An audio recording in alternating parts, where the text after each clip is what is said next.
1. Late Thursday afternoon, Teri Polgar went to the grocery store. Roaming the air-conditioned aisles, she decided to make her specialty, a macaroni and cheese casserole, for dinner that night. Some might consider it more of a winter meal, not really suitable for the middle of July, but Teri liked it any time of year. And Bobby, well, Bobby was hardly aware of what season it was, or, for that matter, what time of day. When she got home, she found her husband in front of a chessboard, deep in concentration. That in itself wasn't unusual. But the board was set up on the kitchen table, and her younger brother was sitting across from him. 2 out of the ordinary occurrences. Johnny grinned sheepishly when she walked in with her bag of groceries. "I came by for a quick visit, and Bobby insisted on teaching me," he explained. Bobby mumbled something, probably an acknowledgement of her presence. He often muttered to himself, lost in his own world of chess moves and strategies. To say her husband was a bit unconventional would be an understatement. Bobby Polgar was an international chess sensation, one of the top-ranked players in the world. "How's it going?" Teri asked as she set the groceries on the counter. Johnny answered with a good-natured shrug. "Haven't got a clue. Ask Bobby." "Hi, sweetheart," she said, moving to her husband's side of the table. Slipping her arms around his neck, she kissed his cheek. Bobby's hand squeezed hers, and he looked across at Johnny. "Always protect your queen," he advised her brother, who nodded patiently. "Can you stay for dinner?" she asked Johnny. A visit from him, especially on a weekday, was a pleasant surprise. Teri was proud of Johnny, but she also felt protective of him. That was only natural, she supposed, because she'd practically raised him herself. Her family, like Bobby, was unconventional, but in a completely different way. At last count, her mother had been married 6 times. Or was it 7? Teri had lost count. Her sister was more like her mother than Teri had ever been, but at least Christy was smart enough not to marry the losers who walked in and out of her life. Not that Teri was exempt from some of life's painful lessons herself, particularly those that fell into the category of men who use and abuse.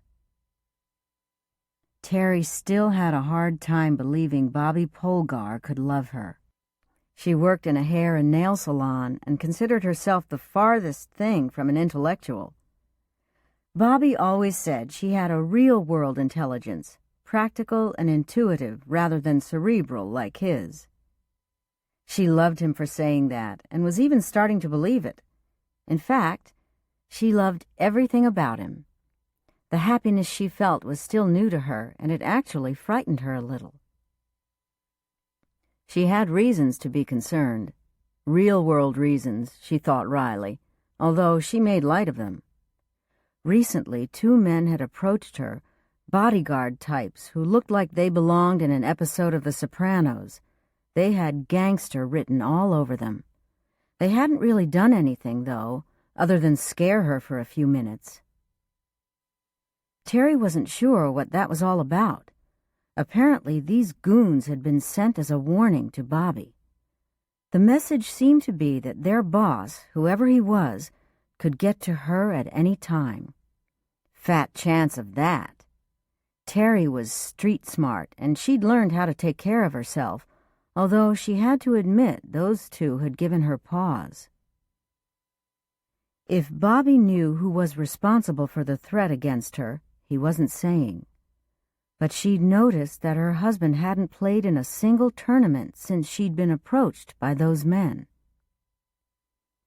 "I gotta get back," Johnny said in answer to her question about dinner. "Just stay for another couple of hours," she wheedled. "I'm making my special macaroni and cheese casserole." That would entice her brother like nothing else. It was his favorite dish. "Checkmate," Bobby said triumphantly. apparently unaware of the conversation around him. "Is there a way out of this?" Johnny asked, returning his attention to the chessboard. Bobby shook his head. "Nope. You're in the black hole." "The what?" Teri and Johnny said simultaneously. "The black hole," Bobby told them. "Once a player finds him or herself in this set of circumstances, it's impossible to win." Johnny shrugged. "Then there's nothing left to do but concede." He laid down his king and sighed.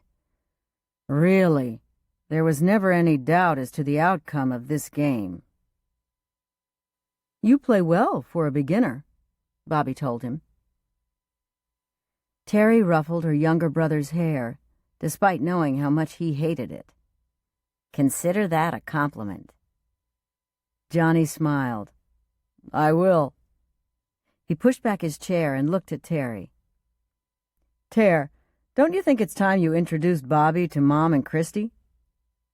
Bobby turned from Johnny to Teri and innocently said, "I would like to meet your family." "No, you wouldn't." She immediately busied herself unpacking the groceries. She set the cottage cheese, an essential ingredient in her macaroni recipe, on the counter, along with a box of Velveeta cheese. "Mom asked me about you and Bobby," her brother informed her. "Is she still with Donald?" This was the latest husband. Teri had purposely avoided any discussion of her family with Bobby. They hadn't been married long, and she hated to disillusion him so soon. Once he met the family, he might well have serious doubts about her, and the truth was, she wouldn't blame him. "Things are shaky." Johnny glanced over at Bobby. "Donald has sort of a drinking problem." "Donald?" Teri cried. "What about Mom?" "She's cutting back." Johnny had always been quick to defend their mother. Donald had showed promise in the beginning. Apparently, he and her mother had met at an Alcoholics Anonymous meeting. Unfortunately, they'd quickly gone from supporting each other in sobriety to becoming drinking buddies. Neither of them could hold a job for long. How they survived financially, Teri didn't know. She had no intention of assisting them the way she did Johnny. It went without saying that any money she gave them would immediately go toward another bottle of booze or another night at their local bar. Crossing her arms, Teri leaned against the kitchen counter. "Mom's cutting back?" "Yeah, right." "Even so, you should have Christy over to meet Bobby." He turned toward him. "Christy's our sister." "Why didn't you tell me you have a sister?" Bobby asked. He seemed perplexed that Teri had never mentioned Christy. He knew about her, of course, because he'd had Teri's background checked, a fact he'd revealed in his usual dispassionate way. She had her reasons for not mentioning her younger sister, and Johnny knew it. She pointed an accusatory finger at him. "Don't talk to me about Christy, okay?" "What is it with you and her?" Johnny grumbled. "You're too young to understand all the details," she said, brushing aside his question. She and Christy were, for all intents and purposes, estranged, although Teri maintained a superficial civility on public occasions. "Come on, Ter. You and Bobby are married. He should meet the family." "I don't think so." "You don't want me to meet your family?" Bobby gazed up at her with a hurt expression. He didn't realize that this conversation had nothing to do with him and everything to do with her mother and sister. "Yes, I do. Someday." She gently patted Bobby's arm. "I thought we'd get settled in the house before I invited them." "We are settled." Bobby gestured around him at the gleaming appliances and polished oak floors. "Not that settled. We'll have them over in a while."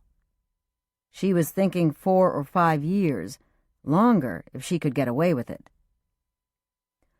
"Mom and Christy would really like to meet Bobby," Johnny said again. Now Teri understood why her younger brother had shown up at the house unannounced. He'd been sent as an emissary by their mother and Christy. His mission was to pave the way for an introduction to the rich and famous Bobby Polgar, who'd been foolish enough to marry her. "They'll have to meet him sooner or later," Johnny said with perfect logic. "You can't avoid it forever, you know." "I know." Teri released a slow sigh. "Might as well be now." Teri could see that she wasn't going to escape the dreaded family gathering, so she'd simply take Johnny's advice. Okay. I'll have everyone over for dinner." "Great." Johnny gave her a wide grin. "I'll regret it afterward," she muttered under her breath. "Why?" Bobby asked, obviously still perplexed by her reaction. She hardly knew how to explain. "Are your mother and sister like you?" "No way!" Teri had done everything possible to make choices that didn't resemble theirs, with only partial success. While it was true that she never drank to excess, she'd made more than one mistake in the relationship department. Until she met Bobby. "I'll like them, won't I?" Bobby asked next, smiling at her with childlike faith. She responded with a non-committal shrug. Her mother and sister were similar to each other in their behavior and their loser attitudes, although Teri didn't think Christy had a drinking problem so much as a man problem. Put a man in front of her, any man, and she couldn't resist. "Is Christy still with—" For the life of her, she couldn't remember the last man her sister had been living with. "Charlie," Johnny supplied. "I thought it was Toby." "He's the one before Charlie," her brother said. "And no, Charlie dumped her last month."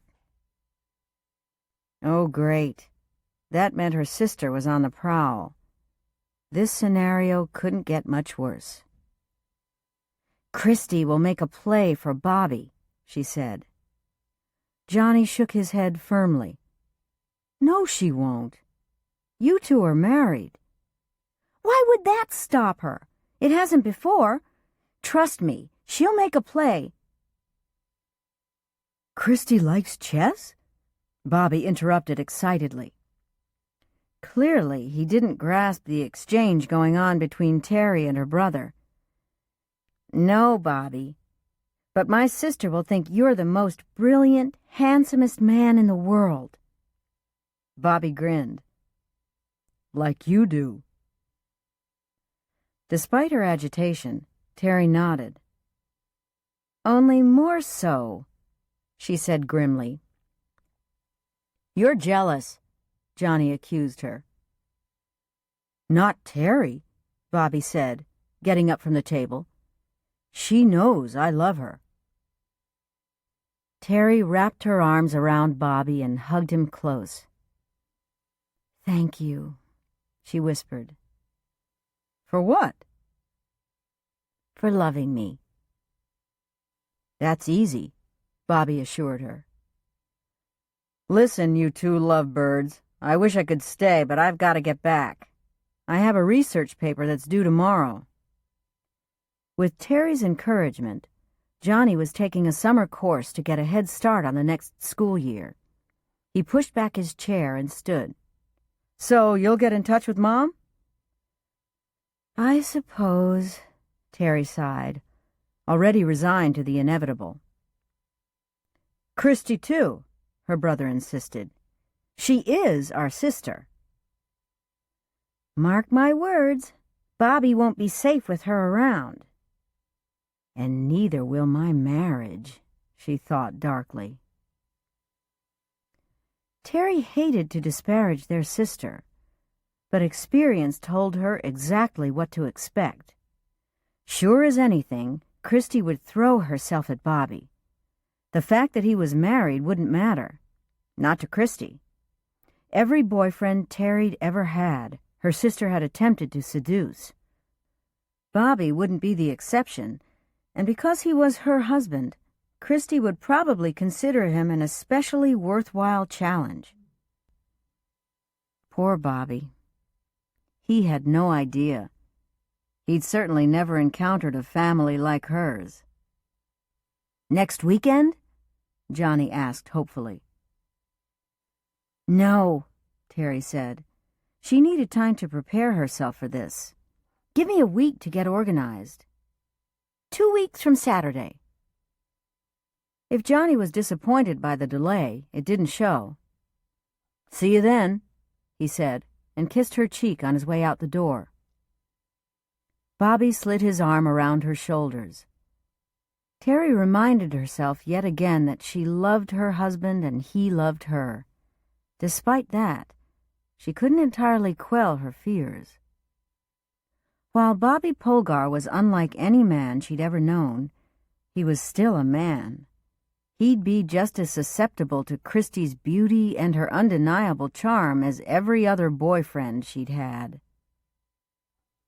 "I'm happy to be meeting your family," Bobby said after Johnny had left. Smiling proved difficult. Poor Bobby, she thought again. He didn't know what he was letting himself in for. Chapter 2. Troy Davis had been the duly elected sheriff of Cedar Cove for nearly 17 years. He'd been raised in this town, graduating from the local high school. Afterward, like many of his friends, he'd enlisted in the Army, where he'd served as an MP. He'd trained at the Presidio in San Francisco, and just before shipping out to a base in Germany, he'd spent a 3-day leave touring the city. That was where, on a foggy June morning in 1965, he'd met Sandy Wilcox. After spending the day together, they'd exchanged addresses and corresponded during his tour of duty. When he was discharged, Troy had asked Sandy to marry him. By then, she was in college, and he'd joined her at SFU in San Francisco. In 1970, they were married and settled in his hometown of Cedar Cove, where Troy had accepted a job in law enforcement. He'd worked as a deputy until he ran for sheriff and won. Life had been good to him, to both of them. And then Sandy had gotten sick. "Dad?" Troy looked up from where he was seated in the living room, staring down at the carpeted floor. "Pastor Fleming's here," Megan said quietly. She'd come over to help him organize Sandy's things, figure out what should go where. Deep in thought, Troy hadn't even heard the doorbell. He stood as the other man walked into the room. "I came to see how you're doing," the pastor from Cedar Cove Methodist Church said. He was a soft-spoken, caring man who'd officiated at Sandy's funeral services with compassion and sincerity. Many an afternoon, Troy had found Dave Fleming sitting with his wife, reading from the Bible or praying with her, or sometimes just chatting. He'd been touched by the sympathy the pastor had extended, first to Sandy and now to Megan and him. Troy wasn't sure how to respond to the pastor's concern. "We're coping as well as we can," Troy said. No death was easy, and although Troy had felt he was prepared to lose Sandy, he wasn't. As sheriff, he'd certainly seen his share of death, and it wasn't something he'd ever get used to. But this one struck at the very foundations of his life. Nobody was ever truly ready to lose a wife or mother, he supposed, and Sandy's death had hit both him and Megan hard. If you need anything, just say the word." "I will." Troy gestured toward the sofa. "Would you care to sit down?" he asked. "I've made a fresh pot of coffee," his daughter added. "Will you have some?" Troy was proud of what a good hostess Megan had become. Ever since Sandy's multiple sclerosis had become so much worse, his daughter often filled that role for him, something she'd continued to do after her marriage. Troy appreciated the way she'd willingly stepped in for her mother. She'd accompanied him to various functions in Sandy's place and occasionally held dinners for family friends. They'd grown especially close since Sandy had gone into the nursing home 2 years before. "Thank you, no," Dave told them. "I can't stay, but I'd like to help in any way I can. If it's too painful for you to sort through Sandy's things, for instance, I'd be happy to ask some of the ladies at church to lend a hand." No, we're fine," Troy assured him. "Everything's under control," Megan said. She'd already begun packing up her mother's clothes and personal effects. "I'll leave you two then," Dave said, and after shaking Troy's hand, the pastor let himself out. "We're going to be all right, aren't we, Dad?" his daughter asked him in a tentative voice that reminded him of how she'd sounded as a child. Draping his arm around her thin shoulders, Troy nodded.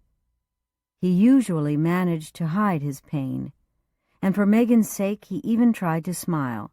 She had enough grief of her own to carry. "Of course we're going to be fine." With his daughter at his side, he walked into the bedroom he'd shared with his wife for more than 30 years. Boxes crammed with Sandy's clothes were scattered across the carpet. Half the closet was spread on the queen-size bed, dresses, sweaters, skirts, and blouses, most of which had hung there for years without being touched. Sandy had been in the nursing home for 2 years. He'd understood, when they settled her into the care facility, that she wouldn't be coming home again. Still, he'd had difficulty reconciling himself to the knowledge that MS would eventually take her life. It didn't. Not exactly. As with most people suffering from this disease, her immune system was so compromised that she died of pneumonia, although it could have been almost any virus or infection. For her sake, Troy had made the pretense of believing she'd move home one day, but in reality he'd always known. He brought her whatever she asked for. As the months dragged on, Sandy stopped asking. She had everything she needed at the nursing home. Her large print Bible, a few precious photographs, and a lap robe Charlotte Jefferson had knit before she married Ben Rhodes. Sandy's needs were simple and her demands few. As the weeks and months passed, she needed less and less. Troy had left everything in the house exactly the way it was the day he'd taken her to the nursing home. In the beginning, that seemed important to Sandy. It was to him, too. It helped perpetuate the pretense that she'd recover. She'd needed to believe it until she no longer could, and he'd wanted to hold on to the slightest shred of hope. "I'm not sure what to do with all of Mom's clothes." Megan stood in the middle of the bedroom, her arms hanging limply at her sides. Sandy's half of the walk-in closet was bare. "I had no idea Mom had so many clothes," Megan said helplessly. "Should we donate them to charity?" Troy wished now that he'd asked Pastor Fleming about that. Perhaps the church had a program that collected items for the poor. "We should." Still, if it was up to him, he wouldn't change a thing. Or at least not for a while. He didn't understand why Megan thought it was important to pack up the remnants of her mother's life so soon. When she'd arrived with the cardboard boxes, Troy hadn't argued, but frankly, he didn't see the necessity of rushing into this. Most of them are outdated now. Megan held up a pink sweater, one Sandy had always loved. Leave everything here for now, he suggested. No. The vehemence with which his daughter responded surprised Troy. Megan, let's not do something we might regret later. No, she said again, shaking her head. Mom's gone. She'll never hold her grandchildren. She'll never go shopping with me again. She'll never share a recipe with me. She'll... Tears rained down her pale cheeks. Troy felt utterly incapable of easing her grief. He'd never been good at dealing with emotions and was at an even greater loss now. Megan was an only child, and she'd been close to her mother. Both Sandy and Troy had wanted more children. For years, they tried for a second child, until after the third miscarriage, when Troy had said enough. They should be grateful they had a beautiful daughter, he told her, instead of yearning for a larger family. It's only been 2 months, he reminded Megan as gently as possible. No, Dad, she said. It's been a lot longer than that. Troy understood this far better than Megan seemed to realize. In the end, Sandy barely resembled the woman he'd married. Her death, while tragic, was a release from the physical nightmare that had become her reality. Sandy had lived with MS for at least 30 years. Not until after she miscarried the third pregnancy had she been tested. Then, and only then, were the physicians able to put a name to the seemingly random symptoms she'd been experiencing for years. Multiple sclerosis. Let's not donate anything just yet, Troy said. Mom's gone, Megan repeated in the same emotionally charged tone. We both have to accept it. Troy didn't have any choice but to accept the fact that his wife was dead.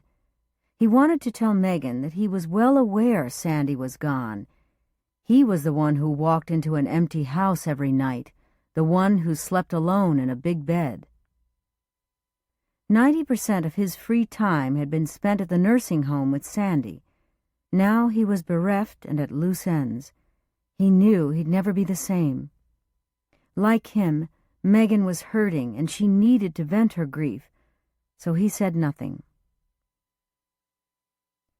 I'll help you pack everything up and I'll put the boxes in the basement, he murmured. When you're ready, when we both are, I'll bring them upstairs again. Then and only then should we think about donating your mother's things to charity. If we decide to do it, I'll ask Pastor Fleming to suggest an agency. There might even be one at the church. If not, he'd go to St. Vincent de Paul or the Salvation Army, both organizations Sandy had supported. For a moment, it looked as if Megan wanted to argue with him. Agreed? He pressed. His daughter reluctantly nodded. Glancing at her watch, she gnawed on her lower lip. That told him how close she was to breaking down. Craig will be home any minute. I should leave. Go. He gestured toward the door. His daughter hesitated. But the bedroom's a mess. I'll take care of it. She shook her head. That's unfair, Dad. I didn't mean for you to have to deal with all this.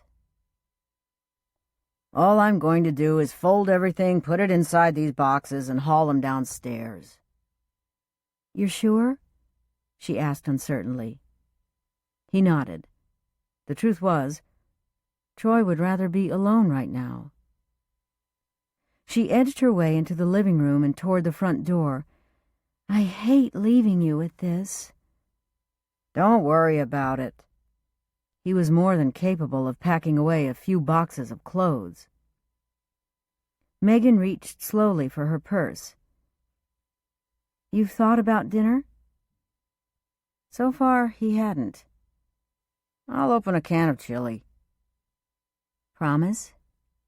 Of course. Not that skipping dinner would do him any harm. Troy figured he could easily afford to lose 20 pounds. Most of that extra weight had snuck up on him after he'd moved Sandy to the nursing home. Meals became haphazard after that. He'd fallen victim to the fast food chains. There weren't many in Cedar Cove, but the few that had opened in town he knew well. Because of his job and its demands on his time, he often missed breakfast and sometimes even lunch. Then he'd arrive home ravenous late in the evening, and he'd eat whatever was quick and easy, which usually meant high-calorie processed food. He couldn't remember the last time he'd actually made a green salad or eaten fresh fruit. With Sandy gone, he lost his emotional balance. Troy felt a sense of emptiness, a gap where his love for Sandy used to be. He still loved her, of course, but the duties and responsibilities attached to that love had disappeared. They'd represented a big part of his life in the last few years. Sandy dead at 57. It wasn't supposed to happen like this. He should have been the one to die first. He was the one in a dangerous profession. Practically every day someone in law enforcement was killed in the line of duty. He should have died before his wife did. That was what all the statistics predicted. Then Sandy would have been able to live comfortably on his pension for another 10 or 20 years. Instead, his wife was gone and he was floundering. "I'll give you a call later," his daughter said as she walked to the front door. "Okay." Troy stood on the porch and watched her pull out of the driveway. He felt so drained, it took an inordinate amount of energy to step back and close the door. The house had never seemed quieter. Standing by the threshold, he was astonished by the total lack of sound. Silence reverberated around him. Generally, he turned on the radio for company, or, if he was desperate, the television. But tonight, even that seemed to require more ambition than he could muster. As he went back into the bedroom with Sandy's clothes strewn about, Grace Sherman drifted into his mind. Grace Harding now, since she'd married Cliff. Funny that he'd think about one of his high school friends at a time like this. And yet, it made sense. What came to mind was an incident shortly after Dan's disappearance. Hard to believe that had been 6 years ago. Dan Sherman was found dead a year later. Troy never knew exactly what had driven the other man into his own private hell. He wasn't sure he wanted to know either, although he suspected it had something to do with Dan's experience in Vietnam. The war had left Dan permanently damaged in some way. Not in body, but in mind, in spirit. He'd become reclusive, unfriendly, refusing to share his memories and fears even with other Vietnam vets like Bob Belden. When Dan disappeared, Troy had taken the missing persons report. Several months later, he'd been called by a neighbor who was concerned about Grace. In her pain and anger, she'd tossed Dan's clothing onto the front yard of their home on Rosewood Lane. Now, standing in his own room surrounded by Sandy's things, Troy remembered the sight of Dan's clothes scattered on the grass, and he understood the powerful emotions that had led Grace to explode in such an uncharacteristic display. A part of him didn't want to deal with the residual effects of Sandy's life.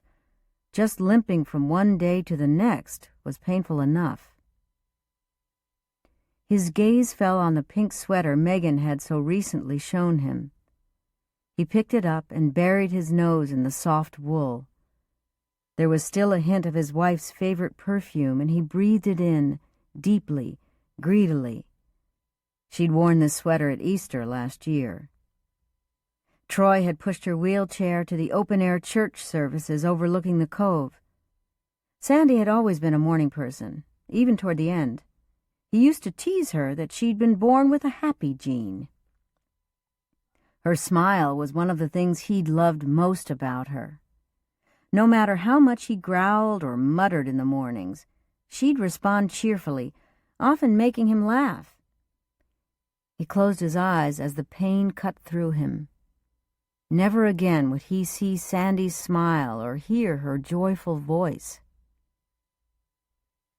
With a heavy heart, he carefully folded the pink sweater and placed it inside the box. He wasn't ready to see someone else wearing his wife's clothes. Since they lived in a small town, it was bound to happen sooner or later. Most likely when he was least expecting it or least prepared to deal with it.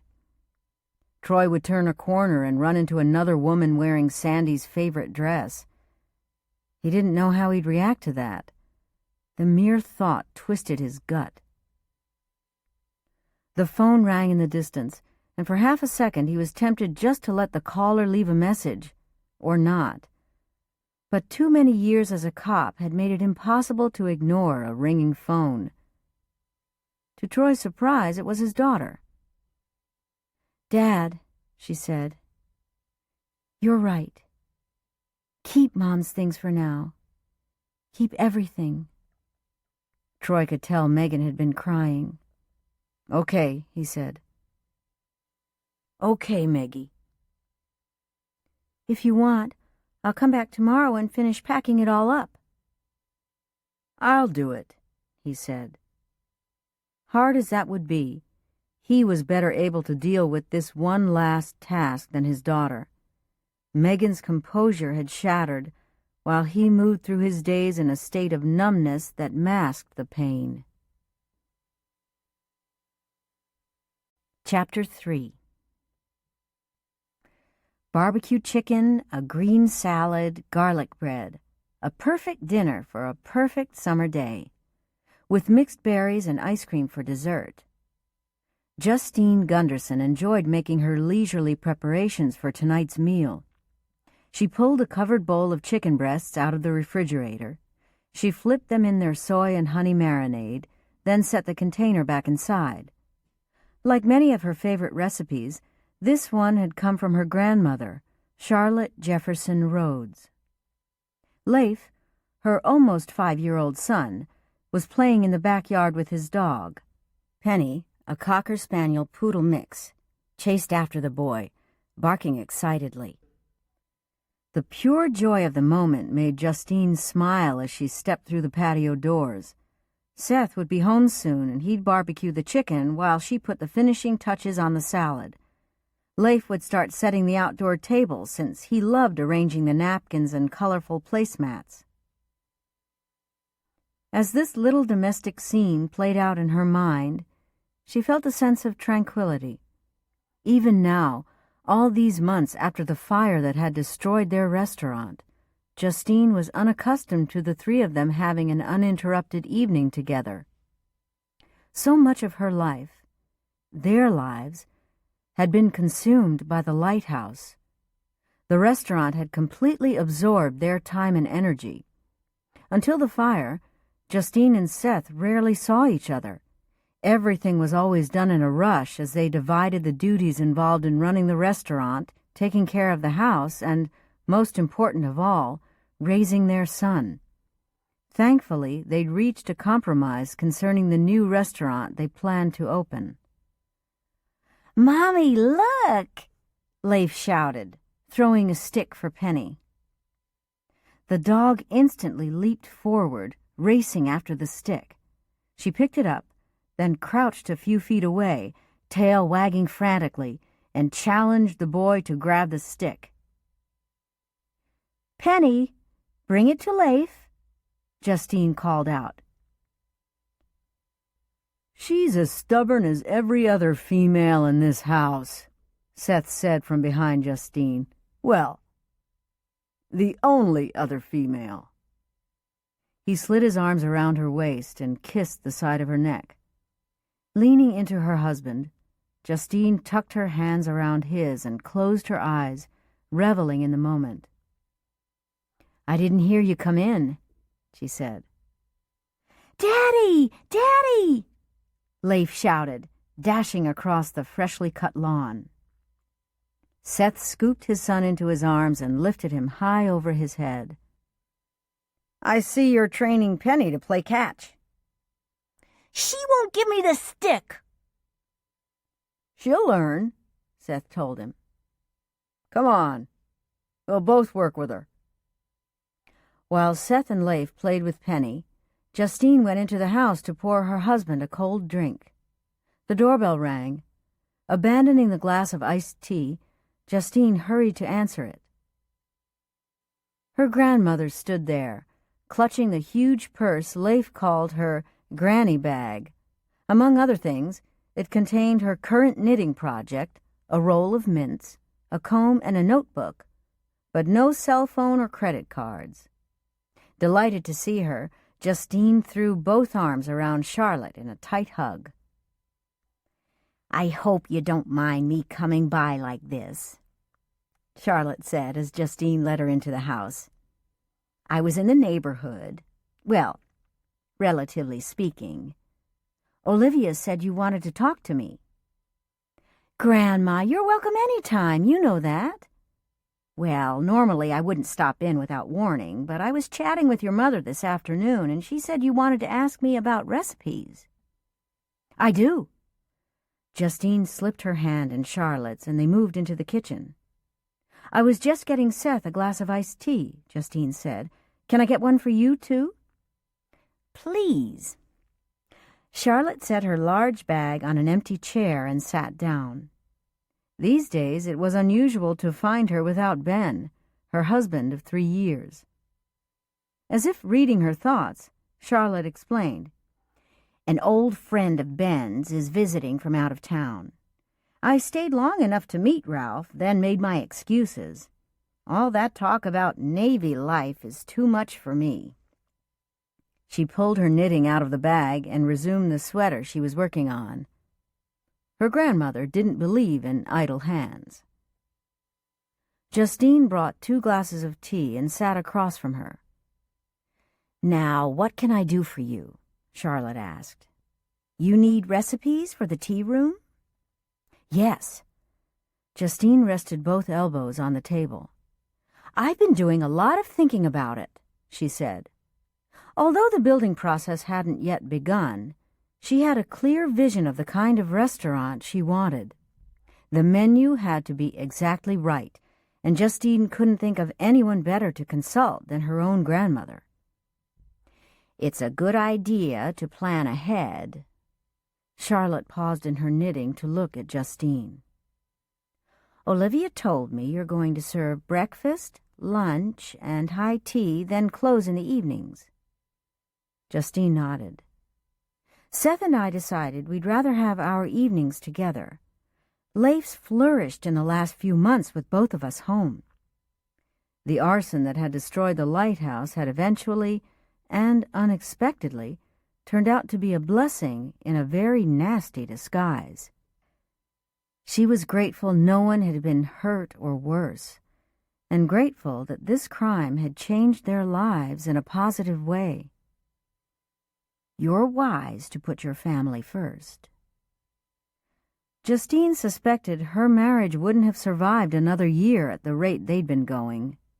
She glanced out at the yard, where Seth frolicked with their son and Penny. "You said you talked to Mom. Were you at the courthouse today?" Her grandmother liked to watch Justine's mother at work. Charlotte sat proudly in Olivia's courtroom and knitted away, although her visits had become less frequent now that she'd married Ben. "Actually, I ran into her this morning while I was in town. She was on her way to a doctor's appointment." Justine tensed. She didn't remember her mother mentioning that, and they spoke nearly every day. "Oh." "It's nothing serious," Charlotte said quickly. "Just a routine visit, she told me. For her mammogram." "Oh, good." Justine relaxed in her chair, crossed her legs, and picked up her own glass of iced tea. "I'd like some of your recipes, Grandma," she began. "Any in particular?"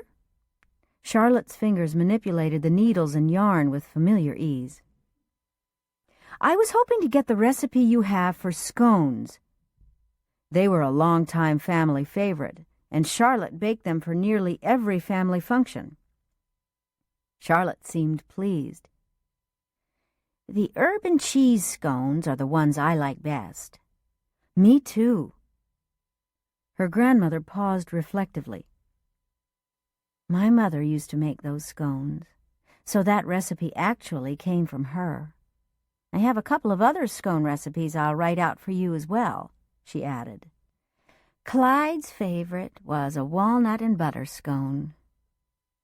Ben prefers the herb and cheese." "Thanks," Justine said. "But I'd be happy to copy them out myself if—" It suddenly occurred to her that her grandmother might have all these family recipes in her head, that she might never have written them down before. "I'll bring them to you tomorrow morning," Charlotte went on. "In fact, you're welcome to all my recipes, dear. Just tell me which ones you want." "Grandma," Justine said, broaching the subject carefully, "you do have your recipes written down somewhere, don't you?" Charlotte laughed. "Good grief, no." "No?" "I've been cooking for over 70 years. The recipes were taught to me by my mother, and, well, I never thought it was necessary. I certainly wasn't going to forget them." "What about the raspberry vinaigrette salad dressing?" "Oh, that one," Charlotte said with a sigh. "I got it from a newspaper article around 1959. I've changed it through the years." "Grandma, would you write them out for me? All of them?" "Of course."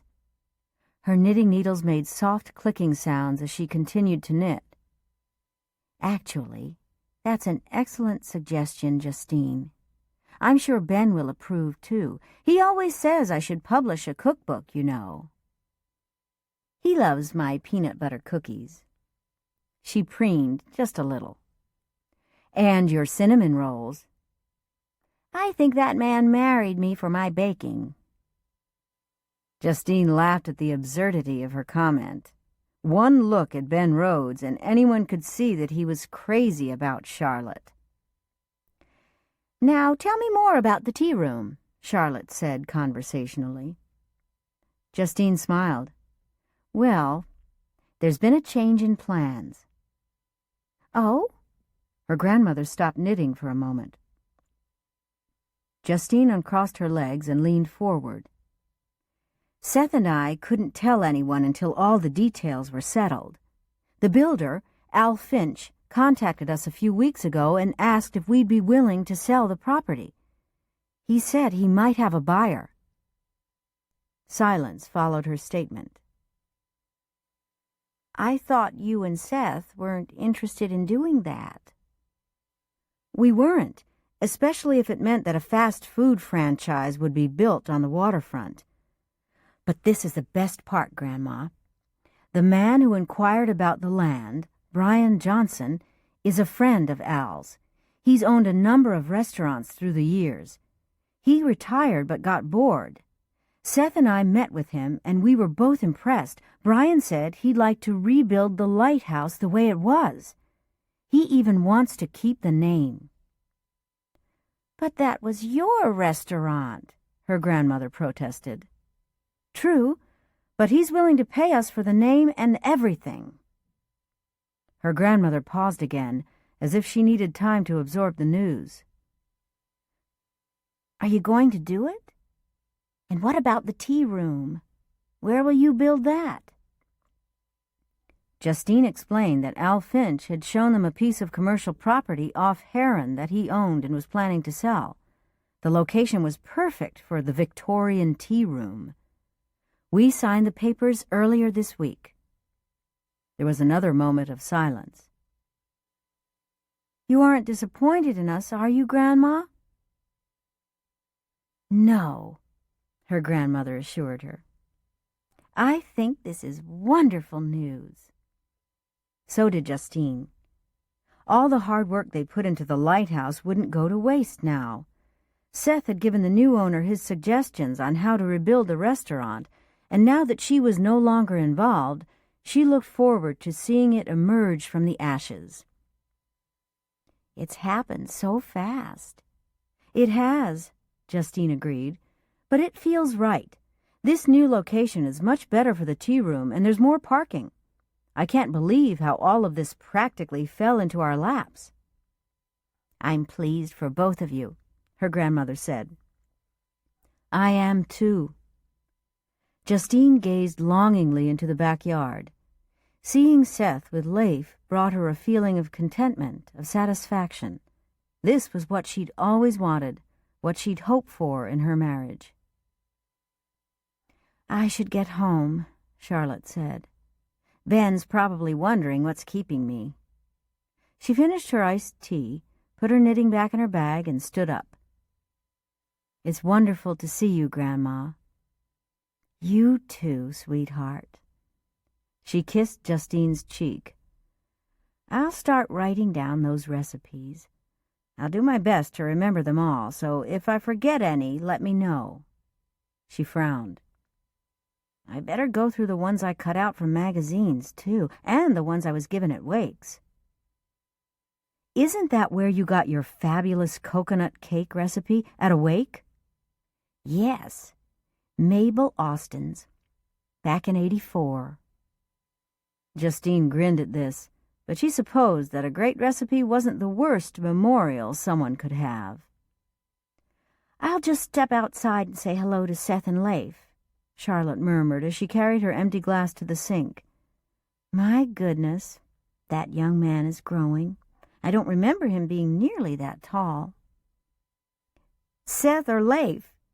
Justine asked with a laugh. It was true. Leif was tall for his age, but then his father was a big man. "Leif, of course," her grandmother said, obviously missing the joke. "By the way," Justine opened the patio door, "we're barbecuing chicken tonight, and I'm using a recipe I got from you." "The one with soy sauce and honey?" "I picked that up at a wake, too." Justine couldn't hold back a smile. "Whose wake? Do you remember?" "Of course I do," she answered in a dignified voice. "Norman Schultz, 1992. Or was it 93? With that, Charlotte walked outside. Penny and Leif ran toward her. Knowing he needed to be gentle with his great-grandmother, Leif pulled up short and then stood still, giving Charlotte the opportunity to hug him. Penny, however, felt no such constraint. With one sharp command, Seth controlled the dog, who promptly sat. After she'd finished chatting with Leif, Charlotte leaned over to stroke Penny's fur. She gave Justine a final wave, then Seth walked her out to her car. When he returned to the kitchen, he asked, "Is that for me?" motioning toward the glass of iced tea on the counter. "Oh, sorry," Justine said. "I was about to bring it to you when my grandmother arrived." She removed an ice cube tray from the freezer. "Here, I'll add some ice." "Thanks," he said, pausing to take a long drink of the tea. "Did you tell her we sold the property?" "I did." "What did she think?" Justine grinned. "That we're too brilliant for words." Seth took another swallow of the tea. The ice cubes tinkled cheerfully as he set the glass down. "Your mother and Jack know, don't they?" "I told her this morning. Speaking of which," Justine grew thoughtful. "Yes?" Seth urged. "She didn't say she had a doctor's appointment." "So? Should she have?" "No, I guess not. But it makes me wonder." She suspected there was a reason her mother didn't want her to know about the appointment, and that concerned Justine. Charlotte might have said it was routine, but was Olivia expecting bad news? As if sensing her unease, Seth brought his arm around her waist. She felt so thankful to have her husband back. The arson had briefly changed him into an angry, vengeful man, but after Warren Saget, a local builder and one-time boyfriend of hers, was arrested, a burden had been lifted from her husband's shoulders. Seth was once again the man she knew and loved. He held her for a long moment, as though he, too, recognized how close they'd come to destroying everything that was important to them both. "Do you want me to fire up the barbecue?" he asked as he released her. "Please." "Can I help with dinner too, Mommy?" Leif entered the kitchen with Penny at his heels. "You sure can." Justine smiled at her son. "You can help me set the table. After you wash your hands." "Okay." They all headed outside, and while Seth was busy on the patio, Justine and Leif wiped the glass-topped table and adjusted the umbrella. Leif took great pleasure in carefully arranging the bright green placemats he'd chosen and the napkins with their multicolored butterflies. When they'd finished dinner, Leif and his father cleared the table. Justine dealt with the leftovers and cleaned up the kitchen. Until recently, she hadn't realized how much she'd missed meal preparation. She'd always assumed that cooking wasn't her forte. Her mother and grandmother were the ones who enjoyed working in the kitchen. Then she'd married Seth, and in those first few months, while they renovated the old captain's galley and planned their new restaurant, Justine had taken pride in preparing their meals.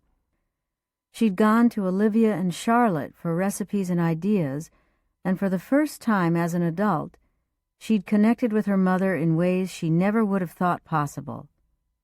Her relationship with her grandmother, always good, grew even closer. "I talked to my grandmother about recipes," she said. "Recipes?" Seth repeated, washing his hands. "For the tea room?" She nodded. "You know, I've rediscovered how much I actually enjoy cooking." Seth blinked. "Hold on a minute. You enjoy cooking?" "Yes." She rolled her eyes at his feigned shock. "Answer me this," her husband teased. "Exactly who was standing over a hot barbecue this evening?" "Seth Gunderson, flipping a few chicken breasts on the grill is not cooking." "It is as far as I'm concerned." "You're being ridiculous." "Am not." He laughed, then caught Justine around the waist. She laughed, too. Everything was going to be better now. In fact, it already was. Chapter 4. Rachel Pendergast dumped a load of towels in the washer at the Get Nailed salon. Adding the soap, she closed the lid and turned the dial, waiting to be sure the water had started. She was taking advantage of a break between customers to deal with the laundry, a chore that needed to be done every day. When she left the small lunchroom, she discovered her best friend, Teri, sitting in the chair at Rachel's station. "Teri!" Rachel couldn't restrain her excitement. It had been less than a month since she'd seen her, but it felt longer. Not only did she miss Teri, but Nate, her Navy boyfriend, had recently been transferred to San Diego. Teri slid off the chair. She held her arms wide, and they hugged and giggled like teenagers. The salon just wasn't the same without Teri's wisecracks and her caustic but funny view of life. Rachel had missed chatting with her about Nate and Bruce. "Thank heaven you're back at work," Rachel cried. Looking Teri in the eye, she said, You are back, aren't you? We'll see. I need to talk to Jane first. Rachel was sure there wouldn't be any problem getting Teri on staff again. Jane's at the bank. She'll return any minute. Rachel didn't really understand why Bobby had insisted Teri leave her job. She knew there'd been some kind of threat against Teri, although she assumed it actually had more to do with Bobby. 2 men had confronted Teri in the parking lot, and soon afterward, Bobby had asked her not to work at the salon until he got everything straightened out. Although Jane had hired a perfectly adequate replacement to fill in, the other woman wasn't Teri. I finally managed to convince Bobby that either I went back to work or I'd go insane, Teri explained, smiling over at Jeannie, who was cutting a young woman's hair nearby. Where's Bobby? At home, Teri said. I loved that man to distraction, but I couldn't stand his overprotectiveness. She paused, glancing over her shoulder. The only way I could get him to agree was to promise I'd have James drive me to and from work. James is supposed to be my bodyguard. James? Rachel couldn't believe it. Bobby's driver was no bodyguard. First of all, he was as thin as a beanpole without any apparent muscle. If Teri found herself in danger, she'd probably end up saving James. So, can you stay this afternoon? I can until I talk to Jane, but after that I'll need to get back to the house. Otherwise, Bobby's likely to send out a search party. She laughed at her own joke. Bobby isn't overjoyed about me working, but he understands that I like my job and want to be here. I'm glad he's decided to be reasonable. Trust me, I am too, Teri said with a sigh of relief. Rachel looked closely at her friend, struck by how lovely Teri was. She'd always been impulsive, gregarious, and outrageous, a little cynical too, especially about men and relationships. And then she'd met Bobby Polgar. She remained her larger-than-life self, but over the past few months she'd changed. She'd become softer, Rachel thought, more hopeful, less cynical, and it was all due to Bobby. Only love could explain the way 2 such dissimilar people had fallen for each other. A deep, true love, the kind that changed people for the better, the kind that offered acceptance and trust. Bobby came alive when he was with Teri. Anyone who'd ever met him or seen him in front of a chessboard would acknowledge that he was a genius and a bit... She cast about for the right word. Eccentric. With Teri, he became human, likable, and on occasion even funny. Although he usually didn't mean to be. He was simply naive in ways that were endearing.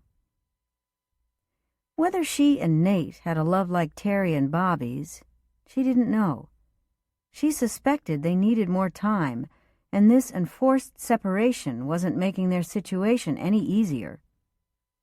So, Teri said, sitting down in the chair again and crossing her legs, bring me up to speed. You miss Nate? Rachel nodded. A lot, she said, feeling bereft without him. Talking on the phone helped, but it wasn't enough. He calls me almost every day. Like Bobby used to? Teri asked. Rachel laughed. Not quite. Nate phones when he can, and that's usually in the evenings. While courting Teri, Bobby had faithfully phoned at precisely the same hour every day, Pacific Standard Time, regardless of where he happened to be. What about Bruce? What about him? Rachel asked, her voice sharper than she'd intended. Are you seeing him? No, she returned vehemently. Bruce, a widower, had become a friend, and his daughter, Jolene, well, Jolene was special to her. In many ways, Jolene reminded Rachel of herself as a girl. She, too, had lost her mother at an early age. She'd been raised by an aunt who died a few years ago. Jolene needed a female influence in her life, and that was the role Rachel played. "Why do you say no as if it's the most repugnant thought imaginable?" Teri asked. "You make it sound like dating Bruce is something you could never even consider. We both know that isn't true. The two of you are just so well suited." Rachel frowned. "What makes you say that?" Teri shook her head, implying it should be obvious. "It's like you're already married. That's what anyone seeing you together would think if they didn't know better. You practically finish each other's sentences." Rachel dismissed that observation with an airy wave of her hand. Teri was fond of Bruce, which made her partial to the idea of Rachel's being involved with him. "We're friends," she said firmly. "That's all." Teri cocked her head. "He's kissed you." Rachel rolled her eyes. "Do you have a hidden camera? Are you watching every move?" "No," Teri said. "You told me about it." "I did?" "It's true, isn't it?"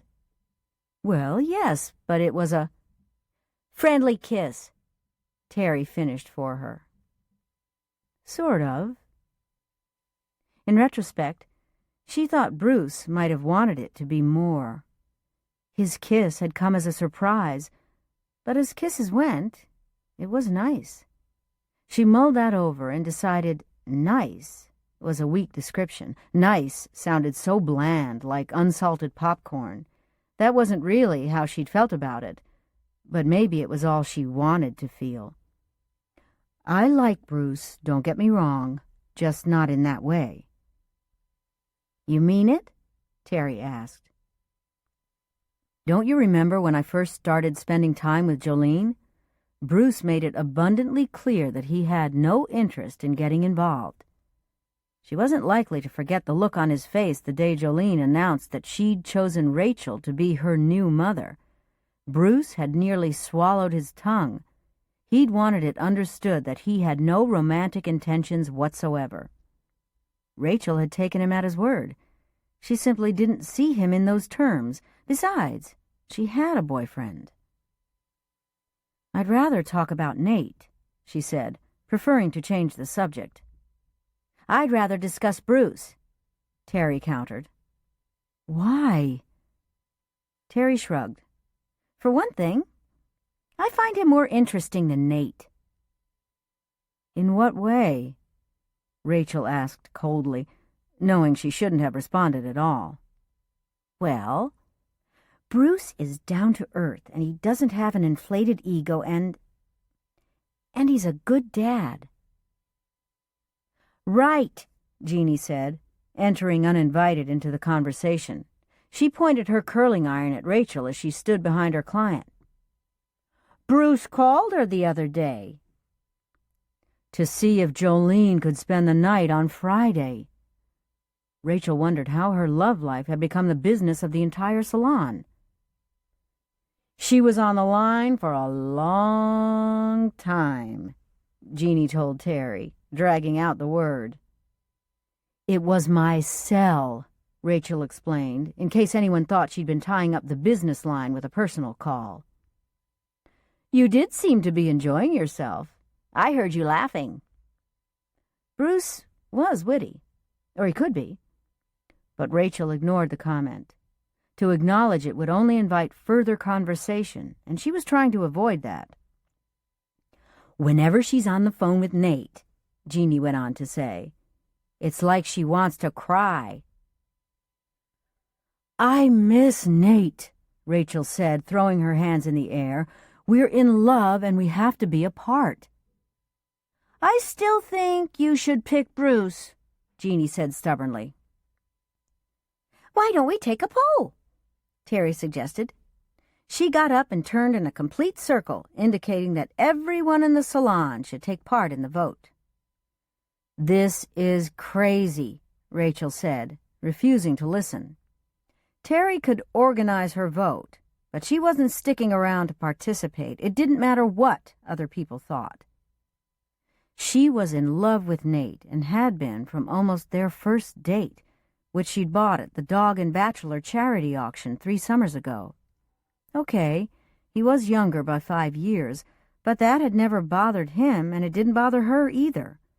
What did concern her were his political connections. His father was a Pennsylvania congressman with higher political aspirations. Then she'd met his mother, and that hadn't gone well. Unfortunately, Nate had been oblivious to the verbal jabs the other woman had directed at her. He thought Rachel was imagining things, but she knew. Although Patrice Olson didn't actually say so, she considered Rachel an inappropriate choice for her son. Teri, who'd obviously abandoned her plan to hold a runoff vote between Nate and Bruce, trailed her into the kitchen. Rachel had just slipped a frozen entree into the microwave. The washing machine churned nearby, and the sound of sloshing water punctuated her angry thoughts. "Don't you remember what it was like when you met Bobby?" Rachel said, whirling around to face her friend. "I didn't want to fall in love with him." "But you did." A sigh escaped Teri's lips. "Bobby made it impossible not to. I'll never forget the night he brought me a dozen romantic greeting cards, flowers, and about 50 pounds of expensive chocolate." Bobby had been trying to romance Teri, and according to his research, that was the way to do it. Naturally, being Bobby, he'd gone completely overboard. "How could I turn him down when he asked if he could kiss me?" Teri said plaintively. "You couldn't," Rachel agreed. "What can I say? The man swept me off my feet." "You feel about Bobby the way I feel about Nate," Rachel said, and hoped Teri would leave it at that. All this talk about her and Bruce had unsettled her. She didn't want to think of Jolene's father as anything more than a friend. "No, you don't," Teri said softly. "You forget I know you, Rachel. Probably better than anyone else here. We've been friends for a long time." Rachel grew even more uncomfortable. She opened the microwave and took out her lunch. Steam rose from the entree as she gingerly lifted it onto a small plate and carried it to the 2-person table. "I know Nate wants to marry you." Rachel had shared that information with Teri and regretted it now. "Your point is?" "My point is, if you truly loved him, you wouldn't have hesitated. You would have accepted his proposal, packed up your life, and followed him to San Diego. You didn't." "Oh, honestly, Teri, if you're gauging my feelings on that, you're completely off base." "Am I?"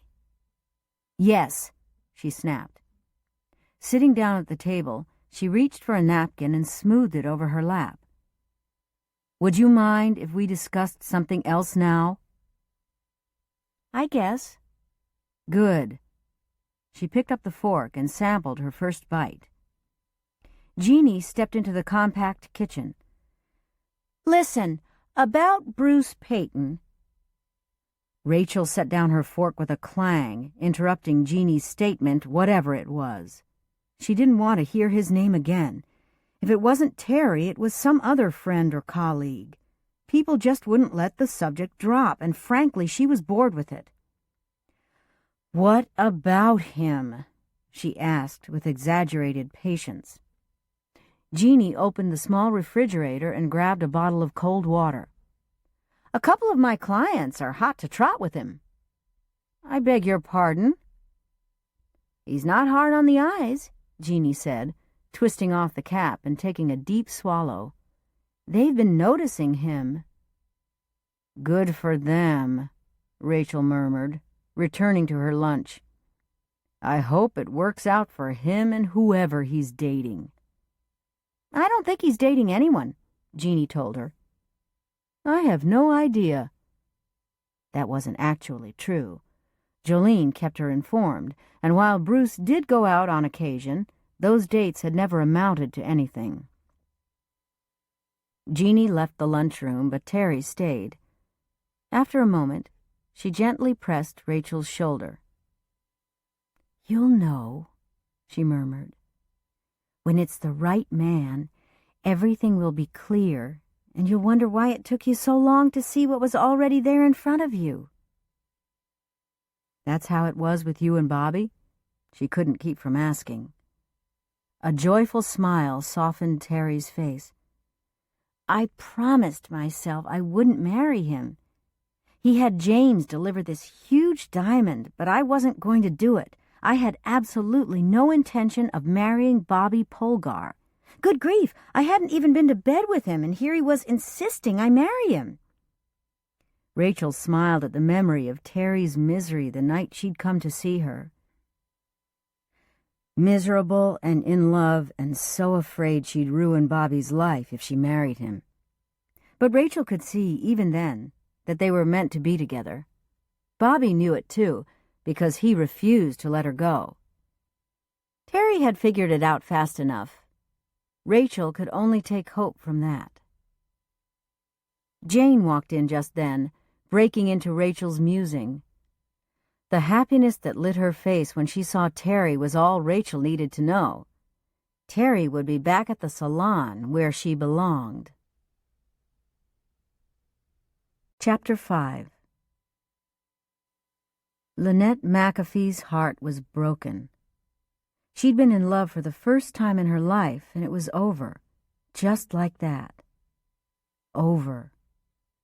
Cal had gone off to rescue wild horses, and while he was away, he'd fallen in love with Vicky Newman, the local vet.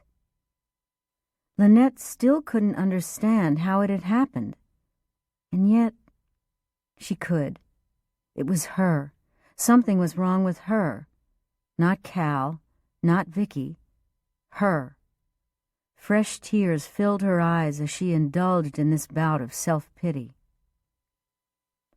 The doorbell chimed, and she jumped at the sound. The last thing she wanted now was company. It could only be one of two people, her mother or her sister Gloria, and she wasn't in the mood to deal with either of them. Everyone was angry with her because she'd decided to leave Cedar Cove. Her friends at work, especially Chad Timmons, had said that if anyone left, it should be Cal. Well, he wasn't leaving, and Linnette didn't have it in her to watch Cal and Vicky together and pretend her heart wasn't broken. All right, she was overreacting. She was being overdramatic. But she didn't care. The doorbell chimed again, longer this time. She couldn't ignore it, so she wiped the tears from her cheeks and forced a smile. It crumpled the instant she saw her mother. "Hi, Mom." Corey McAfee opened the screen door and stepped into the second-floor apartment. With comforting, cooing sounds, she put her arms around Linnette. "Oh, honey, I'm so sorry." I know. Despite her efforts to be strong, Linnette buried her face in her mother's shoulder. Sometimes a girl needed her mother, and Linnette wasn't too proud to admit it. "Let me make some tea," Corey said, leading her into the kitchen. While Linnette sat at the small table and pulled one tissue after another from the box, her mother set a kettle of water on the stove. "I was hoping to leave before this," Linnette blubbered between hiccuping sobs. She wanted her mother to understand that she wasn't going to be talked out of moving. "But the clinic needs me until a replacement can be hired and trained." "You are going to stay a bit longer, aren't you?" Linnette didn't have any other choice. She couldn't let the clinic go short-staffed. She'd worked there since it opened, and the place meant a lot to her. But her job wasn't the only problem. She'd signed a lease for the apartment, and it was either pay the rent or find someone to sublet. That very day, she'd posted an ad online and in the local paper. She'd also talked to a rental agent. Unless she managed to get someone to take over the lease, she'd have to stay much longer than she wanted to. "I can't stand to see you hurting like this," Corey said, taking 2 mugs from the cupboard. "This is as hard on me as it is on you. I don't know what Cal was thinking." "Oh, Mom, Cal can love anyone he wants." Even after he'd ended the relationship, she couldn't stop defending him. That was another reason she had to leave. Linnette still loved Cal, and because of that, she wanted him to be happy. If it meant he was with another woman, then she'd simply leave. The kettle whistled and steam shot into the air. Her mother removed it from the burner and poured the boiling water into the waiting pot, then added tea leaves. When she'd finished, she carried the pot of steeping tea to the kitchen table. Years ago, when Linnette was a schoolgirl, her mother had made tea for her whenever she was sick. But it wasn't the flu or a stomachache that bothered her now, and she seriously doubted a cup of tea would ease her aching heart. "I've decided to put my things in storage," Linnette said. She'd been considering what to do with her furniture for some time. Not that she had much to store.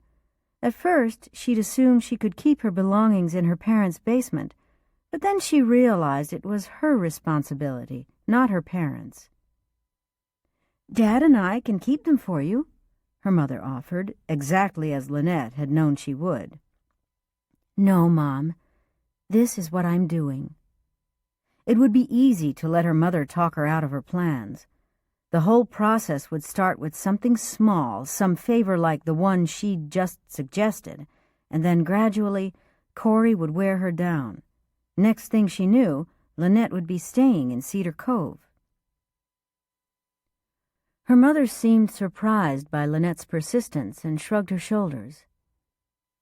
"If you're sure—" "I am," Linnette reiterated. Corey reached for the teapot and filled both their cups, muttering, "It's a waste of good money." "Perhaps." "So," Corey tensed, "where do you plan to go?" "I don't know yet," Linnette said noncommittally. This news appeared to startle her mother. "You mean to say you're just heading out the door with no destination in mind?" Linnette nodded. "I guess so." "That's so unlike you." Corey looked even more distressed. "I'm sorry, Mom, but—" Linnette didn't know how to finish her response. She had nothing reassuring to say. Her mother was right. Acting this impulsively was unlike her. She craved structure, needed it. Once she decided to become a physician assistant, she'd listed all the required courses and calculated how long it would take to obtain her degree. Then, with the full force of her determination, she'd set out to achieve it. Never before, not on a trip or in life, had she left without a road map. Until now. "In other words, you're running away," her mother said anxiously. Linnette had no intention of denying it. "You could say that." She took a sip of tea, and not surprisingly, it burned her mouth. She set down the mug. "Do you think that's wise?" "Probably not. I'll admit it's not a rational decision, Mom. I'm responding to pain. I'm fully aware that none of this makes sense to you or anyone else. All I can tell you is that leaving feels right." "Cal should move," Corey said in a stubborn voice. "Mother, he doesn't have family here, and you do."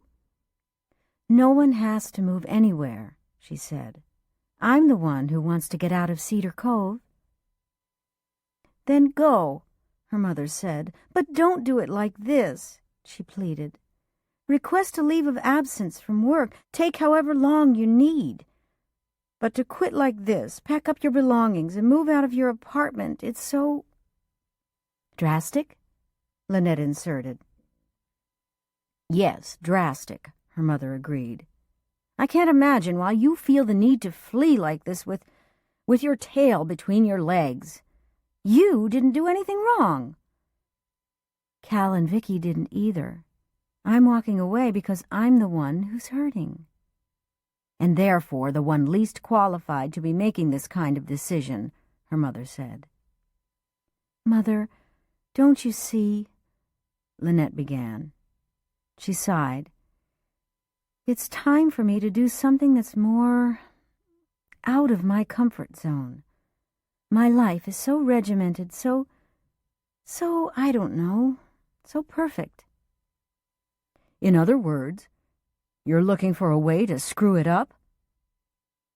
That made Linnette smile. No, I'm looking for a way to escape. I'm seeking adventure, she said grandly. But you've always been so responsible. Exactly my point, Linnette told her. I'm tired of meeting all these expectations. Her mother's eyes narrowed.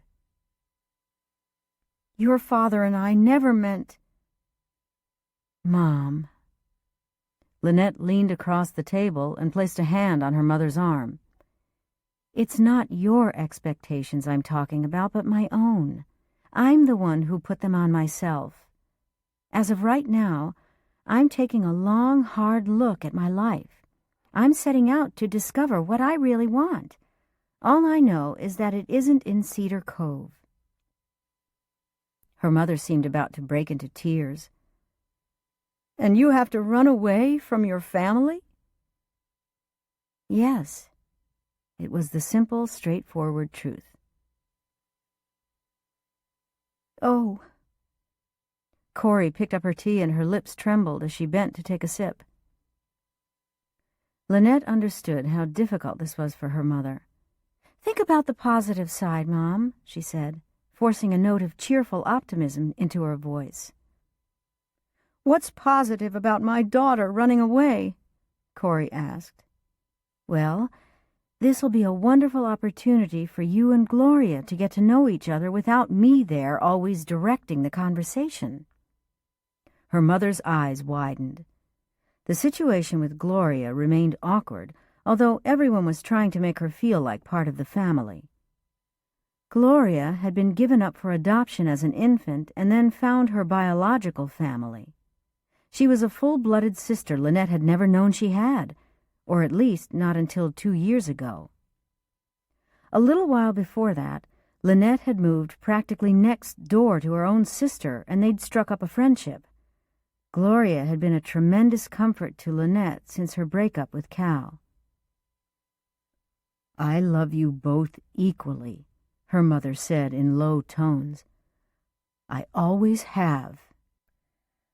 Of course you do, Mom. But you don't really know Gloria. Like I said, this is your chance to bond without me being there. So far, it had always been the three of them. Now both Gloria and their mother could benefit from some private time together, without Linnette, who, as she readily acknowledged, tended to be the center of attention. She finished her tea and, feeling a little stronger, perhaps the tea had helped, she brought her cup to the sink. Her mother stood, too. I should go. Your father expected me back at the office half an hour ago. I'm surprised that he didn't call your cell. Corey smiled. I suspect he knew where I was. She was probably right. Linnette admired her parents' marriage and the way they understood each other, the way they worked together. It was what she wanted for her own marriage and was determined to have one day. Her mother left soon afterward. Linnette hugged her, and they both managed to smile, despite Corey's disappointment. Everything she'd said was true, and yet nothing was going to change. Linnette instinctively knew she'd made the right decision. She needed to leave Cedar Cove. She rinsed out the cups and set them in the dishwasher. She'd just returned to her packing when the doorbell rang again. It would be either her brother Mac or Gloria, she figured. Most likely Gloria. But Linnette was in for a shock. Vicki Newman, the woman Cal loved, stood on the other side of the screen door. For a long moment, the two women did nothing but stare at each other. "I hope you don't mind that I've come," Vicki said shyly, her brown eyes imploring Linnette. "Does Cal know you're here?" Linnette couldn't help glancing over the woman's shoulder. Then she looked back at Vicki with her plain face, there was no other word for it, and her carelessly braided hair. And yet Linnette had begun to realize why Cal loved her so much. For one thing, they shared a view of the world, including their passion for animals. Vicki was a veterinarian and Cal a horse trainer who worked for Grace Harding's husband. The way it had all happened, though, Linnette still found that hard to believe. But she respected him for caring so deeply that he was willing to stand up to the barrage of criticism directed at him because of the pain he'd caused Linnette. In response to Linnette's question, Vicki shook her head. "Cal wouldn't like it if he found out I'd stopped by." Knowing him as well as she did, Linnette agreed. Unlatching the screen door, she pushed it open to allow the other woman inside.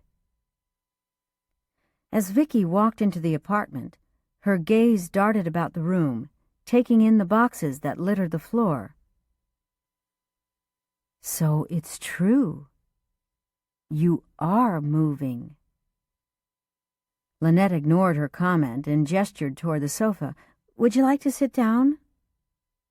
Vicki declined with a shake of her head. She gazed down at the carpet. "I heard you were leaving, and I just wanted to tell you how sorry I am." "Sorry that I'm leaving?" "No. Sorry that I hurt you." "Don't worry about it. Vicki looked up then and seemed to reach some decision. "I've been in love with Cal for a long time," she said. "Long before he met you. He didn't know it, and I didn't know how to tell him, so I said nothing. I never thought he could possibly love me." "It's because of Cal that you volunteered to help with the Mustang rescue, isn't it?" Vicki nodded. "Well, partly. The cause is important to me, too, of course. Anything to do with horses." "I understand." After a brief silence, she asked, "You knew about me?" Vicki nodded again. "I tried not to love him." Linnette wasn't sure of the other woman's purpose in confronting her. Perhaps she felt guilty. Perhaps because of that, she was hoping Linnette would yell at her, curse her, condemn her for taking the man Linnette loved. A week earlier, that was exactly what might have happened. Not now. "I'm the one who's trying not to love him," Linnette whispered. "I'm sure there'll be lots of other opportunities for you. You'll find someone else to love, someone who'll love you," Vicki said urgently. "But for me," she cleared her throat, "I communicate better with animals than I do with people. I always have. As soon as I met Cal, I felt we should be together. He has the same feeling about animals." Linnette suddenly had a sharp, clear memory of the time she'd come to visit Cal and overheard him crooning to an injured horse. He hadn't known she was there. Linnette had felt as if she was intruding on a private moment, a private world. "Cal's asked me to marry him," Vicki said in a low voice. "I want to." "Then you should," Linnette said. We both feel so guilty. Don't, please. She reached out to touch Vicky's arm. In the beginning, she'd hated this woman, but she no longer felt that way. I want you both to be happy. You mean that? Vicky asked, frowning. With all my heart. Linnette took a deep breath. If you've come looking for my absolution, then you have it. Can I tell Cal we've talked? Linnette nodded. You're right, you know. I will find someone else. For the first time, she actually believed it. Chapter 6. It was the Saturday evening of the dreaded family dinner. Teri couldn't stop fidgeting. She checked the ham roasting in the oven, along with a huge casserole of scalloped potatoes. She'd chosen fresh green beans for the vegetable. They were simmering on the stove. Although it was summer, ham had always been served on special occasions, and Teri wasn't about to break with tradition. The table was set with her formal dishes. Even the concept of formal and everyday dishes was a new one for her, and sparkling crystal glasses. Nothing but the best for Mom, Christy, and the gang, she thought with no small degree of irony. Against her better judgment, Teri was introducing her family, such as it was, to her husband. "Bobby," she called, leaving the kitchen and pulling off the apron she'd donned to protect her pale green shirt. She'd worn it for confidence, since Bobby loved that color on her. When he came toward her, she drew in a calming breath. "Remember what I told you?" Her husband regarded her blankly. "About Christy."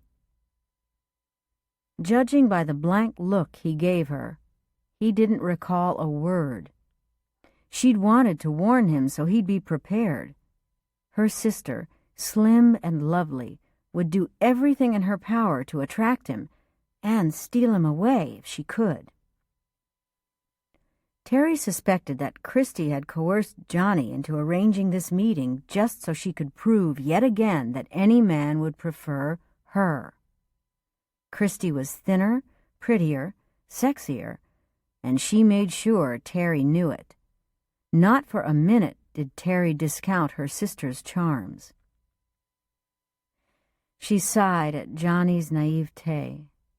She didn't really blame him for engineering this fiasco to be.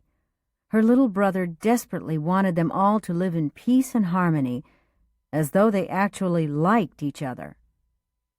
She sighed again. "My family will be here any minute." Bobby stared back at her, then slowly smiled. "I love you, remember." "I'm not the one who needs to be reminded." Christy could be subtle while she was busy flattering some unsuspecting man. She'd be completely absorbed in Bobby, hang on his every word. He'd fall for it, too, she thought grimly. It seemed that every guy she'd loved had been lured away by her sister. Whenever Christy met any man in Teri's life, he was no longer interested in her. Even if Christy had a boyfriend at the time, she had to take her sisters, too. No one had mattered to Teri as much as Bobby. If Christy assumed she could waltz into Teri's home and play her games, then her little sister had a real surprise awaiting her. "Tell me their names again," Bobby said. "My mother's name is Ruth, and her husband, my stepfather, is Donald." Teri had to stop and think. "No, sorry. Johnny phoned and told me Mom's left Donald, and now she's planning to marry Mike. I haven't met him yet." She shook her head. Out of 7 men, Ruth had yet to pick a decent one as far as Teri could tell, and she doubted Mike would be the exception. "Ruth and Mike," Bobby dutifully repeated. "And your sister's Christy." Christy Levitt." She bit out the name, hoping she didn't sound as angry as she felt.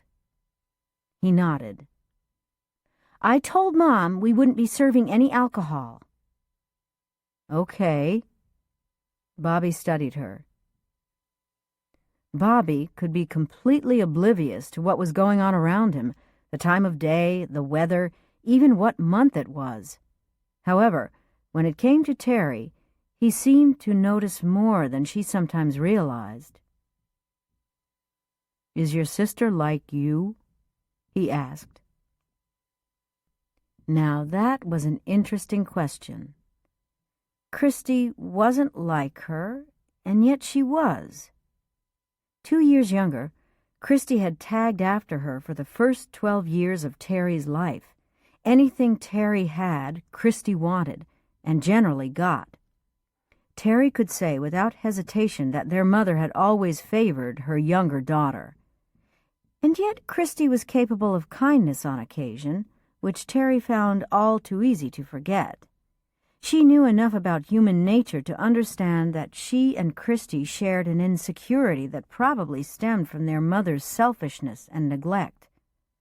Ruth might have preferred Christy and spoiled her, but both girls had suffered. They just expressed their insecurity with contrasting kinds of behavior. "Well, in some ways, Christy and I are alike," she conceded. "Then why are you afraid?" "Concerned," she said. She had to learn to trust her husband. The biggest test would come this very evening, and she'd know once and for all if Bobby truly loved her. "Does Donald play chess?" he asked next. "Mike," she corrected. This time around, her mother hadn't bothered to introduce the new man in her life. Well, for that matter, Teri hadn't introduced Bobby either, but for entirely different reasons. "Does Mike play chess?" He revised the question. "I don't know." Teri loved Bobby all the more for asking. He wasn't comfortable in social situations and didn't handle them well. For the most part, he avoided even small gatherings. They tended to overwhelm him. The doorbell chimed, and Teri felt herself tense. "This is going to be a perfect dinner," she said aloud. Maybe voicing the words would make it happen, although she was pretty sure she sounded more sarcastic than hopeful. The last time the entire family had been together was 2 Christmases ago, and it had been an unmitigated disaster. Ruth and Donald were already drunk and in the middle of a pointless argument when Teri arrived for Christmas dinner. Johnny was late, and their sister had left in a fit of anger, furious over something trivial. Teri was stuck refereeing between her mother and her worthless husband. She'd done her best to be festive and cheerful, and all she got in return was anger and resentment. No one else, apparently, was interested in celebrating anything. Because she'd wanted to see Johnny, she'd waited until he got there. She'd spent an hour talking to him, then went home, glad to make her escape.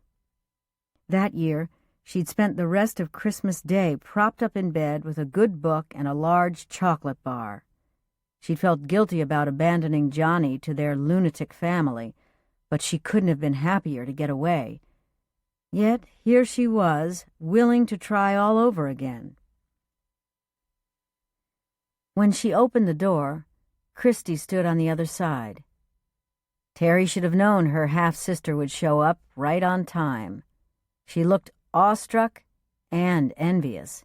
The house was impressive, Teri had to admit. "Some digs you've got here," Christy said. "Mom and Mike are parking the car, and they're going to have a smoke before they come in." Her gaze immediately shot past Teri and flew to Bobby. "Hello," she cooed and practically shoved past Teri in order to greet Bobby. "I'm Christy." She held out her hand, and when Bobby moved to shake it, she deftly slipped into his arms for a gentle hug. "We're family, after all," she said, smiling up at him with undisguised admiration. Bobby extricated himself and stood beside Teri, resting his hand on her shoulder. "Bobby Polgar." "I know all about you," Christy told him. "I read your story on the internet. You're, like, the most popular checkers player in the world." "Chess," Teri muttered. Reaching for her husband's hand, she gave it a squeeze. "Bobby plays chess." "Oh." Her sister's face fell. "Well, I remembered it was one of those board games." Unlike Teri, her sister was tall with curves in all the right places, and she knew how to use them. Her blouse was cut low in the front, displaying an almost indecent amount of cleavage. Bobby, bless his heart, didn't seem to notice. "Shall we sit down?" Teri suggested. Dinner was ready, so there was nothing to distract her in the kitchen. The last thing Teri intended to do was give her sister time alone with Bobby. They walked slowly into the living room, then sat and stared at each other. They were like aliens from different planets meeting to negotiate a peace settlement, like on Star Trek, Teri thought. Except there was no Captain Picard to guide them. Silently, Teri pleaded with Bobby to say something, anything. He cast her a helpless look in response. Teri clutched his hand as if it were a lifeline that connected her to the mother ship as she drifted around outer space. "I'm surprised my sister caught such a handsome man," Christy said in a bright voice. "Surprised?" Teri repeated, gritting her teeth. "Handsome?" Bobby repeated at the same time. Teri glared at him. Not Bobby, too. Her heart sank. "Handsome and rich and famous." "My husband, the checkers player." Teri stared up at Bobby with an exaggerated, starstruck expression. For further effect, she batted her eyelashes. Bobby looked uncomfortable and confused. Christy laughed softly. "Don't tell me you're worried that I'd try to lure Bobby away from you. My goodness, Teri, are you really that insecure?" I... She hated to admit that she was, that they both were. Her sister's need to compete, to win, brought out the very worst in Teri, especially when there was a man involved.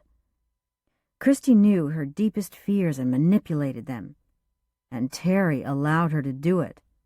That was a pattern she recognized but couldn't explain.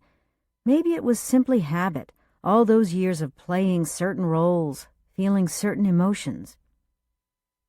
Christy hadn't been in the house 2 minutes, and already Teri hated her, and hated herself. Clearing her throat, she decided then and there that she wouldn't play the role Christy always assigned her, the loser, the unattractive one, the rejected woman. "You can try all you want," she said with a look of unconcern. "My husband loves me, and I trust him. So go ahead, little sister, but it isn't going to work." Christy blinked, obviously taken aback by Teri's directness. "Maybe I'll do just that," she murmured. "We'll see what happens." Rather than watch, Teri excused herself to check on their dinner. She'd made her stand, and now she had to step back and trust her heart and her husband. Finding busy work in the kitchen, she gave Christy 10 full minutes. When Teri returned, Christy seemed more than a little befuddled. "I don't suppose you have any beer?" her sister asked. "No, I didn't think it was a good idea to have alcohol around when Mom's going to be here." "I could use one." Teri caught her husband's eye and, To her utter astonishment, Bobby winked. Teri grinned, and so did he.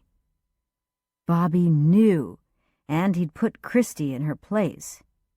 Teri had no idea what had gone on while she was in the kitchen, but in that moment all she wanted to do was throw herself at her husband and make love to him, regardless of who was in the room. Her husband recognized her look, and his eyes briefly flared. They shared a smile and an unspoken promise. He'd get his reward later. Teri's mother and Mike showed up next. As soon as her mother walked inside, she oohed and ahed over the house. After introductions were exchanged, she turned to her older daughter. "Teri, this is just lovely. Give me a tour, would you? I want to see every room." She brought one hand to her throat as she roamed from living room to kitchen to dining room, commenting on each feature. Like an obedient puppy, Mike silently trailed behind. "Teri's got the bucks now, and she can flaunt it," Christy said. The words had a deflated quality that Teri chose to ignore. Johnny arrived last, and a genuine smile lit up his face when he saw Teri. He immediately hugged her and whispered, "It's not so bad, is it?" "Not bad at all." "Great." Her mother left to go to the car and returned with a case of beer. "This is Mike's and my contribution to dinner," she said, setting it down on the kitchen counter. Before Teri could protest, Christy had pulled out a bottle, twisted off the cap, and taken her first swig. Ruth and Mike followed in quick succession. Johnny met her eyes and shrugged. There was nothing either of them could do now. The evening deteriorated from that point on. Ruth and Mike, along with Christy, sat in the living room and drank beer while Teri served appetizers they mostly ignored. Bobby and Johnny gamely swallowed cheese puffs and shrimp. "I baked a ham," Teri announced. Bobby got up and stood behind her, as if protecting her from harm. "I hope everyone's hungry," Johnny added, joining them. "Looks like Teri's been cooking all day." She'd taken real pride in this dinner, but that was beside the point. She smiled gratefully at her brother. "It looks like she's been eating all day, too," her mother said, and seemed to find herself exceptionally funny. One hand on her hip, Teri said, "No more beer for you, understand?" Ruth's head came back as though she'd been struck. "What did you say?" "I said, this is my house, and if you want a drink, you'll do it elsewhere." "Fine, I will." She stood, and the still silent Mike stood with her. Although she'd threatened to leave, Ruth didn't seem to be in any rush. "You think you're so smart because you're married to this hotshot checkers player," her mother spat. "Just because you got money doesn't mean you can tell people how to run their lives." Everyone froze, and then Bobby stepped forward. Without saying a word, he picked up Ruth's handbag. "What's he doing with my purse?" she demanded. Marching into the entry, Bobby set her mother's purse down by the front door. "Are you kicking me out?" Ruth cried. "I can't believe this. My own daughter's asking me to leave her home." She glanced around the room, seeking support and finding none. Then she headed toward Mike, grabbing his arm. "I thought you said you were leaving anyway," Christy commented. "Yeah, Mom," Johnny said cheerfully as he held open the front door. "You drink, you go. That's Teri's rule." Ruth hesitated in the doorway. "Don't think I'm going to forget this, Teri. One day you'll need me, but I'll tell you right now, you can forget it." With her chin so high, she was in danger of tripping over her own 2 feet. Ruth walked out with Mike once again trudging obediently in her wake. There was a startled silence. Teri felt like weeping. She'd known something like this would happen, although she'd suspected Christy rather than her mother would cause the scene. "Are you going to leave too?" Teri turned to ask her sister. "No," Christy hiccuped. It was obvious that she'd already had too much to drink. A glint of admiration shone in her eyes. "I've never seen you stand up to Mom that way," she muttered. "I wish I had the guts to do that." Teri blinked, hardly able to believe what she'd just heard. She'd actually confronted their mother any number of times. Apparently Christy hadn't been around to witness it, probably too busy dating one of Teri's old boyfriends. "We should all sit down and eat," Johnny said after a moment. "It'd be a shame to let a perfectly good dinner go to waste." "I agree," Bobby said. To her surprise, the meal went smoothly. Without complaint, Christy switched from beer to tap water. The two of them talked in an unusually friendly fashion. Comfortable with each other, Johnny and Bobby chatted about chess, cars, and Star Trek. Bobby was polite toward Christy, but conveyed in unmistakable terms that he wouldn't be swayed by her many charms. "Would anyone like dessert?" Teri asked, her mood hovering close to joyous. She'd always known that she'd married a wonderful man, but he was even more wonderful than she'd realized. Every time she thought about the matter-of-fact way he'd delivered her mother's purse to the front door, it warmed her heart. Bobby wasn't about to let anyone insult his wife. He hadn't spoken a single word, but his message was clear. She couldn't wait to show him her love and gratitude, and from the gleam in his eyes, Bobby knew exactly how she intended to do that. Christy must have noticed the look they'd shared because she followed Teri into the kitchen. "He loves you," she murmured. "He does." Teri started to load the plates into the dishwasher. "No man's ever loved me like that." "Where'd you meet him?" "Not in a bar," Teri said pointedly. "I thought you'd say that." Christy rinsed off the dishes and handed them to Teri. Teri couldn't remember ever working side by side with her sister before. Not as an adult, at any rate.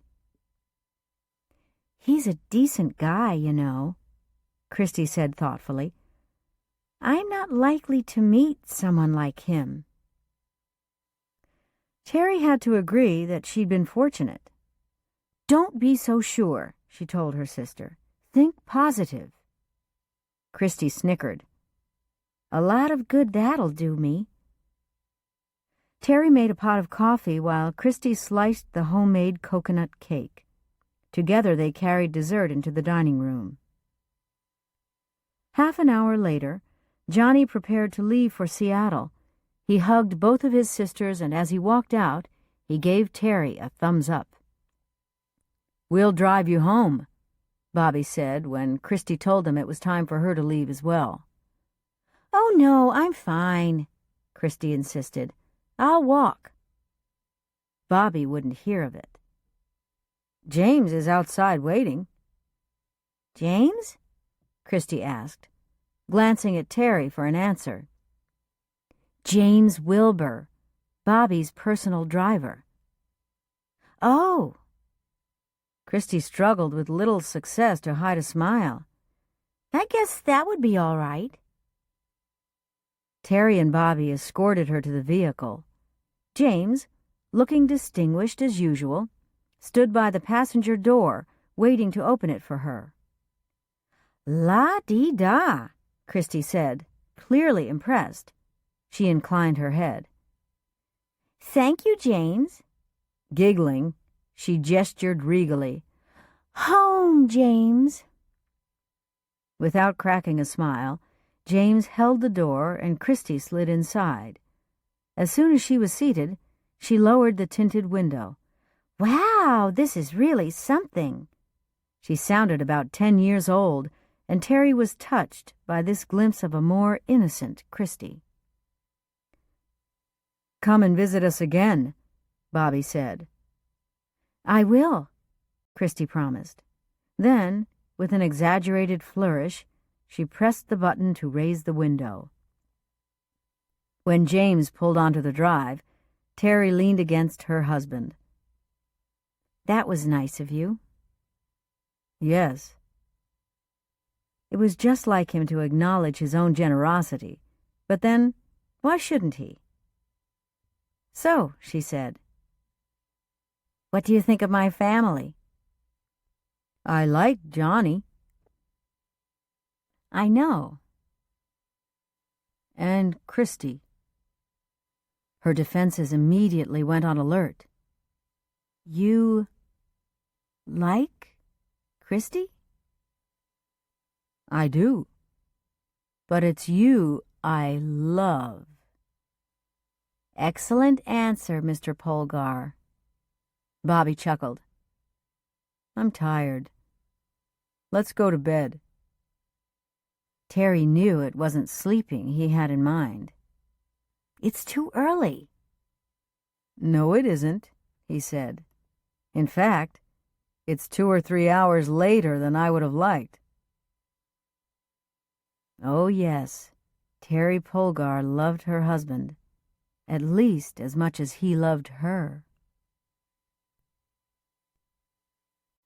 Chapter 7. Grace Sherman Harding cradled the sleeping infant in her arms. The overwhelming love she felt for this tiny being was almost more than a single heart could hold. This was her new grandson, Drake Joseph Bowman. She smiled. That was quite a handle for such a small baby.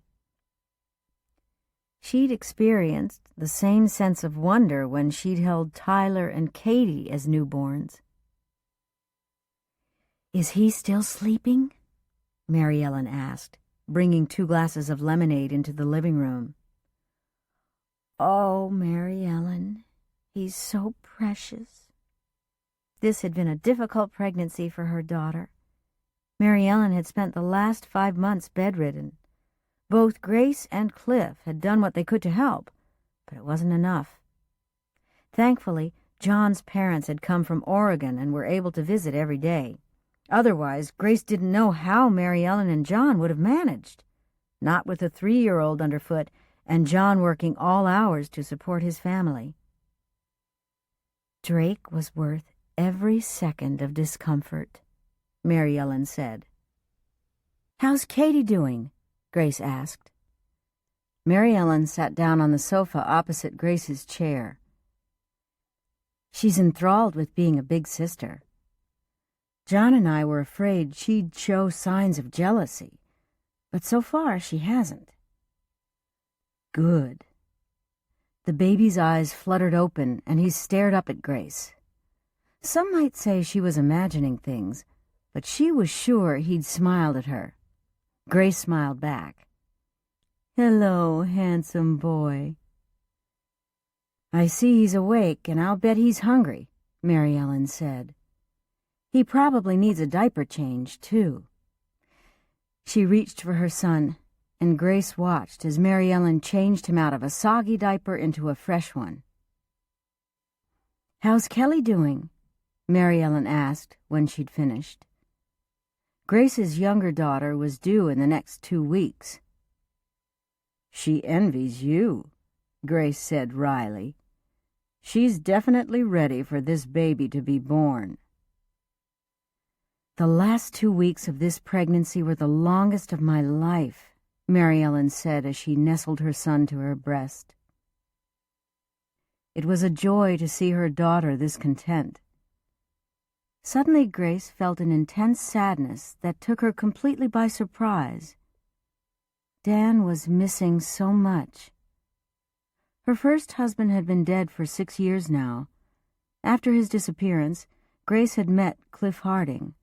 Once Dan's body was recovered, with his suicide note, She'd allowed herself to find happiness in loving Cliff. Earlier that year, she'd finally married him. When Dan had first gone missing, Grace had been sure she'd never feel contentment again. She didn't sleep, didn't eat, and was scarcely able to function. Only recently had she begun to understand the kinds of demons that had chased her husband and compelled him into such a drastic solution. Kelly had always been close to her father, and his disappearance had been hardest on her. She'd been pregnant with Tyler at the time, utterly convinced her father would return for the birth of his first grandchild. Until the very end, Kelly had believed Dan would have a perfectly rational explanation for disappearing. "Mom?" Mary Ellen said. "Is something wrong?" Grace smiled despite her sadness. "I was thinking about your father and how proud he would have been of his grandchildren." Mary Ellen looked away and, when she turned back, her eyes brimmed with tears. "I think about Dad a lot. I miss him. I didn't expect I would. I was so furious with him for what he did. Now I'm not. I just feel so sad for him and what he's missing." Grace leaned forward. "I miss him too. We'll never fully understand why he chose suicide, and there's no point in trying to find a logical reason. He wasn't himself. And hadn't been for years, she thought, but didn't say." "I know." Grace heard sounds from upstairs indicating that Katie had awakened from her nap. "I'll get her," she told Mary Ellen, wiping the tears from her own cheeks as she walked up the stairs to collect her granddaughter. Still tired and a little cranky, Katie crawled into her grandmother's arms and pressed her cheek against Grace's shoulder. Moving carefully on the steps, Grace carried her granddaughter back to the living room. She settled down on the sofa again and held Katie close. "I heard the art gallery isn't doing so well," Mary Ellen said. She met her mother's gaze. "Lois phoned the other day and said sales are way down." Lois Habersmith had taken over as manager when Mary Ellen had to quit.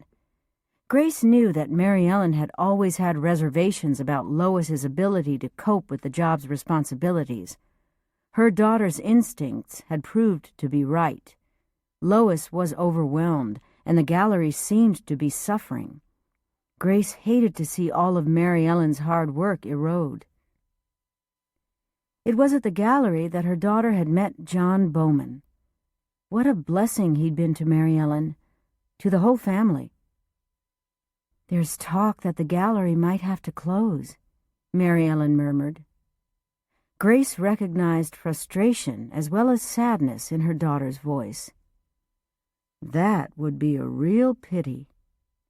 "I think so too, but I can't go back to work," Mary Ellen sighed. "I'd like to, but it's impossible. Besides, I'm managing John's career now. With 2 children under 4, plus getting John's photographs out to the various agents, I have all I can deal with." "I know," her mother said. "The gallery's not your obligation anymore." "It's just that I put so much time and energy into the place," Mary Ellen said regretfully. "It really bothers me to see it failing. I'm positive that, given half a chance, it could be profitable again." Grace believed that, too. None of the artists her daughter had worked with depended on income from the Harbor Street Gallery as their sole support, but sales there had supplemented many of the local artists' revenue, including John's. Katie squirmed down from her lap, and Grace took her into the kitchen to let the little girl choose her own afternoon snack. Katie decided on a graham cracker and juice. When she returned, Mary Ellen had finished nursing Drake. "Olivia came by yesterday with a gift for the baby." Olivia and Grace had been best friends nearly their entire lives. Before Grace could comment, her daughter continued. She said something interesting. Mary Ellen studied her closely. Grace had a feeling she already knew what this was about. Does it have to do with Will Jefferson? Mary Ellen nodded. Slowly expelling her breath, Grace sat down. Will was Olivia's older brother. In high school, Grace had a huge crush on Will, but he'd hardly known she was alive. He'd gone off to college, married, and moved to Atlanta. She'd married Dan and stayed in Cedar Cove. Decades later, after Dan's death, Will had contacted Grace to tell her how sorry he was. Their email relationship had started out innocently enough. Then it turned into an affair in every sense but the physical, and that would have happened within a matter of weeks. Grace wasn't blameless by any means. She knew Will was married. He lied, though, and said he was divorcing his wife, Georgia.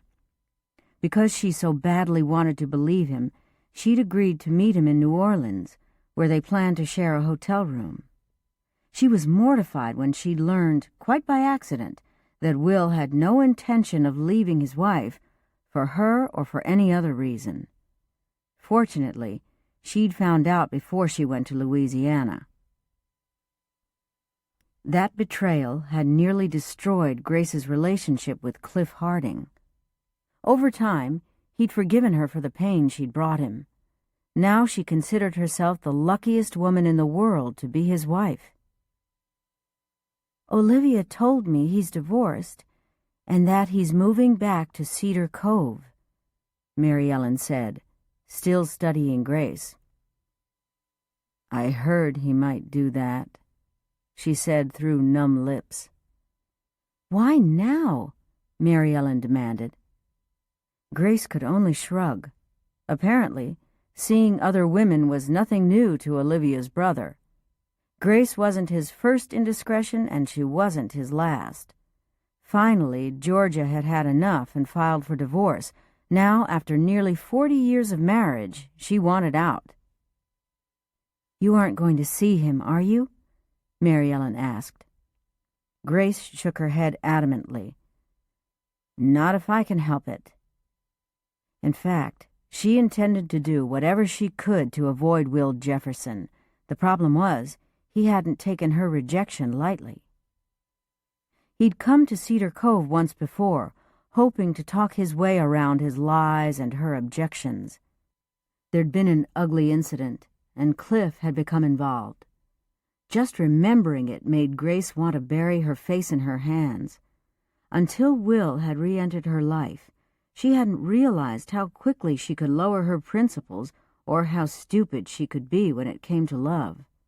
Or, more accurately, infatuation. Does Cliff know? Grace shook her head again. She should tell him.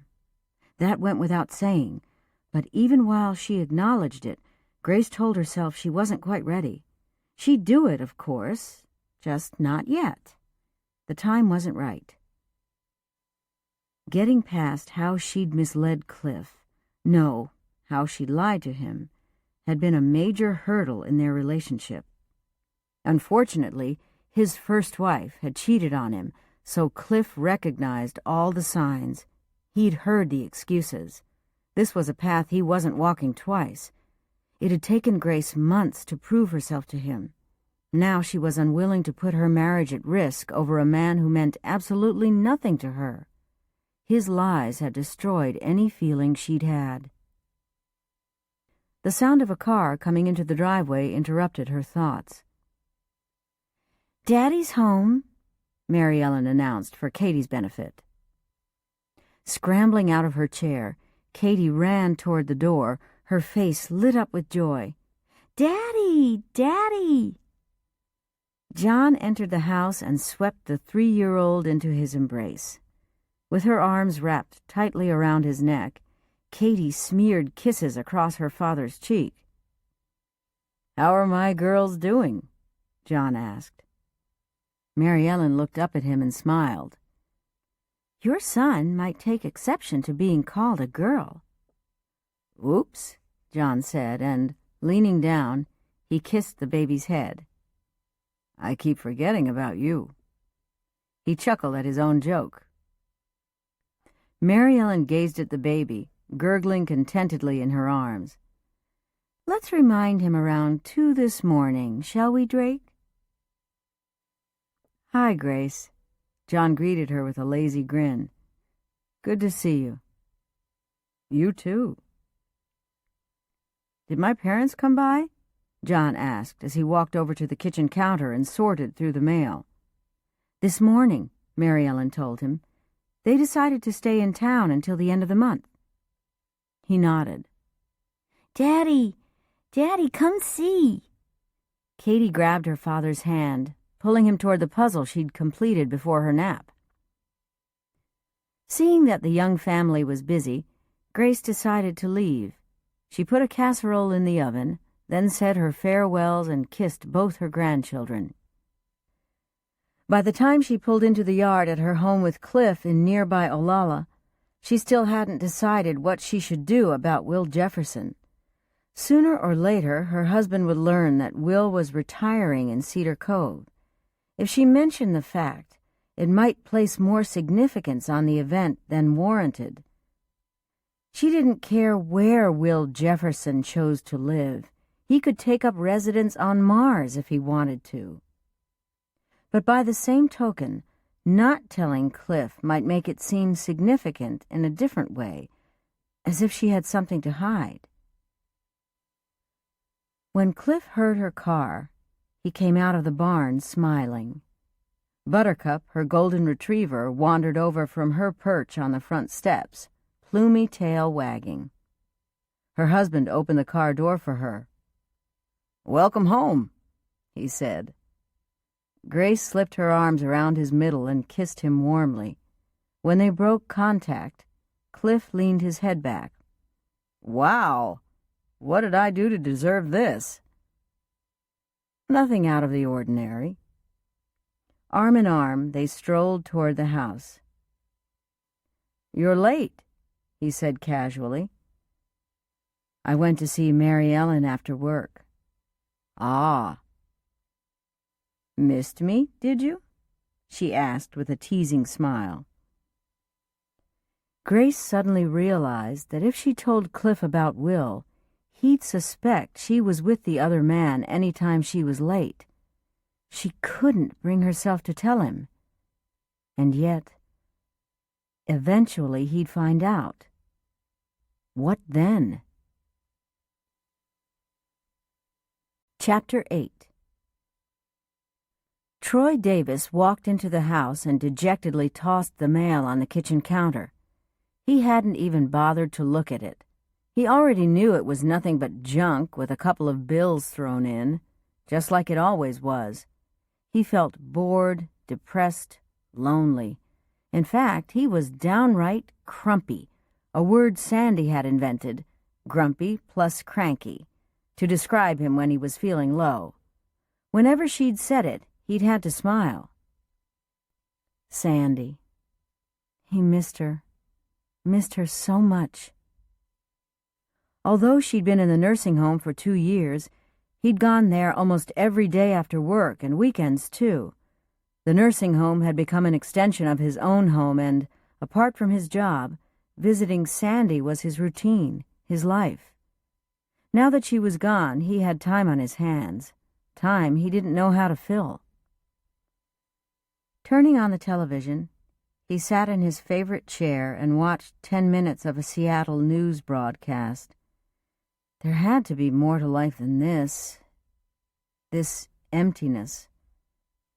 Because Sandy had required so much of his time, he'd never developed hobbies. He supposed he could now, but he couldn't think of a single thing that interested him enough to devote his efforts and resources to.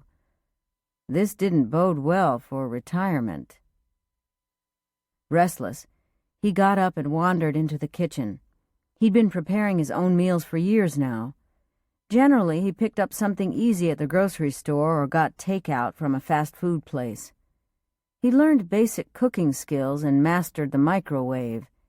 He could barbecue a steak, nuke a potato, and pour salad dressing over lettuce with the best of 'em. Nothing fancy, though.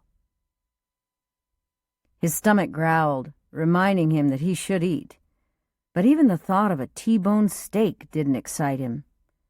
With no energy and no inspiration, he opened the bread drawer and pulled out the peanut butter and jelly.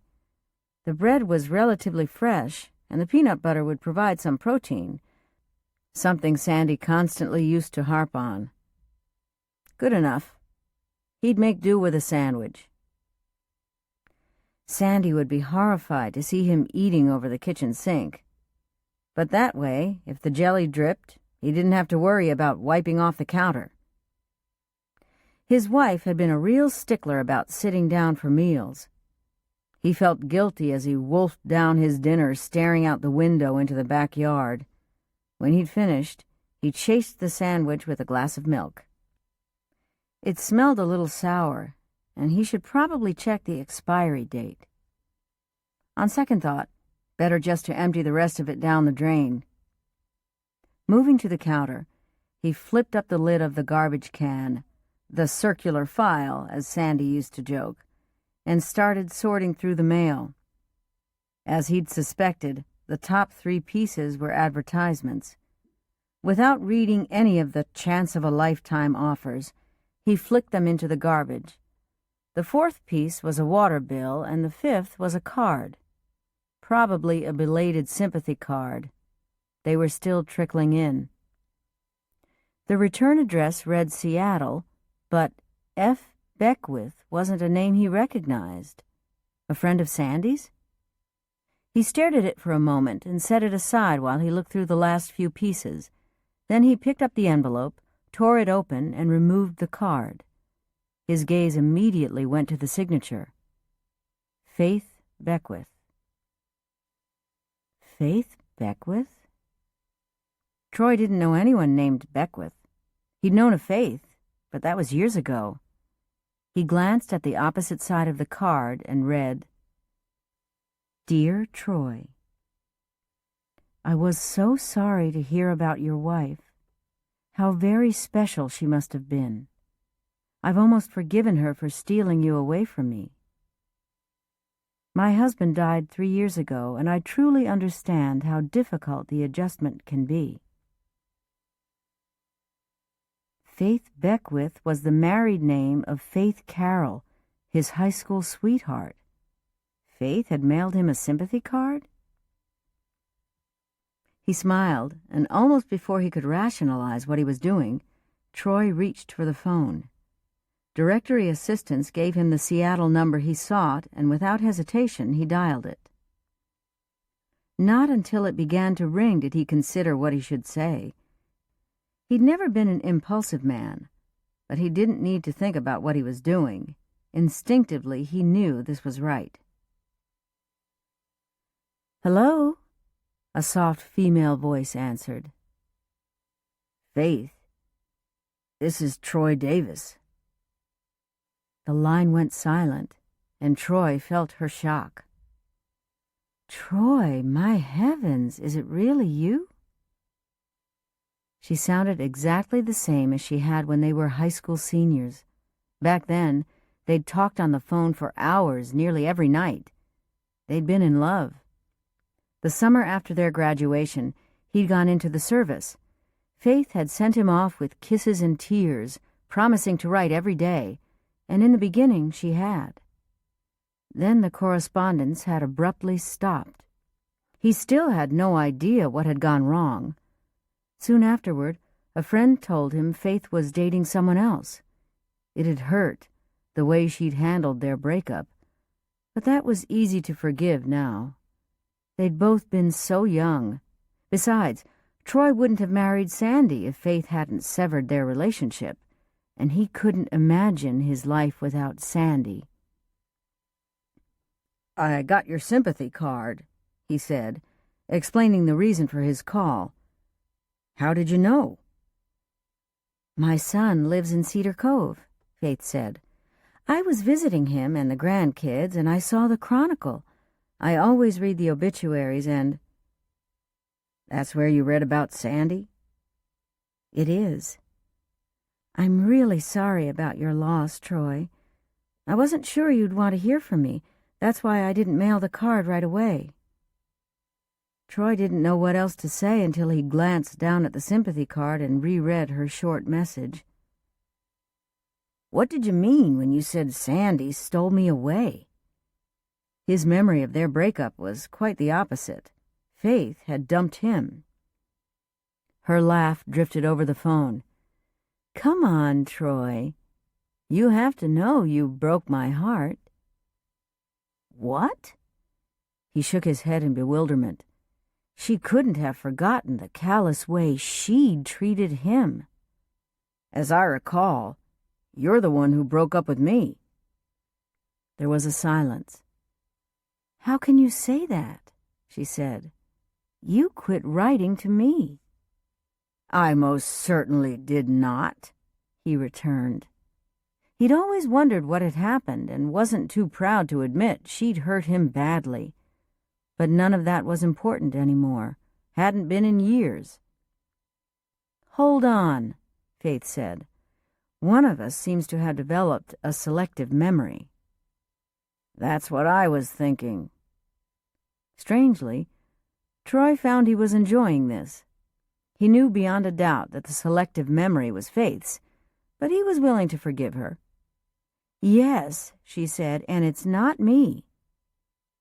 "Well, then," he said, "let's review the events of that summer." "Good idea," she concurred. "Practically as soon as we graduated from high school, you went into basic training." "Right." Troy was with her so far. "I remember clearly that you promised me your undying love when we said goodbye." "I did, and I meant it." She spoke without hesitation. "I wrote you every single day." "In the beginning." He'd lived for Faith's letters, and when she'd stopped writing, he hadn't known what to think. "Every day," she reiterated, "and then you stopped writing." "Me?" "Yes, you." Troy grew quiet. "I didn't stop writing you, Faith." "I didn't stop writing you either." "I phoned," he said, "and your mother said you were out. Later, someone else told me you were seeing some other guy. I got the message." "I didn't date anyone other than you until after I left for college that September." The silence seemed to hum between them. "My mother," she breathed slowly. "My mother was the one who took out the mail every day and collected it, too." "She didn't like me?" Troy couldn't remember Mrs. Carroll being particularly hostile toward him. "She liked you fine, but she thought we were too young to be serious," Faith said. "I made the mistake of telling her I hoped you'd give me an engagement ring for Christmas." The irony was, Troy had planned on doing exactly that. "You mean to say you believed I'd just stopped writing?" Faith asked. "Without saying a word? You honestly believed I'd do that to you?" "Well, yes," Troy admitted. "Just like you believed I'd given up sending you letters." She hesitated, then reluctantly agreed. "Did you try to get in touch with me when you finished basic training?" she asked. "You came home on leave, didn't you?" "Of course I did," Troy told her. "I went to your house. That was in late August. But by then you'd already left for college. I wanted to talk to you, but when I asked for your new address, your mother said it was probably best not to contact you." "My mother," Faith groaned. "I never suspected she'd do anything like that." "I didn't either." They both seemed at a loss as to what to say next. Finally, she whispered, "You broke my heart." He hadn't come out of the relationship unscathed either. "You broke mine," he told her. Faith exhaled softly, then said, "It seems my mother has a great deal to answer for." "Is she still alive?" Troy didn't figure there was much point in dwelling on the sins of the past. "No. She died 10 years ago." "Despite everything, our lives worked out well, didn't they?" he said. "Maybe not the way we expected, but—" "Yes," Faith said. "I met Carl at Central Washington, and we got married in 1970. Funny little coincidences. Sandy and I were married the same year, in June." "What day?" "The 23rd. What about you?" "The 23rd. This was too weird. They'd each been married on the same day and in the same year, to someone else. "Children?" he asked. "2, a boy, Scott, and a girl, Jaylyn. Scotty lives in Cedar Cove, like I said, and teaches at the high school. Jaylyn's married and the mother of 2. She's currently a stay-at-home mom. What about you?" "One daughter, Megan. She works at the framing shop down by the waterfront." "Oh, my goodness. Scotty just had her frame a picture I gave him of his great-grandparents. It was taken in the 1930s on the family farm in Kansas." Their lives had intersected more than once, and in the last few years she'd visited town to see her family. They could have run into each other at any time, yet never had. "So you're the sheriff these days," Faith said. "Yeah, Cedar Cove's always been my home. I never wanted to live anywhere else. There aren't that many of us from our graduating class around anymore." "I heard about Dan Sherman's death," Faith told him. "Poor Grace. Scotty called me when his body was discovered." "That was a rough one," Troy said. He knew Dan, but they'd never been close friends. "Grace is remarried to a local rancher." He paused. "You'd like Cliff. He's a down-to-earth, no-nonsense kind of guy." "What about Olivia?" As he recalled, Faith and Olivia had been fairly good friends in high school. "I always meant to keep in touch with Olivia, but life sort of crowded in." "Olivia married a guy called Stan Lockhart when she graduated from college. They were divorced the year their son died." "I knew she'd become a judge, but I hadn't heard that she'd lost a child, or that her marriage broke up." "It all happened more than 20 years ago now." "You never attended any of the class reunions, did you?" He should know. He'd been to every one. "No. What about you?" "Unfortunately, yes." Troy would have preferred to avoid them, but it was hard since he lived in town, and he'd been one of the senior class officers, so people expected him to plan the event. Against his will, he'd done it for most of the reunions, thanks mainly to Sandy and her organizational skills. His daughter had helped with the last reunion. He'd rather have stayed home. "You were going to be a nurse, weren't you?" "I am," she said, correcting herself. "Although I don't work in the medical field now. I burned out about 10 years ago." She hesitated, as if uncertain she should continue. "I write a little, but it's no big deal. Articles about health, that sort of thing." "Really? I'm impressed." Troy had never been good at putting his thoughts on paper, other than police reports, of course, and that was a matter of getting the facts and stating them clearly. "Don't be. I dabble at it." He could almost see her shrug. "I guess it's a way to use some of my medical background." They chatted for another few minutes, and then there didn't seem to be anything more to say. Troy searched for something to keep Faith on the line. All he knew was that he didn't want to break the connection for fear it would be half a lifetime before they spoke again. if ever. How often do you get to Cedar Cove these days? Not a lot, but Scotty's been encouraging me to move back to town, and I'm considering it. She paused. Why do you ask? I was thinking, he said, shifting uncomfortably on his feet, that we could get together the next time you do. Okay, she said immediately. We could have coffee and pie at the Pancake Palace. They used to go there on dates, only it had been a soda and fries. Not Coke and French fries? You remember that too? He asked. Of course I do. We always shared both. I liked more salt than you did. Do you know when you'll be in town? He pressed. I could come next Saturday, she said, if that's convenient. It was convenient. In fact, it couldn't have been better. Chapter 9. This was the last day of Anson Butler's 2-week leave from Army training. In the morning, he'd be flying to the East Coast for advanced study in computer technology, working with Army intelligence. Allison Cox was proud of him, proud of his success and determination, and she dreaded not being able to see him for another 8 weeks.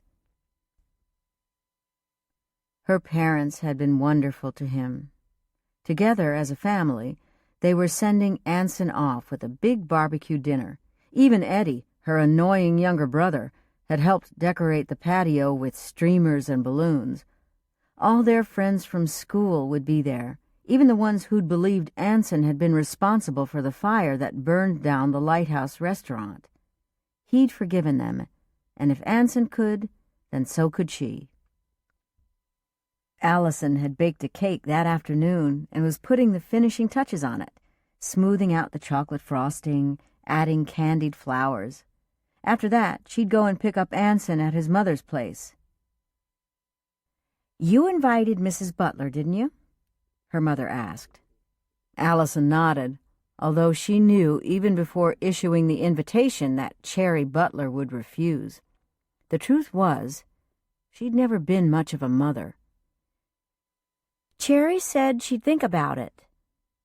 Allison would definitely prefer it if his mother decided not to come. Cherry's presence would be uncomfortable, and, especially if she drank, she was almost guaranteed to embarrass her son. The kitchen door opened, and her father came in from the garage. Looks like there's a party going on here, he teased. How'd it go with Alan Harris? Her mother asked, referring to a local attorney who'd asked to meet with him, despite the fact that this was Sunday afternoon. Allison's parents exchanged a brief kiss. Her father started to loosen his tie. Martha Evans died last night. Her mother's face went soft with sympathy. I'm sorry to hear that. Rosie, she was more than 90 years old and ready to go. You're the executor of her estate? Zach nodded. Alan asked me to notify Martha's family, none of whom live in town. They'll be making the funeral arrangements. Allison watched as her father sighed. Martha's lived on her own all these years. Pastor Fleming's the one who found her body. He'd been going over there once or twice a week to check on her. He's a good man. Allison liked Pastor Fleming, too. Everyone did. Charlotte Rhodes has offered to organize the wake. When will Martha's family... Her mother didn't get a chance to finish the question before Eddie shouted through the open sliding glass door. Should I light the barbecue? Not yet, Zach answered. I want to change clothes first. Eddie! Allison cried, irritated by her brother's impatience. I haven't even gone to pick up Anson yet. All right. I was just trying to help. We appreciate that, Eddie, Rosie said, mixing chopped green pepper and tomatoes into the lettuce greens. She turned to Allison. "Perhaps you should drive to Anson's now." "In a minute," Allison said, arranging tiny silver pearls on the border of Anson's cake. "Be sure and let his mother know she's welcome to join us." "I will," Allison promised. With a last critical look at the cake, she collected her purse and the car keys and headed out the door. Anson's mother lived in a trailer court off Lighthouse Road. Allison remembered the first time she'd met Cherry Butler, who'd been, if not hostile, certainly unwelcoming. Even she, his mother, had believed Anson was responsible for the fire. Anson's disappearance had been difficult for Allison. She hadn't known where he was, whether he was safe, what he was doing. To learn that he'd enlisted in the army, well, that had come as a complete shock. Allison pulled into the trailer park, following the dirt road to the last single-wide trailer at the back of the lot. When Anson didn't step outside after a minute or so, she turned off the engine and climbed out. Before she could walk up the 3 steps, the door opened and Cherry Butler stood in the entrance. She wore a short skirt and a skin-tight sweater. Her hair had been dyed coal black. Leaning against the door jamb, she held a cigarette loosely in one hand and glared at Allison. Slowly, she raised her cigarette to her crimson lips and inhaled. "Anson's not here," she announced when she'd finished blowing the smoke upward. "Oh." "Don't look so worried." Cherry seemed to enjoy her discomfort. "He's with Shaw. He should be back any minute." Shaw was one of Anson's best friends, and her friend too, and she realized that Anson would want some private time with his buddy before he left. "He did it for you, you know." Cherry puffed at her cigarette again. "I didn't want my son in the military. He knows that. Some recruiter fed him a crock and he believed it. Now see what's happened." "Anson told me he liked the military." "Sure he does. You'd like it too, if you could hide away all safe and sound while the police are searching for you." Allison stared up at his mother and wished she knew what to say. A moment passed in awkward silence. Then, gathering her courage, Allison resolved to speak her mind. "You're Anson's mother." She took a step closer. "You should be proud of him, Mrs. Butler." "Didn't I tell you the first time you came by that I ain't never been a Mrs. Anybody?" "Ms. Butler," Allison tried again. "I meant what I said. Anson's the only one in his basic training class who was selected for this specialized course. He's smart and I love him. You might think 18's too young to understand about love, but I know what my heart feels." Cherry Butler exhaled a thin line of smoke. "Listen, Abby." "Allison." "Whatever. You just pine your little heart out for my son all you want. He's leaving, and my guess is he'll find some other girl soon enough. Men are like that, so do yourself a favor and forget about my son." "Forget Anson?" Allison repeated incredulously. "I could never do that." Cherry laughed. "Suit yourself, but take my word for it. He'll break your heart. He's no different from any other man. Look at me. I was such an idiot. I actually thought his father would marry me when I told him I was pregnant." She paused to take another drag on her cigarette. "Couldn't do it, though, 'cause he already had a wife."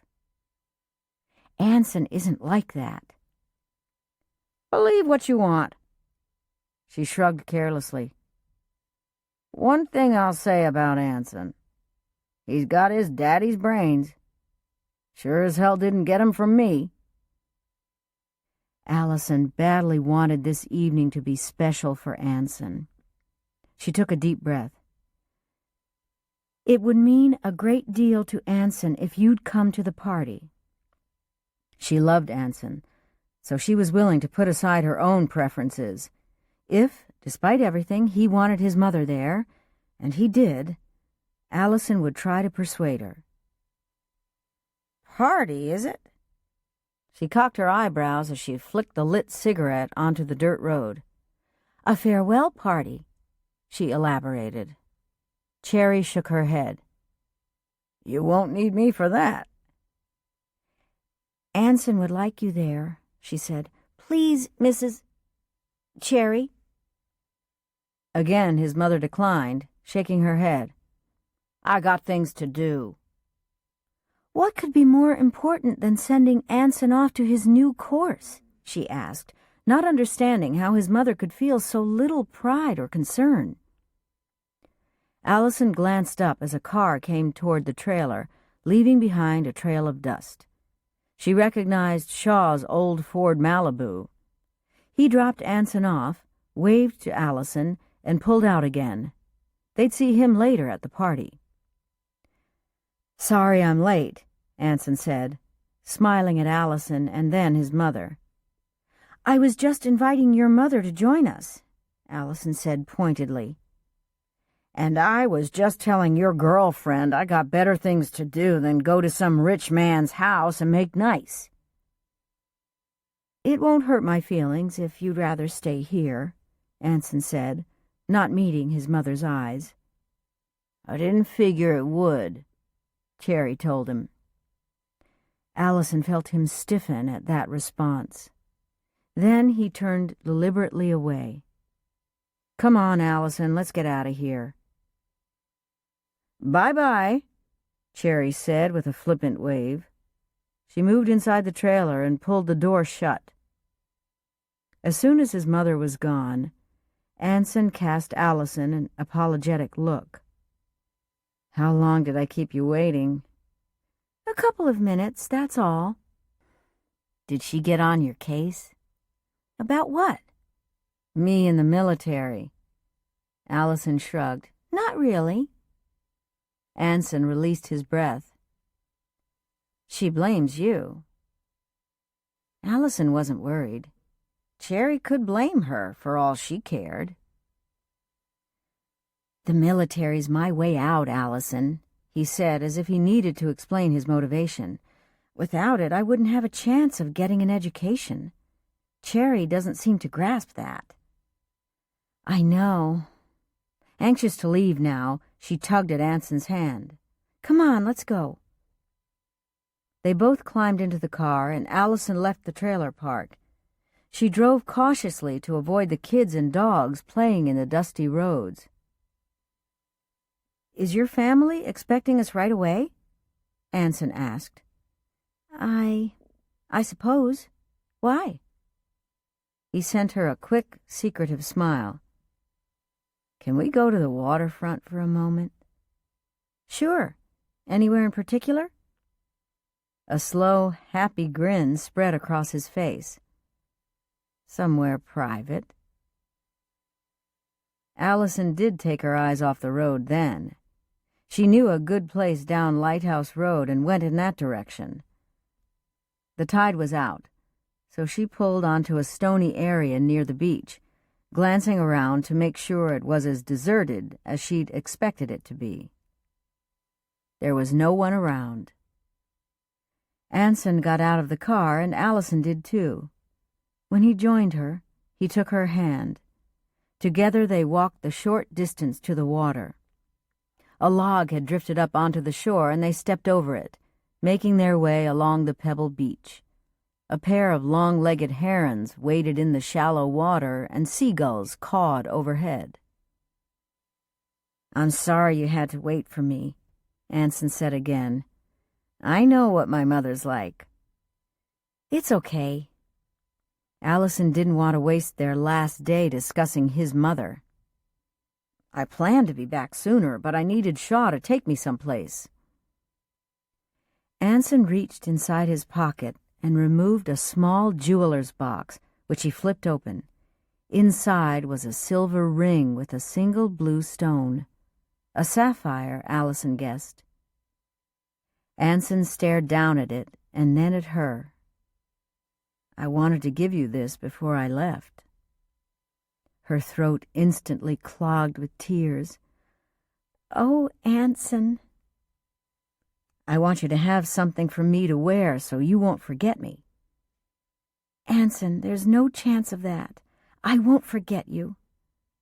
She hadn't before, and she wouldn't now. She'd meant what she told his mother. She loved Anson. "You're going off to college. You'll be surrounded by all those smart, good-looking guys." She would have laughed if her tears hadn't made it impossible. "Haven't you figured out yet that you're the only guy I care about?" She managed a brief smile. "And Anson, you're smarter and better looking than any of them." He looked up then, his eyes warm with love. "I adore you, Allison. You're my whole world. I don't know what I would have done without you these last few months. You were all that got me through basic training." He held out the small velvet box. "May I put this on you now?" She gave him her hand, and he slid the ring on her finger. "It fits," he said, sighing with relief. "This ring is a promise from me to you that I won't even look at another girl while I'm away. I promise I won't date anyone else either." She stretched out her hand, turning it this way and that. "The ring is beautiful, Anson. My favorite color. It's perfect." I had to guess the size. Allison threw her arms around him. "I love you." They clung to each other for a long moment. When he kissed her, she felt as if she'd spun off into some new galaxy, unknown to anyone but them. It was hard to break away from him, hard to remember that they were in full view of the road and anyone who happened to drive by. "Thank you, Anson," she said softly, gazing down at her ring again. "This is so thoughtful. It's so you." "I wish it was the Hope Diamond." "In my heart it is." Allison would treasure this ring all her life. She didn't want him to go, especially so far from Cedar Cove, but at the same time, she knew this was an unmatched opportunity for him. She wouldn't take it away from Anson for anything. Anson locked his arms at the small of her back and leaned his forehead against hers. "Wait for me." Allison nodded. "I'm not going anywhere. I'll always be here for you, Anson. Always." He kissed her again. They separated reluctantly and, holding hands, walked back to the parked car. In the morning, Anson would be gone. Chapter 10. When Teri left the mall Tuesday evening after work, she found James waiting for her. Her husband's driver, following Bobby's instructions, drove her to and from the salon. Bobby seemed to think she was safer that way. James stood outside the car near the passenger door, waiting for her. "Good evening, Miss Teri." "Good evening, James." The minute she'd slipped inside the vehicle, she took off her shoes and rubbed her aching feet. She'd had a lot of clients and hardly any breaks. "Did you have a good day?" he asked in a solicitous voice. "Yes, thanks." Generally, James wasn't very talkative. For some reason, he'd been more sociable the last few days. "I thought it was commendable of you to invite your family for dinner last weekend." "Well, it had been an experience, that was for sure." "It's nice of you to say so." He dutifully closed the car door before walking around to the driver's side. About halfway home, Teri noticed that James kept glancing at her in the rearview mirror. "Is something the matter, James?" she asked, finding his behavior curious. "Wrong, miss. You keep looking at me." "Sorry, miss. It's just that you and your sister don't resemble each other at all." Teri snickered. "She's my half-sister, and she got the beauty while I got the brains." Teri wasn't convinced that was an accurate assessment, but it sounded good. "She is beautiful," he murmured. Surprised at the comment, Teri studied him for a moment.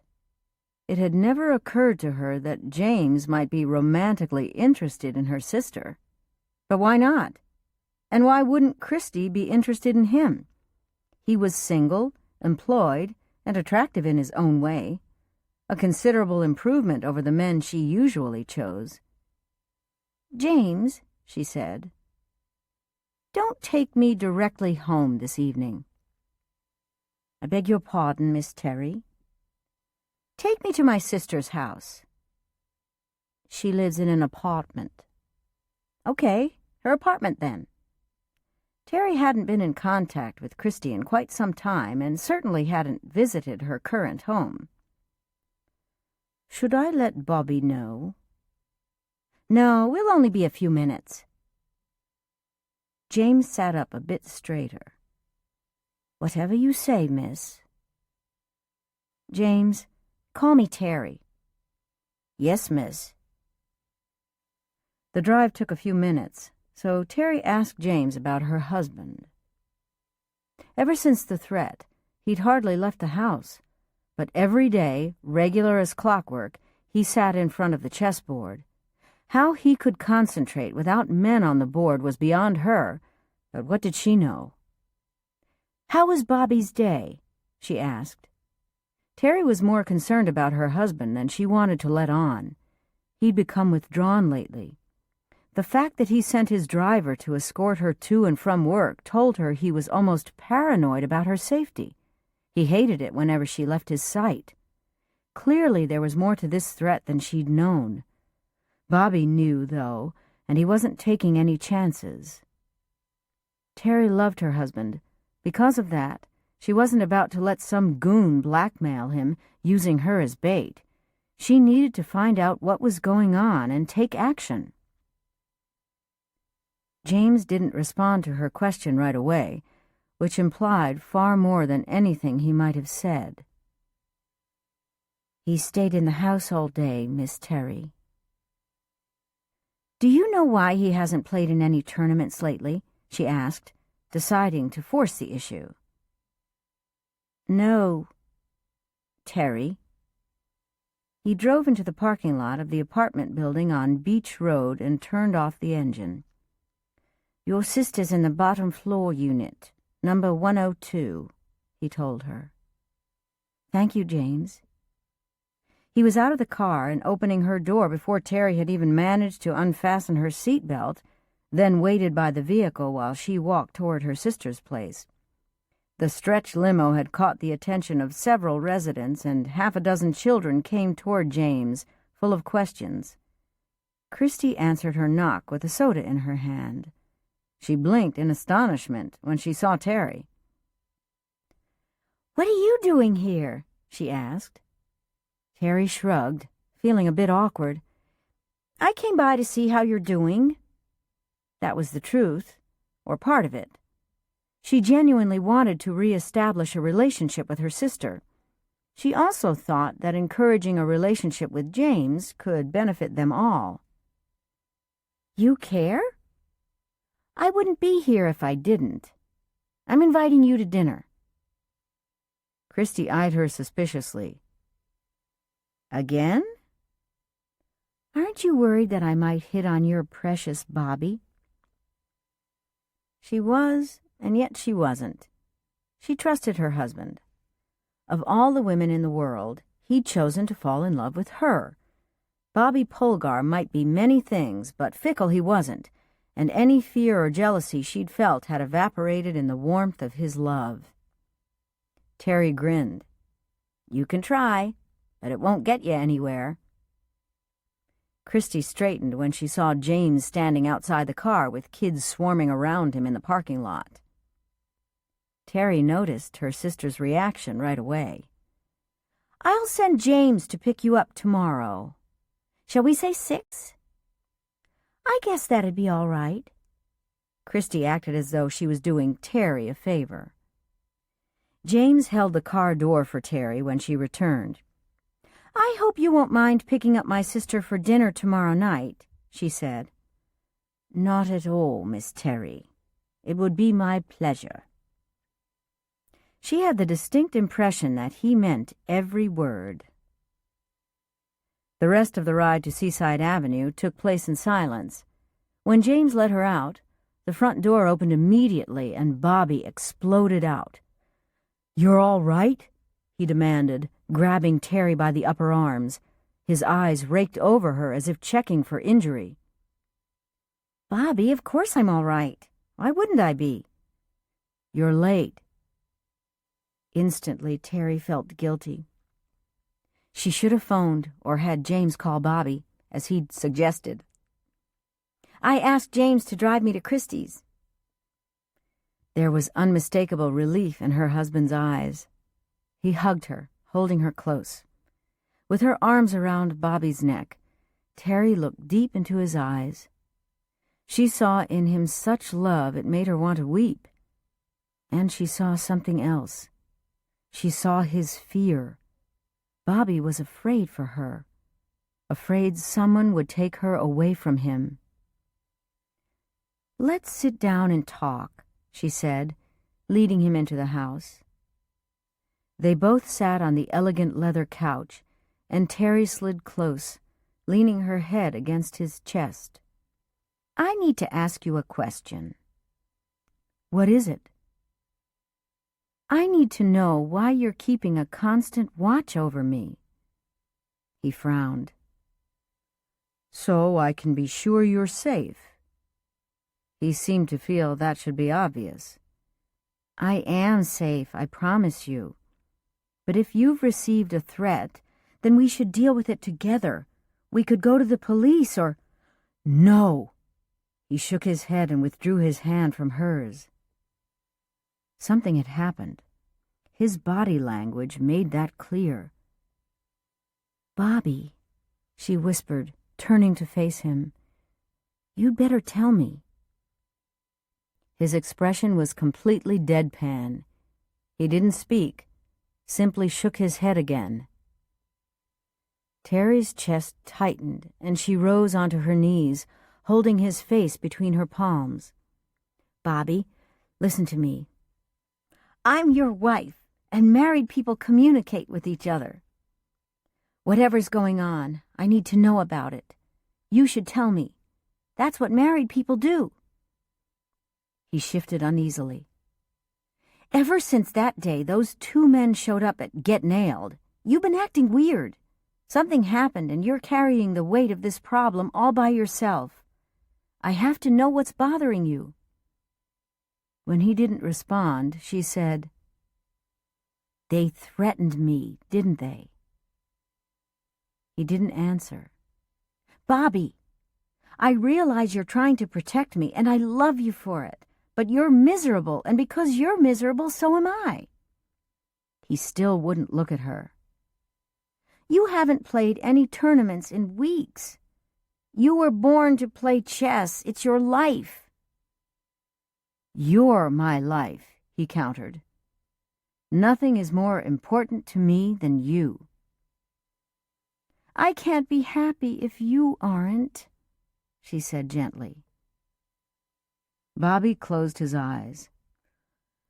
"Shortly after those men came to see you," he said in a low voice, "I received a phone call from Alexander Vladimir." "Who?" "Vladimir. He's a Russian chess player.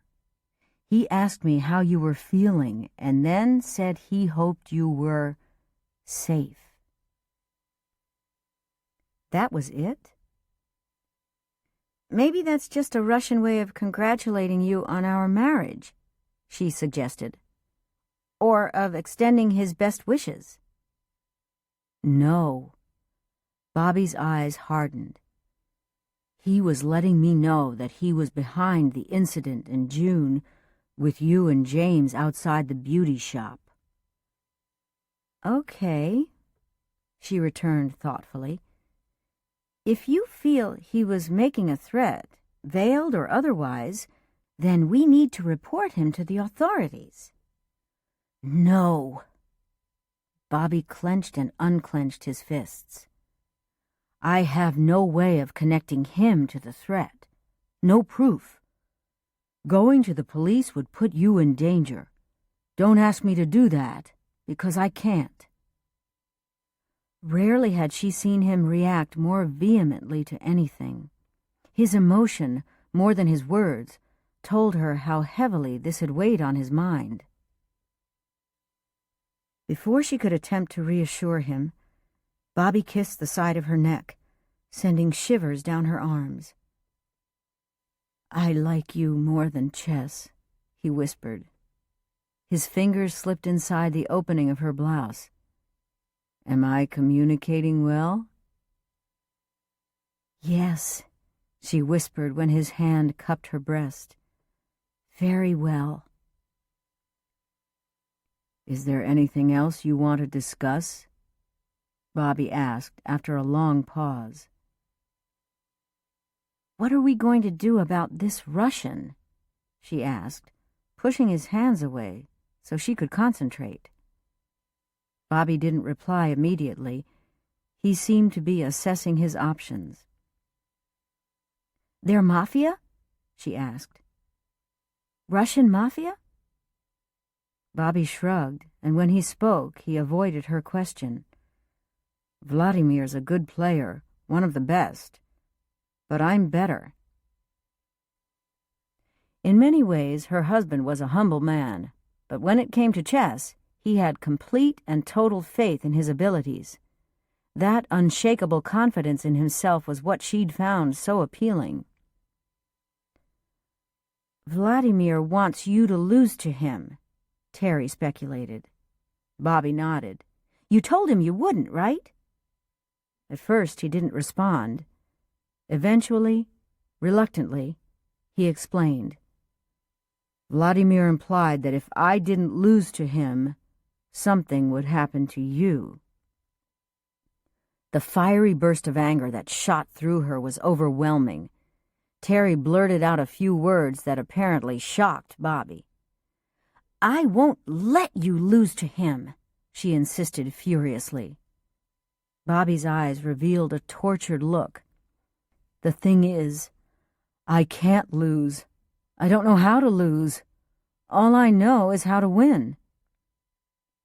That's why you've given up tournament play, isn't it? His eyes met hers, and he answered with a slight incline of his head. Vladimir will get what he wants. The longer I resist, the lower my ranking will go. Soon he'll be ahead of me. While Teri understood his reasoning, she also realized it would never happen. The press was demanding a match between the two men, and if he refused, Bobby would look like a coward, a loser. Although he hadn't said so, her husband knew it too. Chapter 11. Olivia, it's a girl! Grace Harding all but shouted through her cell phone. Kelly had the baby? Olivia sounded groggy, as though she'd been asleep. If so, she was awake fast enough and seemed as excited as Grace herself. This was one of the great things about having a best friend like Olivia. You could call her at any hour of the day or night. You could share bad news or good, and she'd always know what to say. I woke you up. I'm sorry. A quick glance at her watch showed that it was 11 o'clock. Tears of joy made wet tracks down her cheeks. Kelly phoned at 9 to tell me she was in labor. I got here just in time to welcome little Emma Grace into the world. Emma Grace, Olivia repeated slowly. What a lovely name. She's gorgeous. Grace couldn't stop talking. She's got the biggest, bluest eyes and... Meet me at the Pancake Palace, Olivia broke in with a laugh. We should celebrate. It wasn't champagne Goldie would be pouring, more like decaf coffee. She'd probably bring them each a slice of coconut cream pie as well. For years, Olivia and Grace had attended a Wednesday night aerobics class, followed by coconut pie and coffee. This was tradition. The pie and coffee were their reward for stretching and sweating and leaping up and down. More importantly, Wednesday night was their time to catch up. Even though they'd seen each other just the night before, it seemed right to share this moment with Olivia, who'd been a constant in her life since grade school. I'll be there in half an hour, Grace told her. She felt too keyed up to drive home and try to sleep anyway. It wasn't every day a woman had a brand new granddaughter. The next call she made was to Cliff. She remembered that he was in the barn, so she left a message. Then she phoned Mary Ellen, who of course already knew, and finally she drove from the birthing center in Silverdale back to Cedar Cove. Grace's heart soared as she rounded the curving road that edged the cove. The lights of her hometown welcomed her, and she smiled as she drove past the library and down Harbor Street to the Pancake Palace. This had been their hangout, hers and Olivia's, ever since high school. Funny, those afternoons didn't seem that long ago. They were both grandmothers now, but inside they remained the high school girls they'd been back then, confiding secrets and gossiping about their friends. The Pancake Palace had changed little in all those years. The menu was still the same, only the prices had increased. The booths had been reupholstered a number of times, but they were the same red vinyl as they'd been in the days of their youth. Olivia's car was in the parking lot, and Grace could see her through the restaurant window. She was in their booth, the very booth where Grace had whispered her dreaded secret when they were high school seniors. Olivia was the only person who knew Grace was pregnant when they graduated. Grace hadn't found the courage to tell her parents until Dan had said he'd marry her. Then and only then had they broken the news to her family. You look far too young to be a grandmother, Olivia said when Grace slid into the upholstered seat across from her. 5 times over. She had 4 of her own and was a step-grandmother to Cliff's granddaughter, April. And yet it wasn't so long ago that she'd despaired of ever becoming a grandmother at all. That was when Mary Ellen was divorced and seemed to have no intention of marrying a second time. Kelly had wanted children but couldn't conceive. Now both her daughters were mothers, each with a boy and a girl, a wealth of happiness that overwhelmed Grace whenever she thought about it. Tell me everything about Emma Grace, Olivia said. She's a beautiful baby, Grace began, with lots of blonde hair, those blue eyes, and a scrunched-up red face. She smiled at the memory of holding Emma. She's got a powerful pair of lungs, too. Goldie, their favorite waitress, approached the table, carrying a pot of coffee in one hand and 2 pieces of coconut cream pie in the other. Didn't I see you here yesterday? She asked as she set down the plates. And it's later than your usual 9:15. I'm a grandma again, Grace announced proudly. Congratulations! Goldie poured their coffee. "The pie's on the house, girls." She hurried off to see to another customer, one of the few so late at night. "How's Kelly doing?" Olivia asked, reaching for her fork. "Excited, jubilant. That's exactly how you were when you had Mary Ellen and Kelly." "And you with Justine and Jordan," Grace reminded her, "and then later with James." Sadness flashed in Olivia's eyes at the mention of Jordan, the son she'd lost. "Okay," she said a moment later, rebounding quickly. "Now that both Drake and Emma have made their appearance, it's time." "Time for what?" "Time," Olivia pointed her fork at Grace, "to plan your wedding reception." Grace instantly felt guilty about putting this off. She'd been so involved with her daughters and the births of the grandchildren that she delayed the reception again and again. "It's been so many months now, I don't think—" "Nonsense," Olivia countered, cutting her off. "Your entire family needs to celebrate. All the grandkids are healthy and happy, and you're married to a wonderful man who adores you." As if she'd suddenly realized Cliff wasn't with them, Olivia sat up and looked around. "Speaking of Cliff, he's at home, or more accurately in the barn. Sunshine decided to deliver her foal, so Cal and Vicky are both with him. It's Sunshine's first, and Cliff wants to be sure everything goes okay." Olivia smiled softly. "A night of births." Grace nodded, feeling emotional. After a sip of coffee, she changed the subject. "Well, we know what my husband's doing. How's yours?" "Jack's snoring contentedly. The phone didn't even wake him." She shook her head. "Your sleeping beauty," Grace teased. "Wait, we're mixing up our fairy tales," Olivia laughed. "All I know is that we both ended up with a happily ever after, however long that might be," she added soberly, and Grace knew she was thinking of Jack's heart attack 2 years earlier. Grace could only hope he'd truly mended his high cholesterol, junk food ways. What she liked best about Jack Griffin, and there was a lot to admire, was the fact that he loved her friend. They were two of the most mismatched people she could imagine, and yet it worked. "Set a date for the reception," Olivia urged her, "and I'll help as much as I can." Grace nodded. Olivia was right. It was time to celebrate her marriage.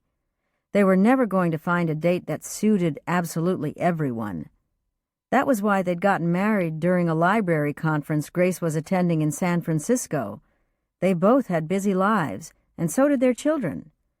But instead of fitting their schedules to everyone else's, they'd simply eloped. It was a spur-of-the-moment decision, and Grace had no regrets. Except one. She hadn't realized how upset everyone would be with her and Cliff. Even Olivia felt hurt. Cliff and Grace hadn't meant to exclude anyone. All they'd wanted was to be together as husband and wife. A wedding reception would allow their family and friends to celebrate to their heart's content. "How about 2 months from now? I'll confirm with Cliff and let you know." Grace dug into her pie, savoring the first bite. Coconut was her favorite, although it was probably a bad choice from a health point of view. On the other hand, was there a good choice when you were talking about pie? Olivia set down her fork and wrapped one hand around her mug. She stared into her coffee. "I thought you should know. Will's in town. Mom called me this evening." Grace's heart slowed to a dull, irregular beat. "Oh." "He showed up at Mom and Ben's earlier today." "Okay." This wasn't the most intelligent response, but she couldn't come up with anything else to say. "Where's he staying?" she finally mumbled. "With Mom and Ben for now." Olivia looked down at the table. "Apparently, he's going to look for an apartment." You didn't mention my house is for rent, did you?" Olivia's gaze shot to hers. "No way! You mean it's still vacant?" The house felt like a weight around her neck. A young Navy couple, Ian and Cecilia Randall, had rented it on a month-to-month basis. They'd barely moved in when they received word of a transfer to San Diego. The rental property had sat empty for 2.5 months. The rental agent had told her that with the George Washington leaving port, the market was glutted with available properties. "He isn't planning to rent a house, thankfully." Grace pushed the pie away, her appetite gone. "If Will knew my house was available..." She didn't finish the thought. "I'm not going to tell him," Olivia assured her, "and I'm sure Mom won't either." Grace leaned her elbows on the table. "My biggest fear is that Will might make trouble between Cliff and me," she confessed. "I'll admit that's on my mind, too," Olivia said. "Mom doesn't seem to think so, though." "She's spoken to Will about it?" Charlotte wasn't one to shy away from an uncomfortable subject. Grace was grateful for the older woman's wisdom. Grateful, too, that she'd confronted her son and his sudden need to return to Cedar Cove. "Mom told me that Will claims he has no intention of pestering you." Grace hoped that was true. Even after she'd broken off their relationship, Will had attempted to get in touch with her, to explain away his lies and tell her fresh ones. She'd nearly lost Cliff once because of Will. She couldn't risk that happening a second time. "Does Cliff know?" Olivia asked, as if reading her thoughts. "I've been meaning to tell him, but I haven't done it yet." "Grace! It's just that we're so happy and I don't want anything to upset that." "Knowing Cliff, he'd be far more upset if he learned Will's living in Cedar Cove and you didn't tell him." "I will tell him, I promise." She'd do it as soon as she got home. This was too important to leave to chance. She wouldn't jeopardize her marriage over someone as deceitful and dishonorable as Will Jefferson. They finished their coffee and stood up to go, leaving a bigger-than-usual tip for Goldie. As they started walking to the door, Olivia gave her a hug. "Congratulations, Grandma." "Thank you, my friend." Olivia yawned. "Now let's go home and get to bed. I have to be at work in the morning." "Me too." Grace wasn't sure she'd be able to sleep. First, there was the birth of Emma Grace, and now this distressing news about Will Jefferson. Olivia had warned her weeks ago, but Grace hadn't believed Will would actually do it, hadn't believed he'd dare. Yet here he was. The light in the barn was off when she pulled into the yard and parked in her usual spot. Grace figured Cliff must be in the house. She hoped he hadn't gone to bed. "Is that you, Grace?" he said, coming to meet her in the entryway, accompanied by the dog. "It's me." She stooped to pet Buttercup, then walked into her husband's arms. After a lengthy hug, she asked, "How's Sunshine?" "Fabulous. She has a handsome son, and she's doing well. How's Kelly?"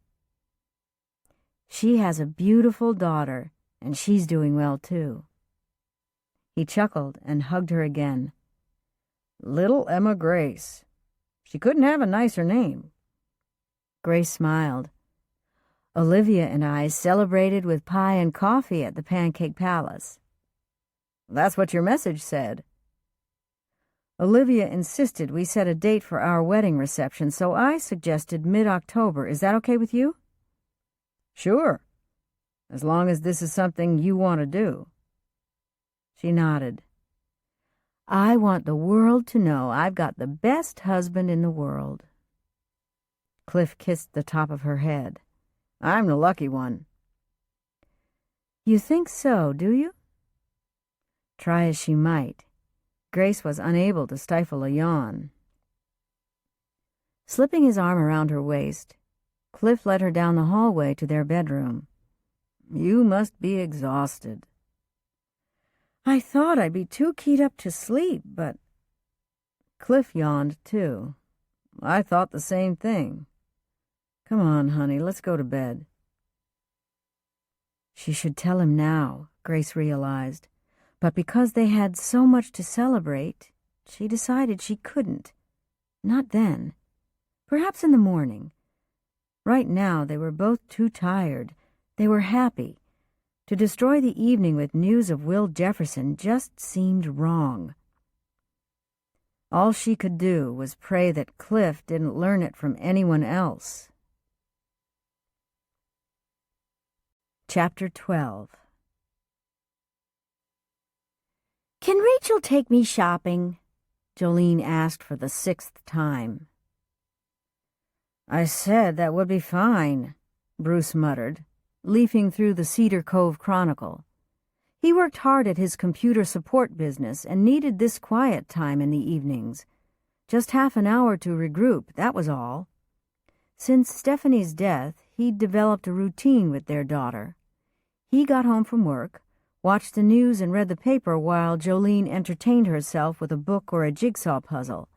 Afterward, they prepared dinner together. Their meals weren't always the meat and potatoes variety either.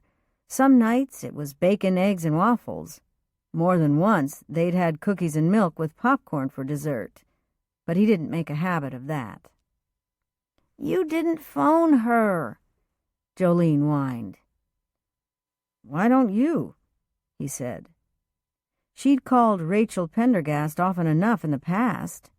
Rachel had stepped in as a surrogate mother after Stephanie's death and spent many evenings and Saturdays with them both.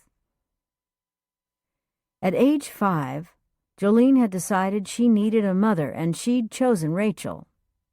Bruce smiled as he recalled the day they'd met Rachel at the beauty salon and how embarrassed he'd been by his daughter's pronouncement. But Bruce gratefully accepted Rachel's involvement in their lives as long as nothing was required of him. He wasn't interested in a romantic relationship, he told himself again. He was a one-woman man, and Stephanie was that woman. Now that she was gone, he had no intention of marrying again. Rachel understood that, although most women didn't. Since he was what people considered prime marriage material, various friends had taken it upon themselves to find him a wife. Bruce had been in more than his share of uncomfortable social situations with women whose objectives were explicit, if not explicitly stated. Sooner or later, they all learned that he wasn't interested. I want you to phone Rachel, Jolene said. Bruce lowered the newspaper. Why? Because then she'll know you approve. Bruce could see that the peacefulness of the evening was already shattered. Jolene talked to Rachel on a regular basis. The two of them seemed to get together at least once a week for one reason or another. More often now that lover boy had departed for San Diego. Nate Olson was no loss as far as Bruce was concerned, although he hadn't said that to Rachel. She could date whomever she wanted. Here. Jolene handed him the portable phone. Okay, he muttered. If he was truthful, he'd admit he wasn't opposed to contacting Rachel. He considered her a friend, a good enough friend to be on speed dial.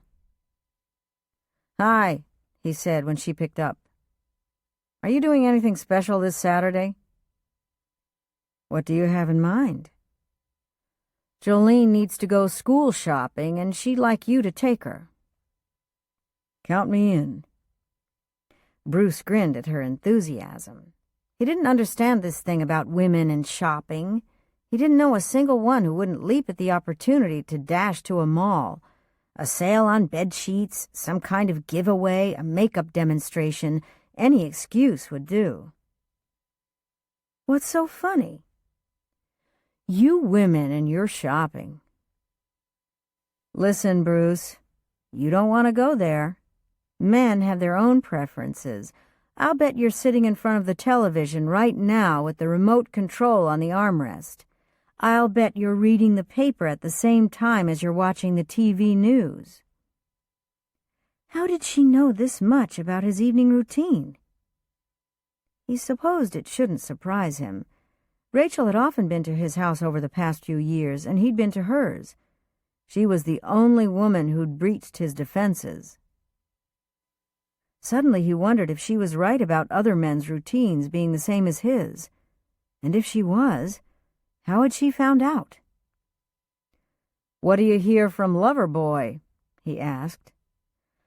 "I wish you'd stop calling Nate that," she said, the humor leaving her voice. "Okay, you're Sailor Man," he revised.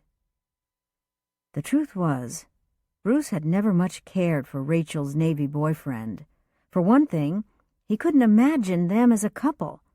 For another, Nate seemed to resent the time Rachel spent with Jolene. In fact, he'd tried on more than one occasion to come between them. So far, that hadn't worked. Rachel wouldn't allow it. "We talk almost every day. He misses me." "Do you miss him?" Bruce asked, although he already knew what she'd say. "Like crazy.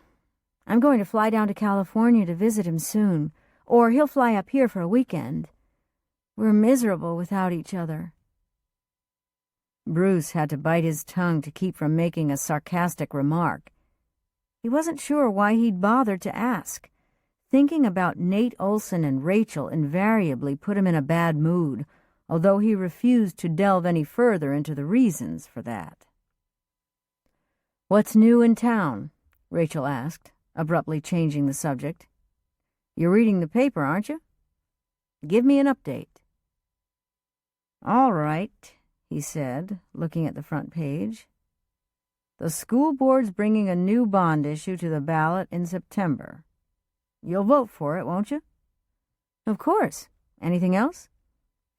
"There's an article here by Jack Griffin about the Harbor Street Art Gallery. Apparently the owners are closing it, at least for the winter months, and maybe for good." "Oh, no," Rachel murmured. "Mary Ellen Bowman's going to feel awful about that. She's the one who built it up. A lot of local artists depend on that extra income." "There is also a short piece about a farewell party for Linnette McAfee," Bruce went on. "Apparently her last day at the medical clinic is next week." "I'm sorry she's moving away," Rachel said. "If anyone should move, it's Cal," she added indignantly. "Who's Cal?" She launched into a rather involved explanation of Linnette and Cal Washburn and their relationship, ending with, "He broke her heart, and now she's leaving town?" Why? That didn't make sense to Bruce either, but then he was the last person who'd understand the whys and wherefores of a relationship. Rachel explained why she thought Linnette had decided to move. It still didn't make sense to him. So Linnette and this Cal broke up. So what? This wasn't junior high. Everyone should be able to coexist and behave like the adults they were. "Martha Evans' funeral was this week," Rachel said next. "Anything in the paper about that?" "Who's she?" "She was an elderly woman, around 90. I did her hair for the funeral." He didn't like thinking about it. "That's something you do?" he asked hesitantly. "Of course. She was a lovely woman. I'll miss her." "But why?" The funeral home occasionally hires me, and I was very fond of Martha, so I wanted to do it." They chatted for another while, joking back and forth, filling each other in on what was happening at work. When he replaced the phone, Bruce was shocked to realize they'd talked for more than an hour. "What did Rachel say?" Jolene asked. She'd been waiting patiently, completing a jigsaw puzzle of horses grazing in a field. 500 pieces. He was impressed. "She said she'd be by to pick you up at 9:30 on Saturday morning," he said absently. An hour. He'd spent an entire hour on the phone with Rachel? Something was wrong. Bruce didn't even like talking on the phone. 5 minutes tops. Say what's necessary and hang up. He could barely remember a conversation in his entire adult life that had lasted more than 15 minutes. "Dad?" Jolene cut into his musings. "What?"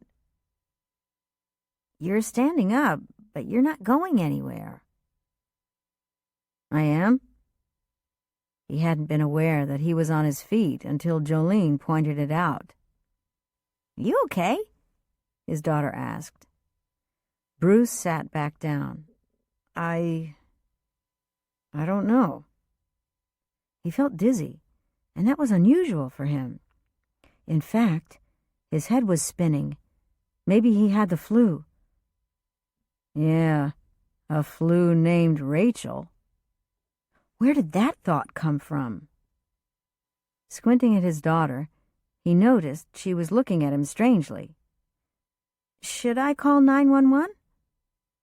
"No," he forced a laugh. "I'm fine. I do have a question for you, though." "Sure." She knelt in front of him, her hand on his knee. "Do you want me to get you a glass of water?" No, it's nothing." His heart felt like an oil rig pump that had gone berserk, but he chose to ignore that. "You like Rachel, don't you?" But Jolene didn't need to answer. Rachel had taken Stephanie's place in her life. His own parents lived in Connecticut, and Jolene had only seen them 2 or 3 times. Stephanie's parents had divorced when she was young, and she'd never had a good relationship with her father. Her mother had died within 2 years of Stephanie. She'd never recovered from the loss of her only child. So it had always been just Bruce and his daughter, except for Rachel. "Dad, of course I like Rachel," Jolene said. "You like her too, don't you?" He narrowed his eyes. "What do you mean?" he asked suspiciously. "You're not mad at her or anything?" No, everything's fine." The relief in his daughter's eyes quickly turned to fear. "She's not marrying Nate and moving to San Diego, is she?" "Not if I can help it," his mind shouted. With Jolene studying him intently, he shook his head and pretended nothing was amiss. Together they made dinner. Jolene prepared a green salad while Bruce fixed tuna sandwiches. Dinner time had been important to Stephanie. Because he knew this was something his wife would have wanted, Bruce had continued the practice of having dinner with Jolene every evening. While she described her day, he did his best to pay attention. During the summer, she attended a church day camp, which she loved. She launched into a long, complicated story about a little play she was in, and he forced himself to nod and exclaim in the right places. Summer bedtime was 9:30, and Jolene went without an argument. He cleaned up the kitchen, then thought about going to bed himself, only he wasn't tired. After washing a load of laundry and dumping it in the dryer, he cleaned the bathroom. This burst of nervous energy wasn't a bad thing, he decided. Rare and surprising, perhaps, but nothing to be alarmed by. Once in bed, he tossed and turned for another hour, then realized he wouldn't sleep until he'd talk to Rachel again. Her phone rang 4 times before she answered. "Hello?" Her voice was soft with sleep. "It's me," he said, feeling a bit unnerved when he glanced at the clock on his nightstand and saw that it was after midnight. "Bruce? Do you know what time it is?" She sounded more awake now, and annoyed. "Sorry. What's wrong?" "When we talked earlier," he began, not knowing where to go from there. "Yeah? What about it?" "We were on the phone for over an hour." His announcement was met with silence, so he forged ahead. "There's something happening between us, Rachel." She sighed, or it could have been a suppressed yawn. "No, there isn't. I've never talked to a woman for that long in my whole life." He hesitated, then added, "Someone other than Stephanie, I mean." "You woke me out of a dead sleep to tell me that?" Now her voice was incredulous. "Yes." "Bruce, listen. We're friends. We've been friends for years. Friends talk." "I don't chit-chat on the phone," he said forcefully. "I just don't. I never have." "You're making too much of this, okay? It's not a big deal." "Jolene's worried." He said the next thing that came to mind. "About you?" "No," he told her swiftly. "She's worried about you." "Me?" "Yes. She's afraid you're going to marry Nate and leave." He was worried too, but he couldn't tell Rachel that. He'd already revealed far too much of his confusion. His feelings for Rachel were changing, or perhaps he simply hadn't recognized them for what they were. "Bruce, Jolene and I have discussed this at length. If she mentions it to you again, tell her the person she needs to talk to is me." "What did you say to her?" he asked. They were talking about his daughter here, and he had a right to know. Rachel yawned before answering. "I promised her she'd always be part of my life." "So you've decided to marry Loverboy after all?" "Would you stop it?" she chastised, none too gently. "Now I'm worried about Jolene," he whispered. It felt like he was about to lose his best friend, and depression settled heavily on his shoulders. If Rachel did marry Nate, that was exactly what would happen. She'd move away and leave them both. "Can I go back to sleep now?" she asked. "I feel like talking," he murmured, lying down again, the pillow nestling his head. "Bruce, it's almost 1 in the morning." "I know. But you're awake now, aren't you?" "Yes, thanks to you." "What would you like to talk about, other than Nate and me?" "You want to go out for dinner on Saturday night, after shopping?" "Bruce." "What?" "I want to go back to sleep. That's what I want to do." "Oh." "Take 2 aspirin and call me in the morning." Despite himself, he grinned. "Good night, Rachel." "Good night, Bruce," she said pointedly. He was smiling as he replaced the receiver, even though he didn't have anything to smile about, because Rachel might very well marry Nate Olson, and then the emptiness she'd filled would be deeper than ever before. Chapter 13. Sitting with the other ladies at the Henry M. Jackson Senior Center, Charlotte Rhodes knitted with furious speed. Her friends chatted, but Charlotte's mind was moving as fast as her hands. "Charlotte," Helen Shelton said, "you look like you were 1,000 miles away." "Oh," she murmured with a start. She hadn't been listening to her friends' conversation, but the fact that they'd realized it was embarrassing. She smiled apologetically at Helen, who was a favorite of hers and another expert knitter. She was a widow, living in a lovely duplex on Poppy Lane. The two women had much in common and spent many an afternoon knitting and exchanging stories. But at the moment, Charlotte was worrying about her son and his recent move to Cedar Cove. On the surface, Will's decision to retire in Washington seemed logical, but knowing what she did, Charlotte had good reason to be suspicious. "Bess asked if you'd check her knitting," Helen said. "I can't quite figure out what she's done wrong." "Of course." Charlotte set her own knitting aside and studied her friend's half-finished sock. She'd discovered many an easy fix in 60 years of working with needles and yarn.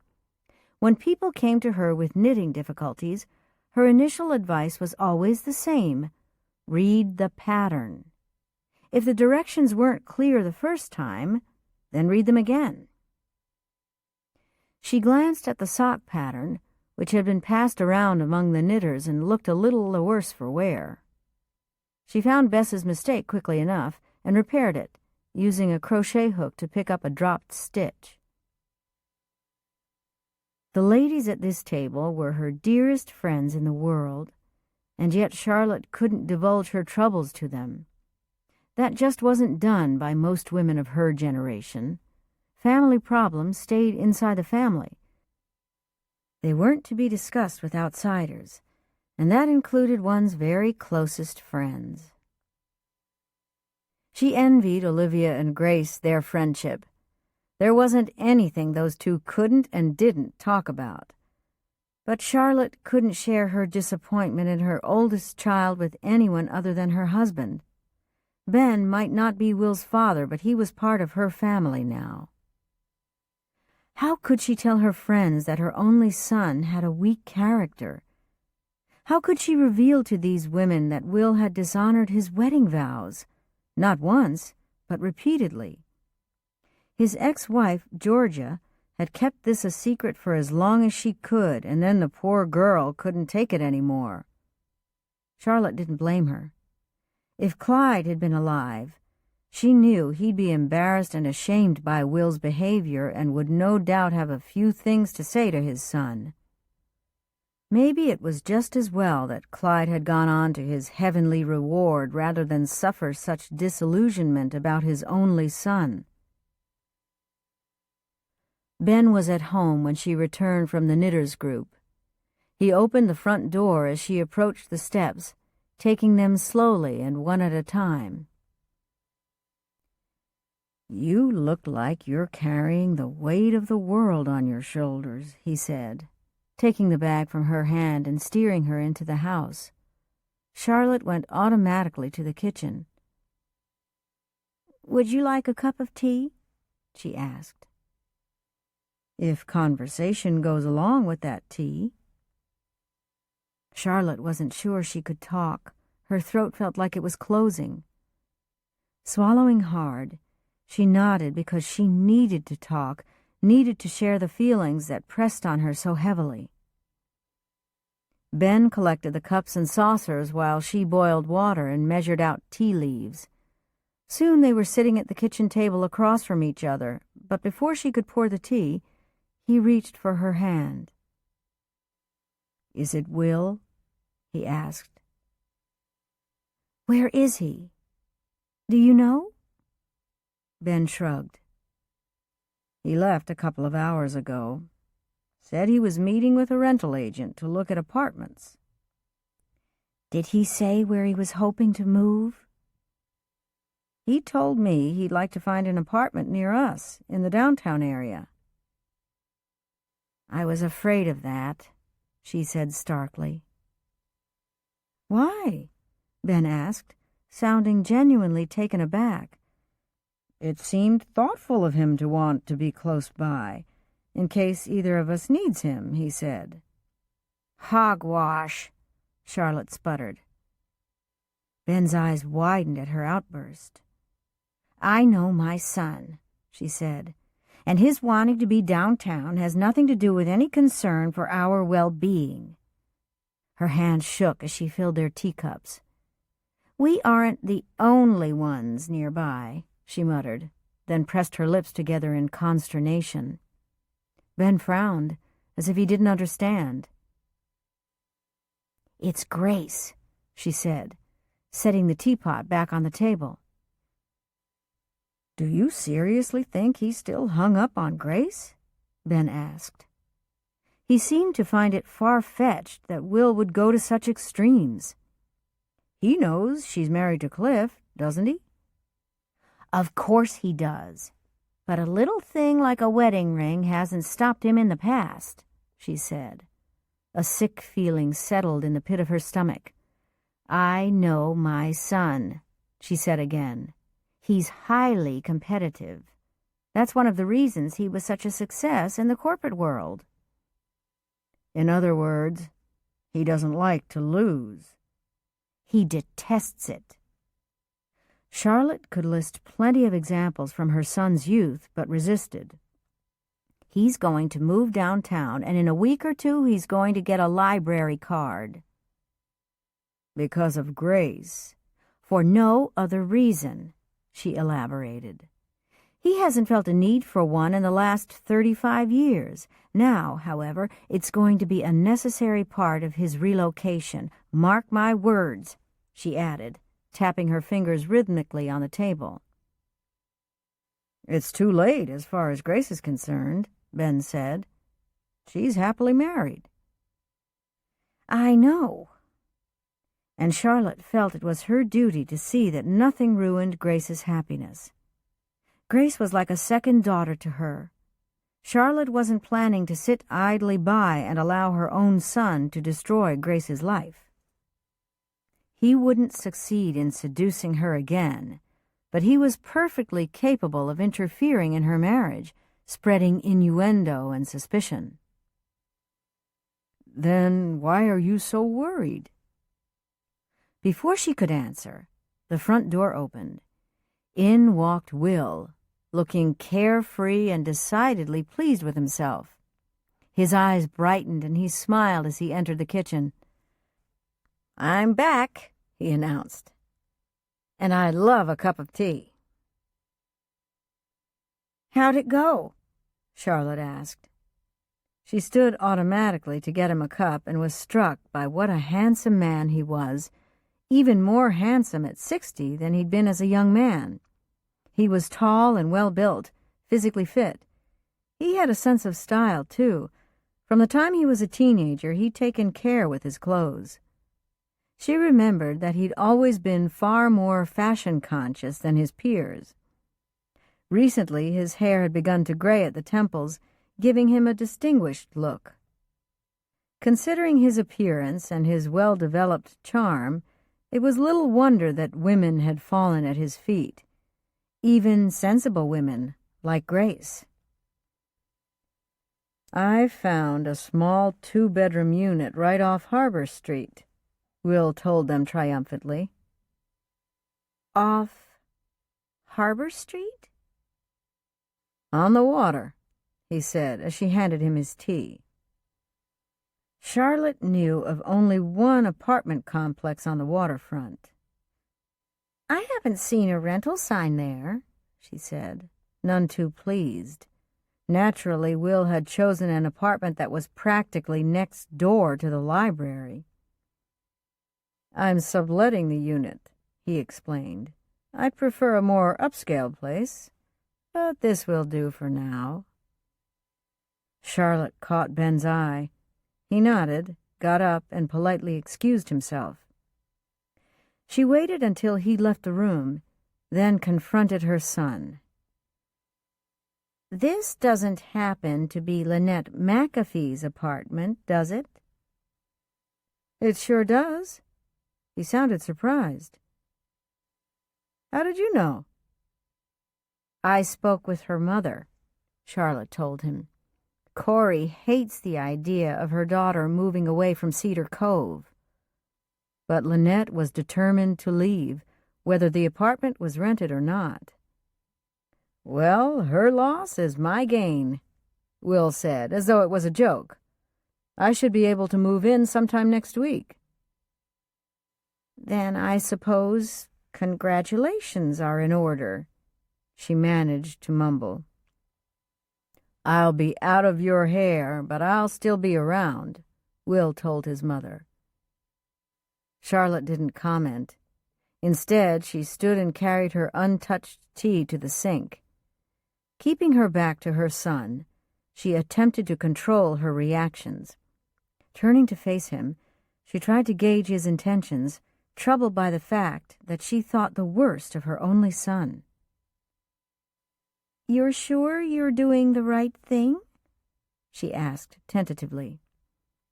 Will wore a perplexed expression. "Of course I'm sure.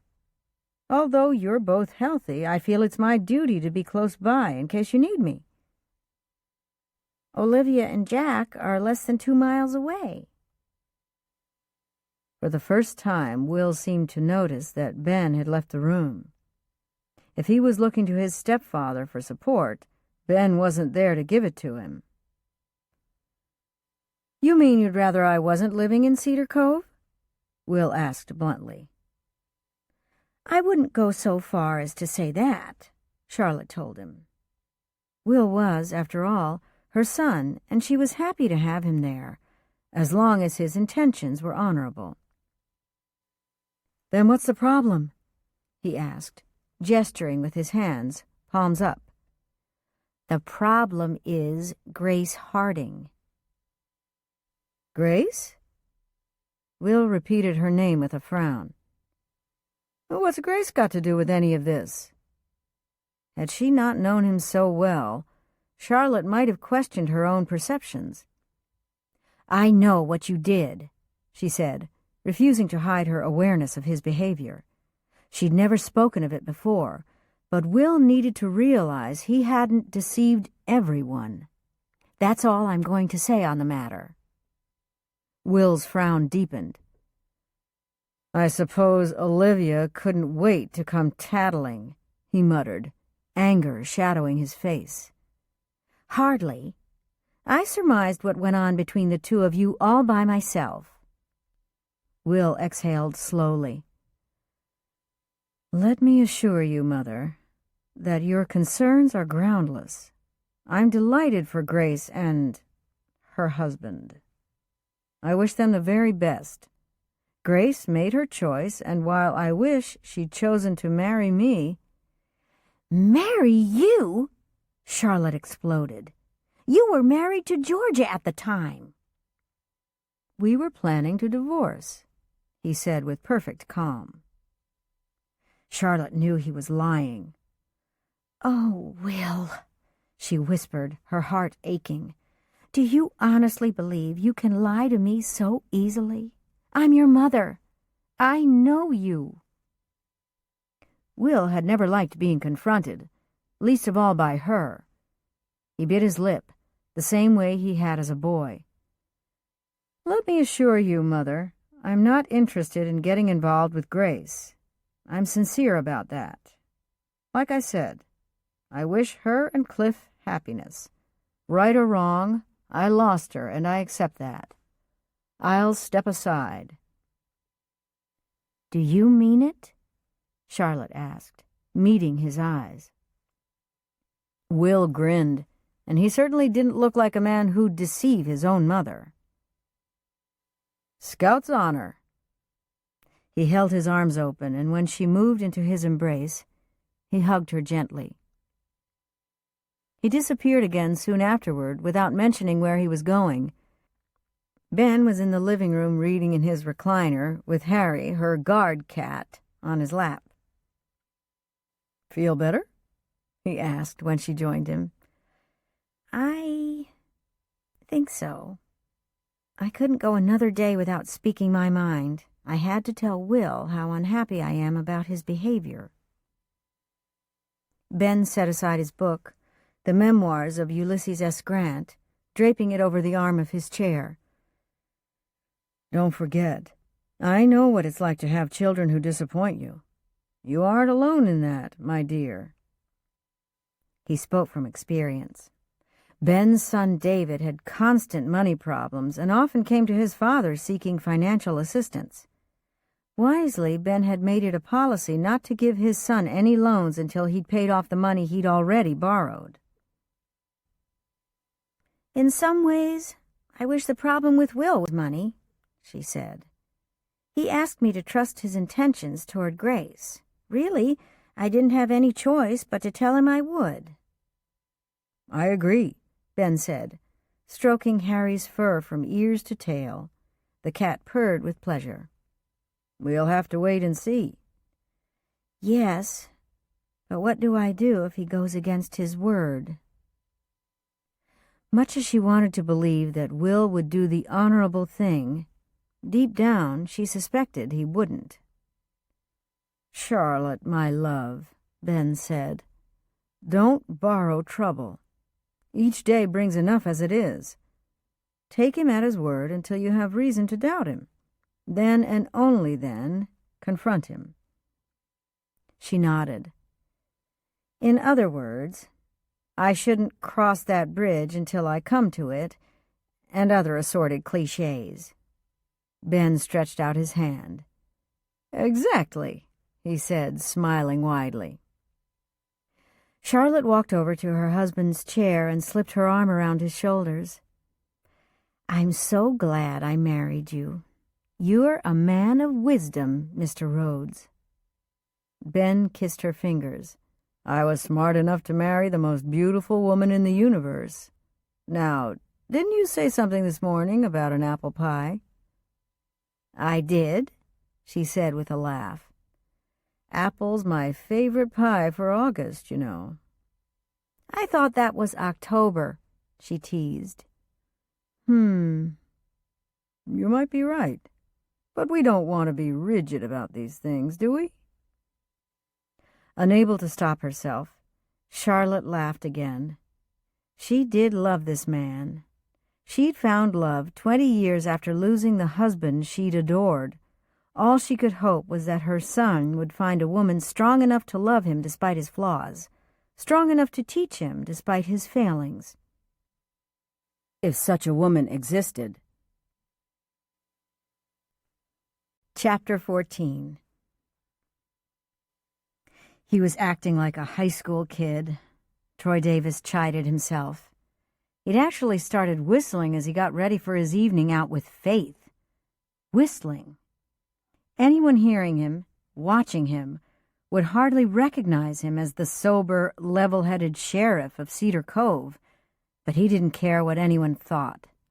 This was the first Saturday night in years, yes, years, that was about indulgence, not obligation. He felt a little guilty thinking that, since he loved Sandy so much. But surely he was entitled to an evening of simple enjoyment. Surely he was entitled to this sense of joyful anticipation. Faith had invited him to dinner at her house in Seattle. Late in the afternoon, he shaved, then slapped on aftershave, the same brand he'd been wearing for decades. Maybe it was time for a change, he reflected. When he'd finished combing his hair, he searched his closet for a dress shirt, not the starched collar type, a knit one that would be considered appropriate for church on Sunday morning, appropriate for a dinner date on Saturday evening. Ever since that first call, he talked to Faith nearly every night. Usually he wasn't one to while away an hour on idle conversation, yet he and Faith were on the phone that long and sometimes longer. Then they'd hang up and Troy would remember 4 or 5 other things he wished he'd said. He'd have to resist the urge to call her right back. They'd met a week ago in Cedar Cove for hot, greasy French fries and a diet soda at the Pancake Palace, of course. The haunt of their youth, as Faith described it. Afterward, they'd wandered down to the marina. They chatted and laughed and reminisced. By the time Faith drove back to Seattle, night had begun to fall. Troy had waited until he assumed she was home and then phoned, just to be sure she'd arrived safely. They'd spent almost 4 hours together, and another hour on the phone once Faith was back in Seattle. They hadn't kissed. Not yet, anyway. He hadn't even touched her in more than the most impersonal of ways, fingers brushing as he passed her a drink, a hand on her elbow as they crossed the street. Frankly, he was afraid. He was determined to put those fears behind him, though, and if the opportunity arose, if the moment was right, he'd approach her for a kiss. She had to want it, too. It had been so many years since he'd needed to read those signs. Well, he just hoped he'd know. Before he left the house, Troy rummaged through the bathroom looking for cologne, which, to his utter frustration, he couldn't find. His daughter had given him some for Christmas. Nice stuff, expensive. That must have been a year ago, maybe 2, and he was sure he'd tucked it away somewhere in the bathroom. He'd never even opened the bottle. Now that he thought about it, Sandy had still been living at home, so it would have been more than 2 years. By now, it was probably ruined anyway. Just as well. He didn't want to be too obvious, and he probably shouldn't wear competing scents. Not that he'd really notice, but women tended to have a better sense of smell. Fine. The aftershave was sufficient. He straightened some magazines in the living room, trying to calculate when he should leave. He'd rather not show up early, which might look a bit pathetic, but getting there late might be seen as rude. Traffic and the ferry schedule made it difficult to figure out exactly how long the drive would take. Just as he'd decided it was time to go, he heard the front door open. "Dad, are you here?"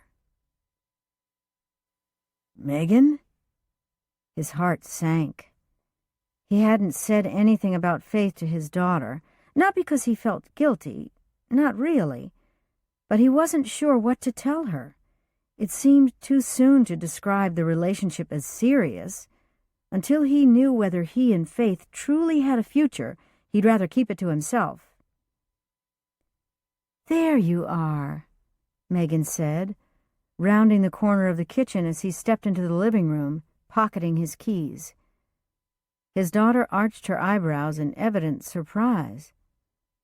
"Don't you look good?" He grumbled something indistinct, wondering what he should say. His instincts hinted that Megan wasn't ready to hear about any other woman in his life. Megan continued to study him, arms folded as she surveyed his attire. "What's the occasion?" she asked. Troy shrugged uncomfortably. "Nothing much. I'm meeting an old friend." Now was the time to mention that the old friend just happened to be female, yet he hesitated. "If I didn't know better, I'd say you were going on a date." Troy frowned and shrugged again. Megan shook her head. "That's what I thought." "What?" "I can't picture you dating," she said with finality. She seemed to think it was too improbable to waste time discussing. "Why not?" he demanded. He might be close to retirement age, but he wasn't dead. "Oh, come on, Dad," Megan joked. "You?" "I might want to start dating again," he informed her. "Eventually." He didn't find her attitude the least bit encouraging, nor was he amused. "No way!" His daughter looked shocked, her response even more uncompromising than he'd expected. "Why not?" he asked. "Mom's only been dead a short while." No one needed to tell him that. "I'm well aware of when your mother died." He didn't remind Megan that Sandy had been ill for years beforehand. Not once in all those years had he so much as looked at another woman. He'd been faithful to the very end. "It wouldn't be right," Megan said stubbornly, her smile fading. "You wouldn't do that, would you?" "Why wouldn't I?" he returned, struggling to disguise his feelings. "Like I said, it wouldn't be right," she repeated, more loudly this time. "People would talk."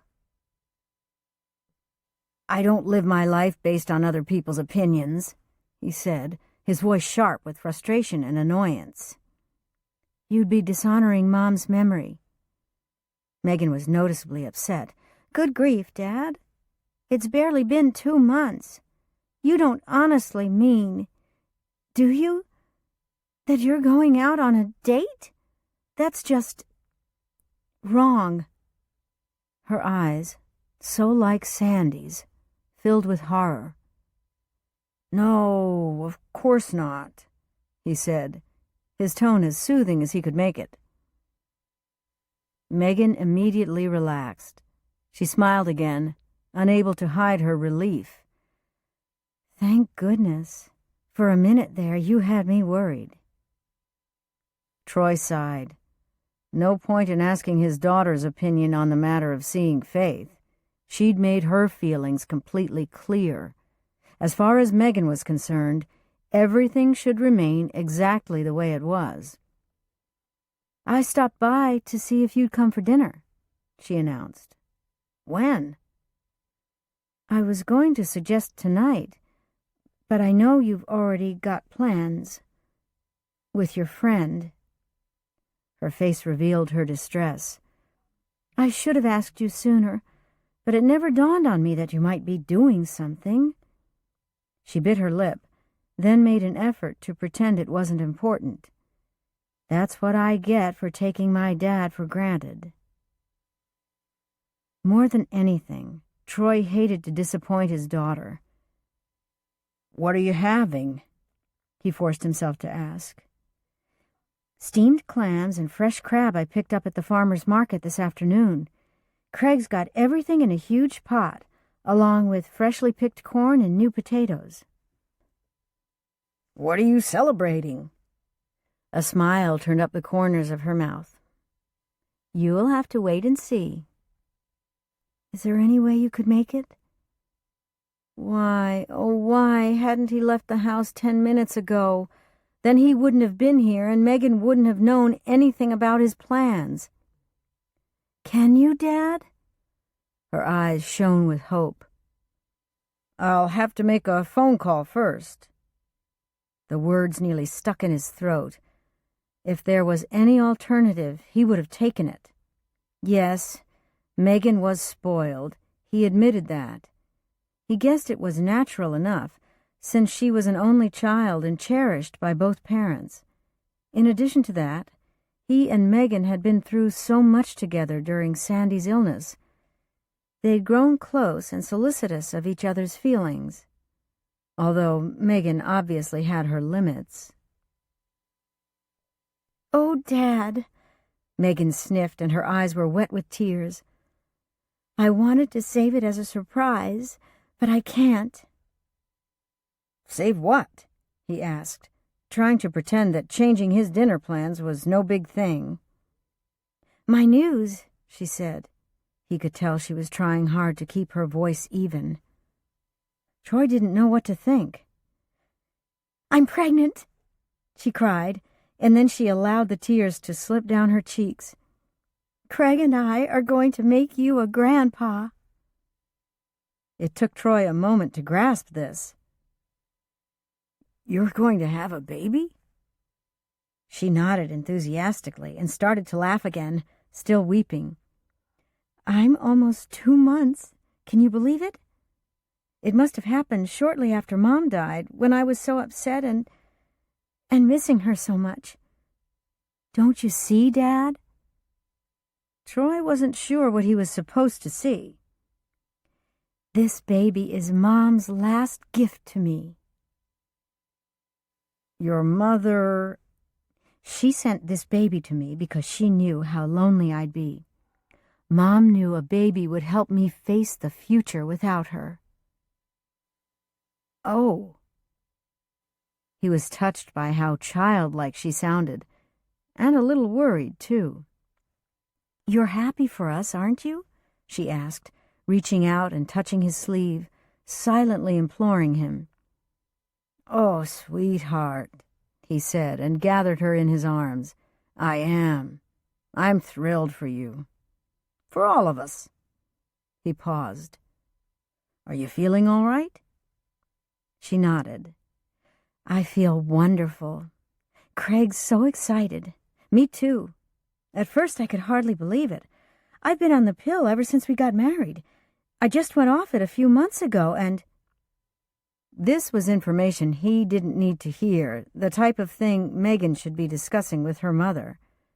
But he'd been standing in for Sandy so long, it probably seemed natural for his daughter to share the intimate details of her marriage with him.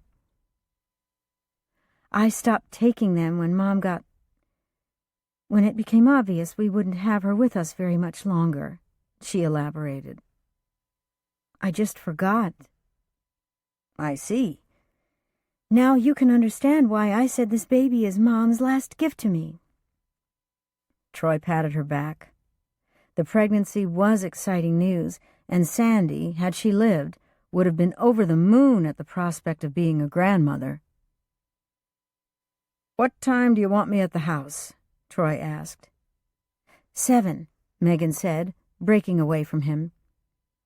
I don't think doing it tomorrow night is a good idea with the clams and the crab. Troy agreed they shouldn't delay. I'll call my friend. Thank you, Daddy. Megan hadn't called him Daddy in years. Generally, it was Dad. I'll see you in an hour, she said, hurrying toward the door. I'll be there, he assured her.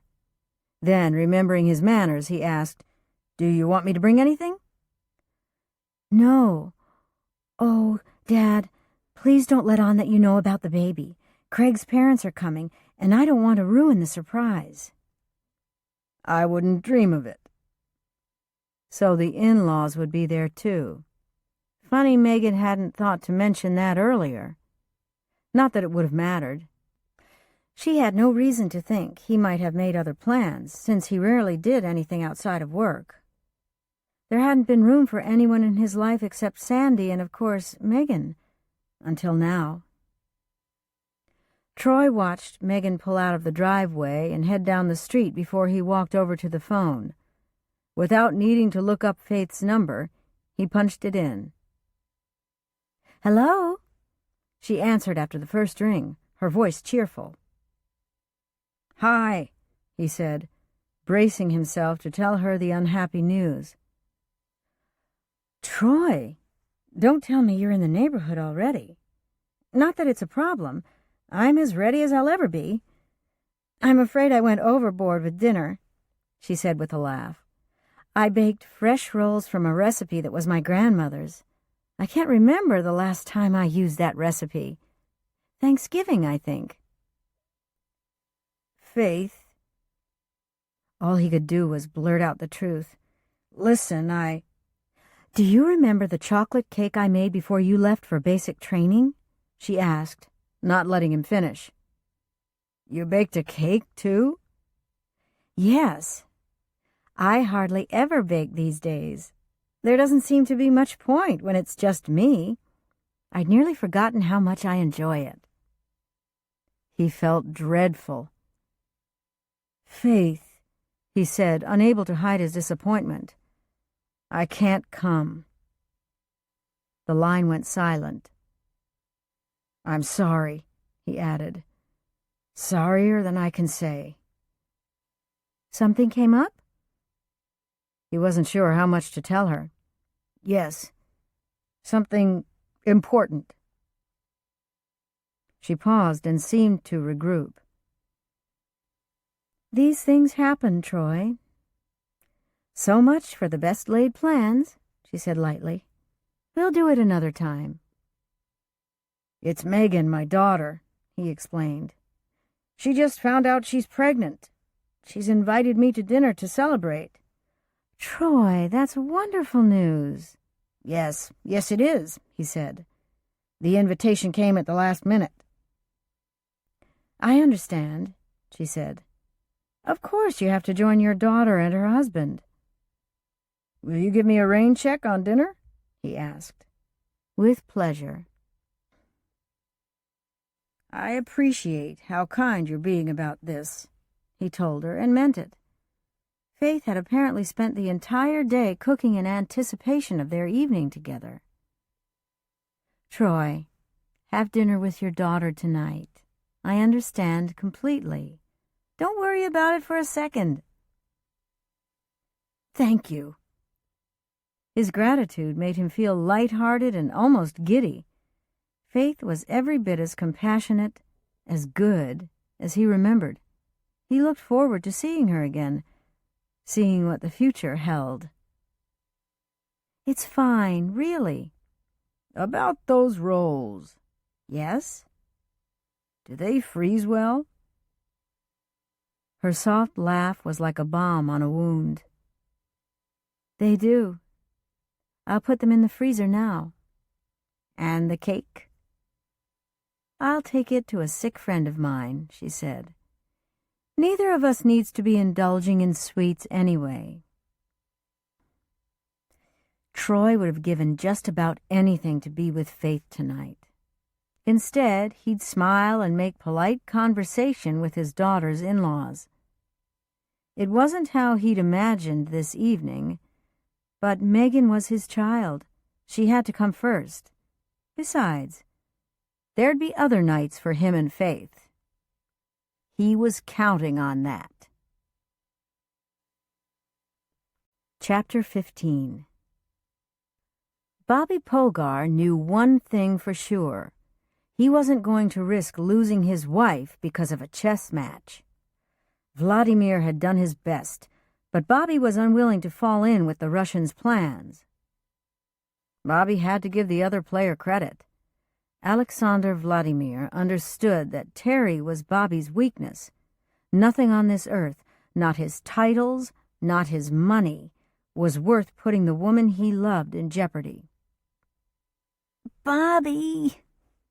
Teri called to him from the bedroom, her voice husky with sleep. "It's the middle of the night. Why aren't you in bed?" He could hear her moving around in their main-floor room and looked away from the chessboard he was studying. He was tired, so his thinking wasn't as clear as it should be. Teri ambled into the den where he sat. She wore a short black nightie made of silk that instantly reminded him of the pleasures of the marriage bed. Her hair, dark brown this week, was mussed, and she covered her mouth with one hand as she yawned widely. "I woke up and you weren't there," she complained.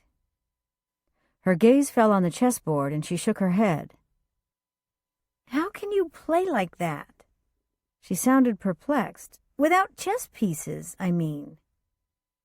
"I play in my head." She grinned.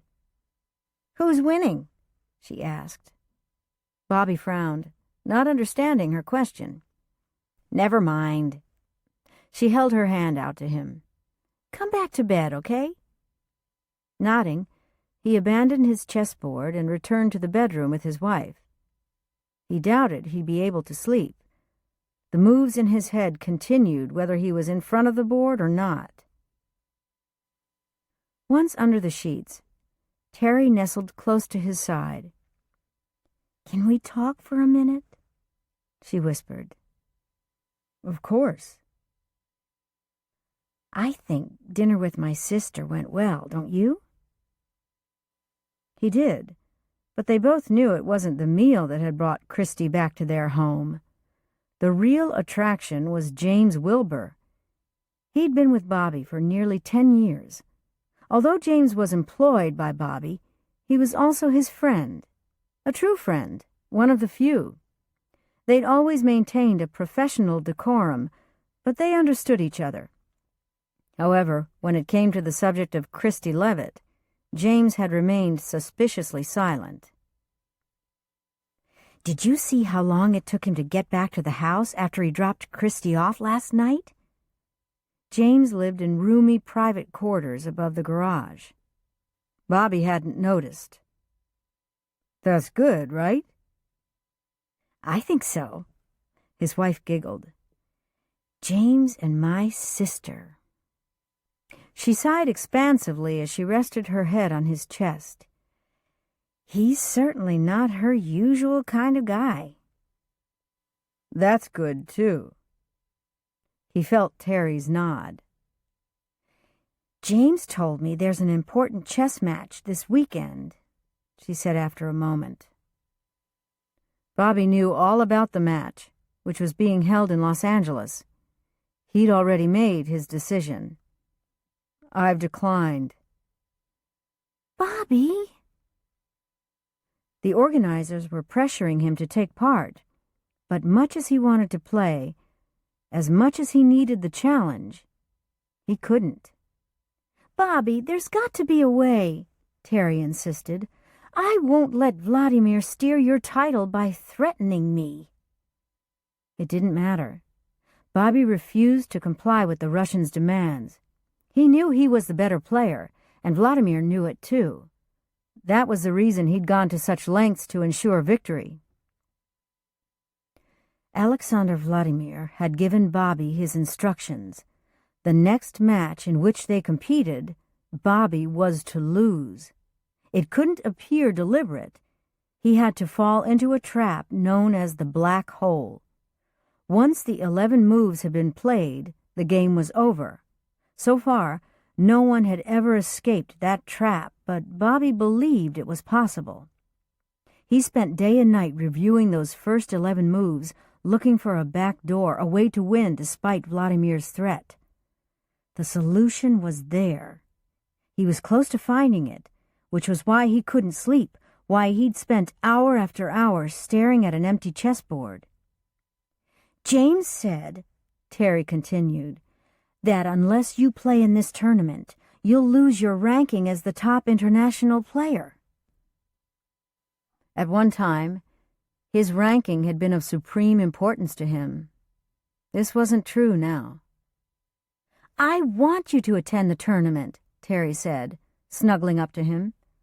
Her fingers stroked his chest. "This is important, Bobby." He shook his head, unwilling to let her sway his decision. He had to keep his queen safe. If, during the course of the competition, Bobby was paired against Alexander Vladimir, which would almost certainly happen, he wouldn't have any choice but to throw the game. He wasn't prepared, hadn't perfected his escape from the black hole. "Bobby." She whispered his name in a throaty voice he'd come to recognize. His answer was to turn his face away from her. She flattened her hand against his chest, then caught his earlobe between her teeth.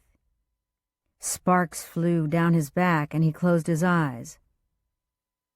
"I'll play Vladimir when I'm ready, Teri. Not yet, but soon." He could tell by the way her body tensed that she wasn't pleased with his answer. He kissed the side of her face and brought her closer. "Soon," he promised again. When he'd figured out how to beat Vladimir at his own game and protect Teri. Vladimir would be furious if Bobby didn't make an appearance at this next match. Still, the idea of thwarting the other man gave him a sense of control, however short-lived or illusory that might be. Stretching, Teri arched her back and within minutes was sound asleep. Bobby stroked her hair. She was his queen, his love, and she mattered above all else. Soon after, Bobby drifted off to sleep. When he woke, the sun was bright, and he could hear his wife singing in the shower. Her talents weren't vocal, yet he enjoyed listening to her.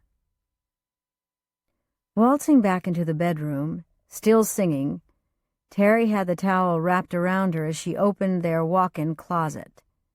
He couldn't take his eyes off her. She stopped when she saw him watching. "You're awake," she said.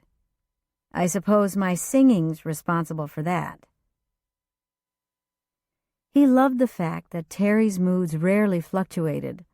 Almost always she was happy, optimistic, and just being with her made him happy too. "Would you like a good morning kiss?" she asked, moving toward the bed. Please. If he was lucky, that kiss would turn into something more. He wasn't an experienced lover, but he was learning. Teri had instructed him on how to satisfy her, although she'd intuitively known how to please him. The enjoyment he derived from giving her pleasure still surprised him and seemed to increase his own sexual satisfaction 100-fold. Sitting on the edge of the bed, Teri slipped her arms around his neck and lowered her mouth to his. Even after all these months, her kisses stunned him. He couldn't think when Teri was in his arms. Bobby's way of dealing with the world was cerebral, not emotional. Only with Teri did he allow himself to feel.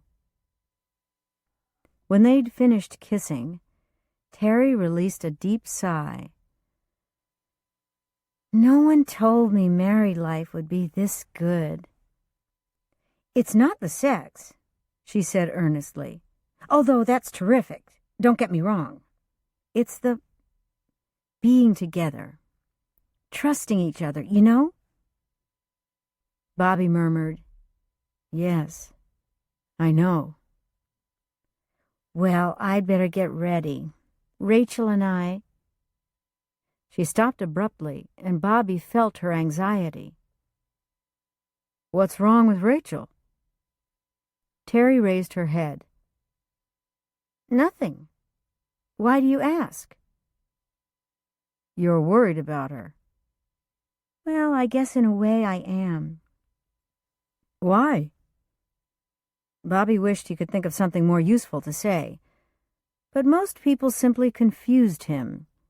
Outside of Teri and James, the only other men and women in his life were chess players like him.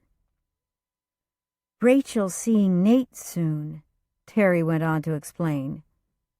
Bobby searched his mind until he remembered that Nate was the Navy guy Teri's friend was involved with. "That's good?" His wife shrugged helplessly. "She thinks it is, but I'm not sure." When Bobby frowned, she said, "I'm positive Bruce Peyton's in love with her, only he won't say anything." That was foolish, in Bobby's view. Why not? "Oh, I don't know. He's a widower, and he and Rachel have been friends for years. But I can tell you that if he doesn't act quickly, Bruce is going to lose her, and that would be a shame." Bobby could understand the fear of losing someone. He loved Teri. He needed her. He'd be devastated if she left him, or something happened to her. Teri stood up, tucking the towel more securely around her, then started toward the closet. He wished she'd dropped the towel. Bobby liked watching her body. It was soft and generous, the way she was. "Bobby Pin," she said, whirling around. "Talk to James." "Okay." "I want to know what's going on with him and my sister." "Ah, so that was it." "If anything." Teri's eyes twinkled with delight. "Trust me, my darling. There's plenty going on. Be discreet about it, though. Subtle." Bobby wouldn't recognize subtle if it handed him a calling card. "I'll try." When Teri stepped out of the closet, She was fully dressed in tailored white pants and a sleeveless blue sweater. She looked as if she was ready to walk out the door, and when she reached for her purse, Bobby knew he'd guessed right. "Isn't it too early for work?" Teri returned to the bed. "The hair show in Seattle is today," she said. "Remember? Rachel and I will be gone until dinner time." Bobby didn't like the thought of his wife being out of his sight for that long. Arguing with her, however, would be pointless. He had to trust that she'd be safe, and at least she and Rachel would be together. Leaning forward, she kissed him deeply, making him all the more reluctant to release her. "Talk to James, all right?" "He's not driving you?" "Not this time. Rachel's picking me up. We'll grab breakfast on the way." "But—" "Bobby." The expression on her face indicated more clearly than words that this discussion was over. Teri didn't understand the danger she was in. Vladimir was not a man to trifle with. His one consolation was that the Russian would be in Los Angeles for the chess tournament. Rachel arrived soon afterward, and the two of them drove off. Bobby spent his morning on the internet following the chess match in California. More than once he had to close his eyes. The lure of the game, the competition, was as powerful as any drug. He missed it. At lunchtime, he remembered his promise to Teri and asked James to bring the car around. Bobby walked out to find his car parked by the front door, his driver standing dutifully beside it. "Where to?" James asked, as Bobby climbed in. "Just a few questions, James," Bobby said from the back. Teri had said he needed to be subtle. "Yes, sir." Inside the car, James had turned around, hands on the steering wheel. "It's about Teri's sister." The back of James's neck went beet red. "Sir?" Teri was thinking of inviting her for dinner again. That was subtle, wasn't it? Bobby was proud of his artfulness. "Very good, sir." "Shall I pick her up?" "Yes, if you don't mind." He could see James's fingers clenching the wheel. "Of course not. When would you like me to get Miss Christie?" "I'll let you know." "Thank you, sir." Bobby hesitated. "She's a lot like Teri, isn't she?" James met his eyes in the rear-view mirror. "In what way, sir?" "She's beautiful." James cleared his throat. "I hadn't noticed that." A lie, if ever Bobby had heard one. "Do you get along with her, James?" he asked, deciding the direct approach might work best, after all. The other man's lips thinned. "Unfortunately not." "Not?" Bobby was certain he'd misunderstood. "We seem— I'm afraid, sir, that Miss Christie has taken a dislike to me." That wasn't the impression Teri had gotten. "Is there any particular reason?" James shifted and raised both hands. "I believe she doesn't like men who are formal in manner and who are employed as drivers." This was shocking news. "I'm sorry to hear that, James," he stuttered, wondering if Christie was really such a superficial snob. If that was the case, she was nothing like Teri at all. "Yes, sir," he stated crisply. The two men sat in the car for a few more minutes, neither of them speaking, before Bobby realized that James expected to drive him somewhere. "That will be all, James." "Very good, sir." His driver emerged from the vehicle, came to the back door and opened it for Bobby, who returned to the house. He was in front of his computer, eating a cheese sandwich, when someone pounded hard on the door. Bobby answered it and discovered James standing there. Looking pale and shaken, the driver handed Bobby an envelope. "One of Vladimir's men dropped this off. He said I was to give it to you." A chill went down Bobby's spine as he tore open the envelope, a chill that intensified when he saw what was inside.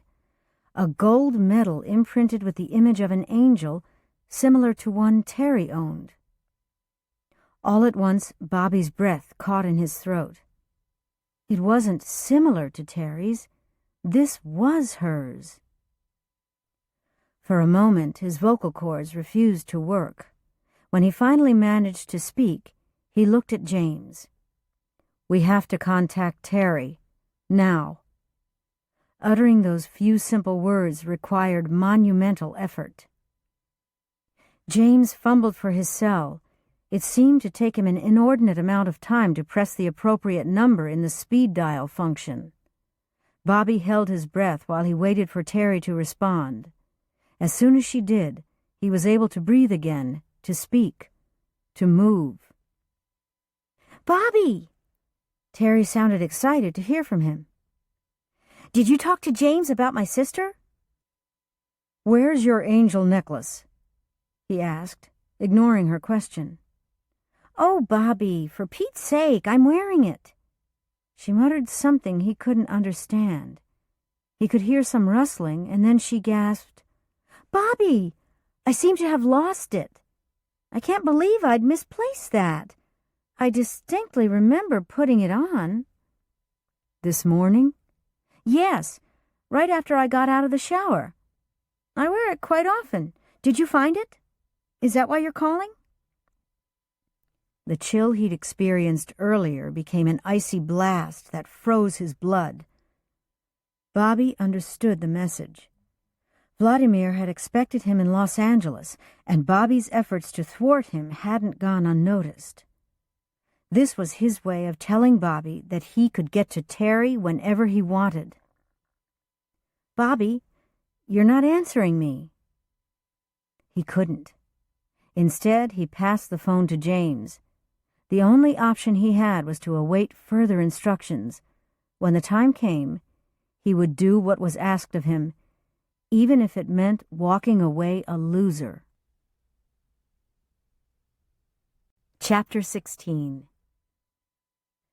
Linnette McAfee's eyes stung as she pulled away from her parents' home on Harbor Street.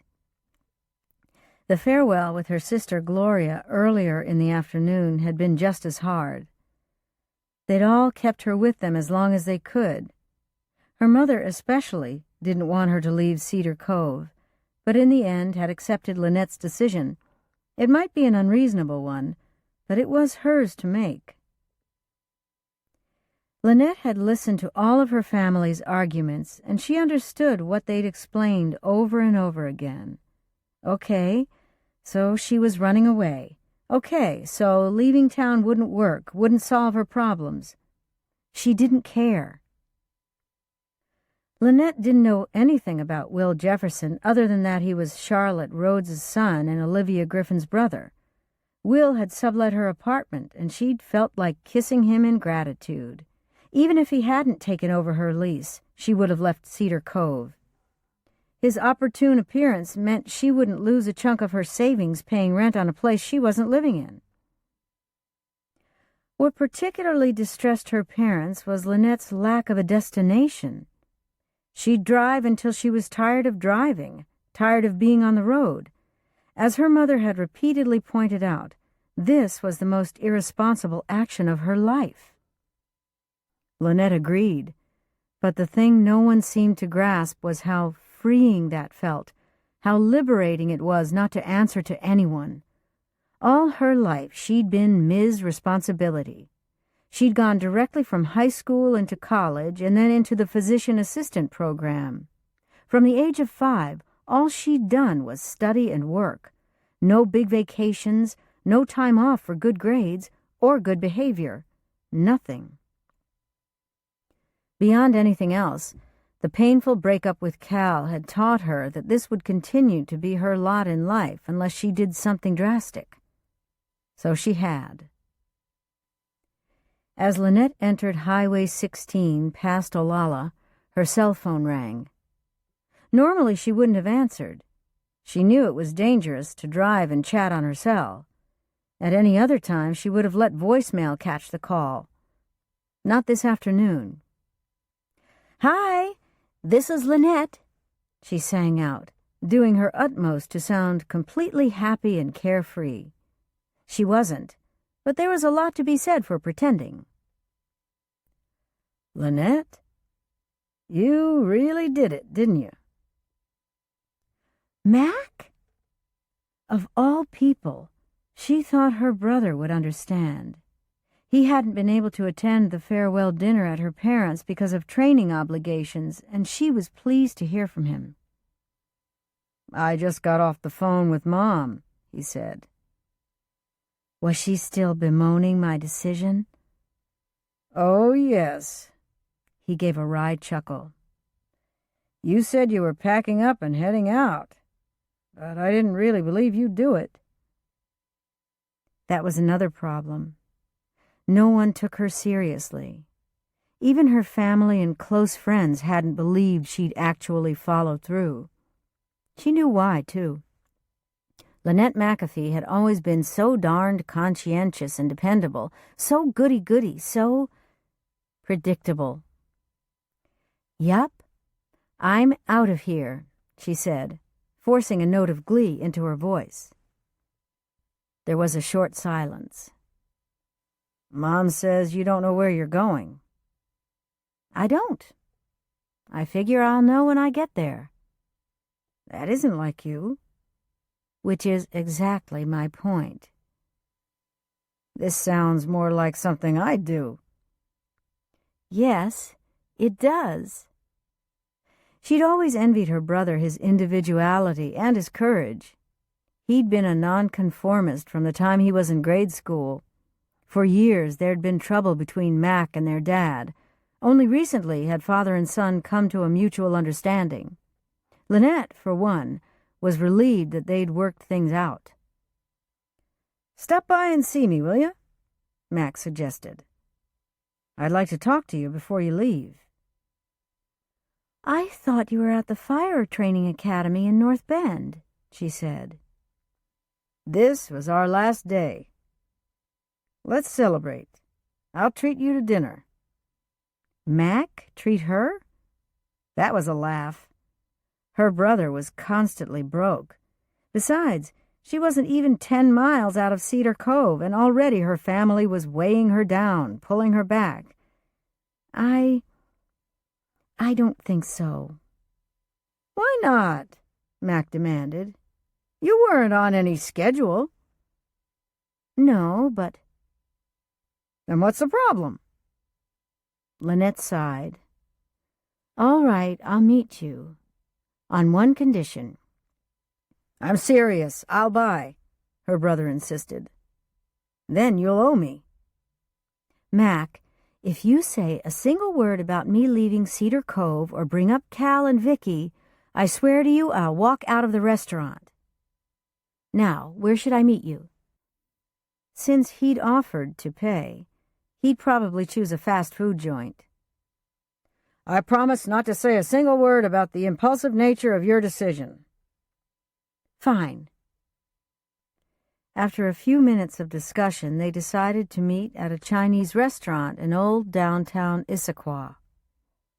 Neither had dined there before, but Mac had heard good things about the food, which was said to be plentiful and cheap. Cheap being the operative word in this case. Mac was sitting in a booth sipping tea when Linnette arrived. He saluted her with the cup when she entered. She looked forward to spending a couple of hours with her brother, but she meant what she'd said earlier. One word about her decision or Cal, and she'd walk out. Mac looked good, she had to admit. Better than just about any time in the past few years. He seemed genuinely happy, and she suspected that he'd finally found his real calling. After she'd studied the menu and they'd ordered, Mac told her about his training. "You're qualified to be a real fireman now?" she asked. "So they tell me." Her brother had held any number of jobs through the years. He delivered mail, worked for a moving company, been an apartment manager, a bouncer, and at one time a painter. "Do you have a line on a job?" she asked. Mac smiled a bit sheepishly. "Dad told me there's another opening in Cedar Cove." "Do you seriously want to be that close to Mom and Dad?" Although Mac and their father seemed to get along now, Linnette wasn't convinced that living in such close vicinity was a smart idea. "I don't know," her brother told her. "I'm putting in my application there, and another in Lake Stevens, and a third in Spokane." Spokane was on the other side of the state, which meant that both Linnette and her brother would no longer live near their parents. "That'll be good for Gloria, don't you think?" Linnette said. The situation in their family was an unusual one. Since Gloria had grown up with adoptive parents, she didn't have the same childhood experiences Linnette and Mac did, or the same memories. In effect, she'd been a stranger to them. The fact that Linnette was already friends with Gloria had only added to the sense of unreality. So much had happened in the past 2 years, and now, with Cal, it all felt overwhelming. "Gloria's going to miss you, though." "I'm going to miss her, Mac. And Mom and Dad. And you." "You're going to do just fine," he told her. "I know that." She hadn't intended to be so defiant. "I'm going to be more than fine. I'm going to be great." "You bet." "I sound a lot like my brother, don't I?" she teased. "More power to you." "Power to the people," she chanted. Mac nearly choked on his tea, and soon Linnette was laughing too. This brother-sister bantering was exactly what she'd needed after the emotional farewell scene with her parents. Mac set down his chopsticks and pushed away his plate of Szechuan chicken. "I had a reason for wanting to see you before you left. Besides wishing you well, of course." Linnette stopped him with one raised hand. "I meant what I said earlier, Mac. If this has anything to do with Cal, then save your breath." "It doesn't." He inhaled and paused for a moment, as if to gather his thoughts.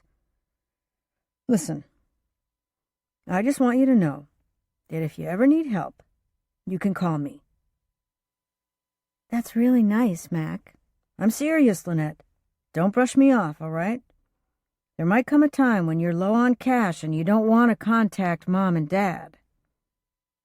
Linnette almost laughed. For most of his adult life, Mac had lived hand to mouth. The fact that he was paying for their meal surprised her, especially since he was currently unemployed. "I appreciate the offer, but Mac, I wouldn't want you to take out a loan on my behalf." "It wouldn't be a loan." "You have money?" She couldn't help sounding flippant. Everyone knew Mac lived one step above poverty level. "I have enough," he said with a shrug. "If you need anything, you call me." "What if I need more than $50? "Linnette, would you stop it?" "You have more than $50 you can spare?" He nodded. "More than 100? Again he nodded. 200? This was fascinating information. "More than 1,000, he said. Linnette pressed her palms against the table and leaned forward. "This is a joke, right?" He shook his head. All I'm saying is that I can help you if you need it." She eyed her brother, still unable to believe he'd managed to hang on to $1,000. Mac? How much? Money? He asked unnecessarily. Why do you want to know? She gestured weakly. Satisfy my curiosity. I have enough to provide you with a buffer if necessary, was all he seemed willing to tell her. The transmission on your car could go out in some podunk town, and I don't want you stressed out about how you'd pay to get it repaired. Call me, and I'll take care of it for you. That'd probably cost more than $1,000. She had no idea how much money he had, but it couldn't be that much. If Mac had won the lottery, she would have heard about it, and surely he wouldn't be driving that rattle-trap truck if he had any other option. You're not going to rest until you wrangle it out of me, are you? Mac said, shaking his head. You're right. He exhaled a sigh. It's close to 6 figures. Get out of here! I'm not joking, Linnette. Maybe he had won the lottery and somehow kept it a secret. How? When? She narrowed her eyes. You're not a day trader, are you? Hardly, he scoffed. Then how did you come by that kind of money? Hey, she said suddenly, did you receive an inheritance and I wasn't in the will? Grandma McAfee always did like you best. Mac laughed outright at that. What's the matter? Don't you think I could have earned it? Frankly, no. He waggled his finger at her. Oh, ye of little faith. Anyway, you're wrong. I bought a broken-down house, spent every penny I could scrounge to fix it up, and sold it for a nice profit. When? About 2 years ago. Linnette remembered that house. It had been a real dump, and at the time she'd assumed he was renting. There, are you satisfied? She smiled and shook her head. You're really something. Mac returned her grin with one of his own. I'll take that as a compliment. I meant it as one. Linnette settled back against the booth and looked at her brother with fresh eyes. Not only had he held on to his money, he'd kept quiet about it until now. I'm proud of you, Mac. Because of the money? Yes, but there's more to it. Despite all the arguments we got into while we were growing up, you care about me, don't you? Her words seemed to astonish him. Of course I do. You're my kid sister. Your kid sister who's about to start a brand new life, she told him. Do it with confidence, Linnette. Don't forget, you got a safety net with me. Everyone in her family had fought her on this decision. Everyone except Mac. He understood her reasons and had offered unexpected sympathy and help. He was everything an older brother should be. Chapter 17. The morning hadn't begun well for Grace Harding. She'd awakened late after a fitful night and then had to rush about the house, making coffee, collecting her books and papers, preparing for work. Cliff hadn't been the least bit helpful and had wanted her to stay in bed. His timing couldn't have been worse. She had to be at the library by 9 since she was opening for the day. She scurried about the bedroom, dressing as fast as she could, and all the while Cliff made a point of telling her that she didn't need to work. In fact, he'd like her to consider retiring. Of course she needed to work. Grace was the head librarian, and she loved her job. She'd reminded Cliff of that on her way out the door and was almost at the library before she remembered that she'd left the house without kissing him goodbye. Now the morning was half gone, and that sense of urgency had yet to leave her. She felt disoriented and disorganized. When she arrived in Bremerton for a meeting with the selector, the librarian who ordered new books, she discovered she'd forgotten that set of notes at home. The meeting ended up being a waste of time, and it was her fault. When Grace returned to the Cedar Cove branch, she had to admit she was giving Cliff's suggestion that she retire due consideration. One way or another, she'd been working her entire adult life. After the girls were born, she'd taken night classes at Olympic Community College. Later, she transferred to the University of Washington for her library science degree. Upon graduation, she'd been fortunate enough to be hired by the local library.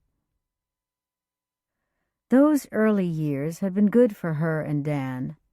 He'd helped with the children and given her his support as she went back to school. Despite their financial constraints and the problems that haunted Dan, Grace knew he loved her as much as he could love anyone. It was once Mary Ellen and Kelly started school and grew older that his dark moods became intolerable. They hung over their marriage and family life and had grown progressively worse until the end, just before he'd disappeared. It was difficult to think about her marriage to Dan and not feel a sense of grief and loss. Grace didn't understand why he was lingering in her mind on such a busy day. "Grace," Loretta, another librarian, stepped into her office. "There's a gentleman out front who'd like to see you." "Did he give you his name?" "No, he said he's an old family friend. He came to apply for a library card." In that instant, Grace knew it could only be Will Jefferson. "He seems friendly," Loretta added. It was inevitable, Grace supposed, that she'd see Will again.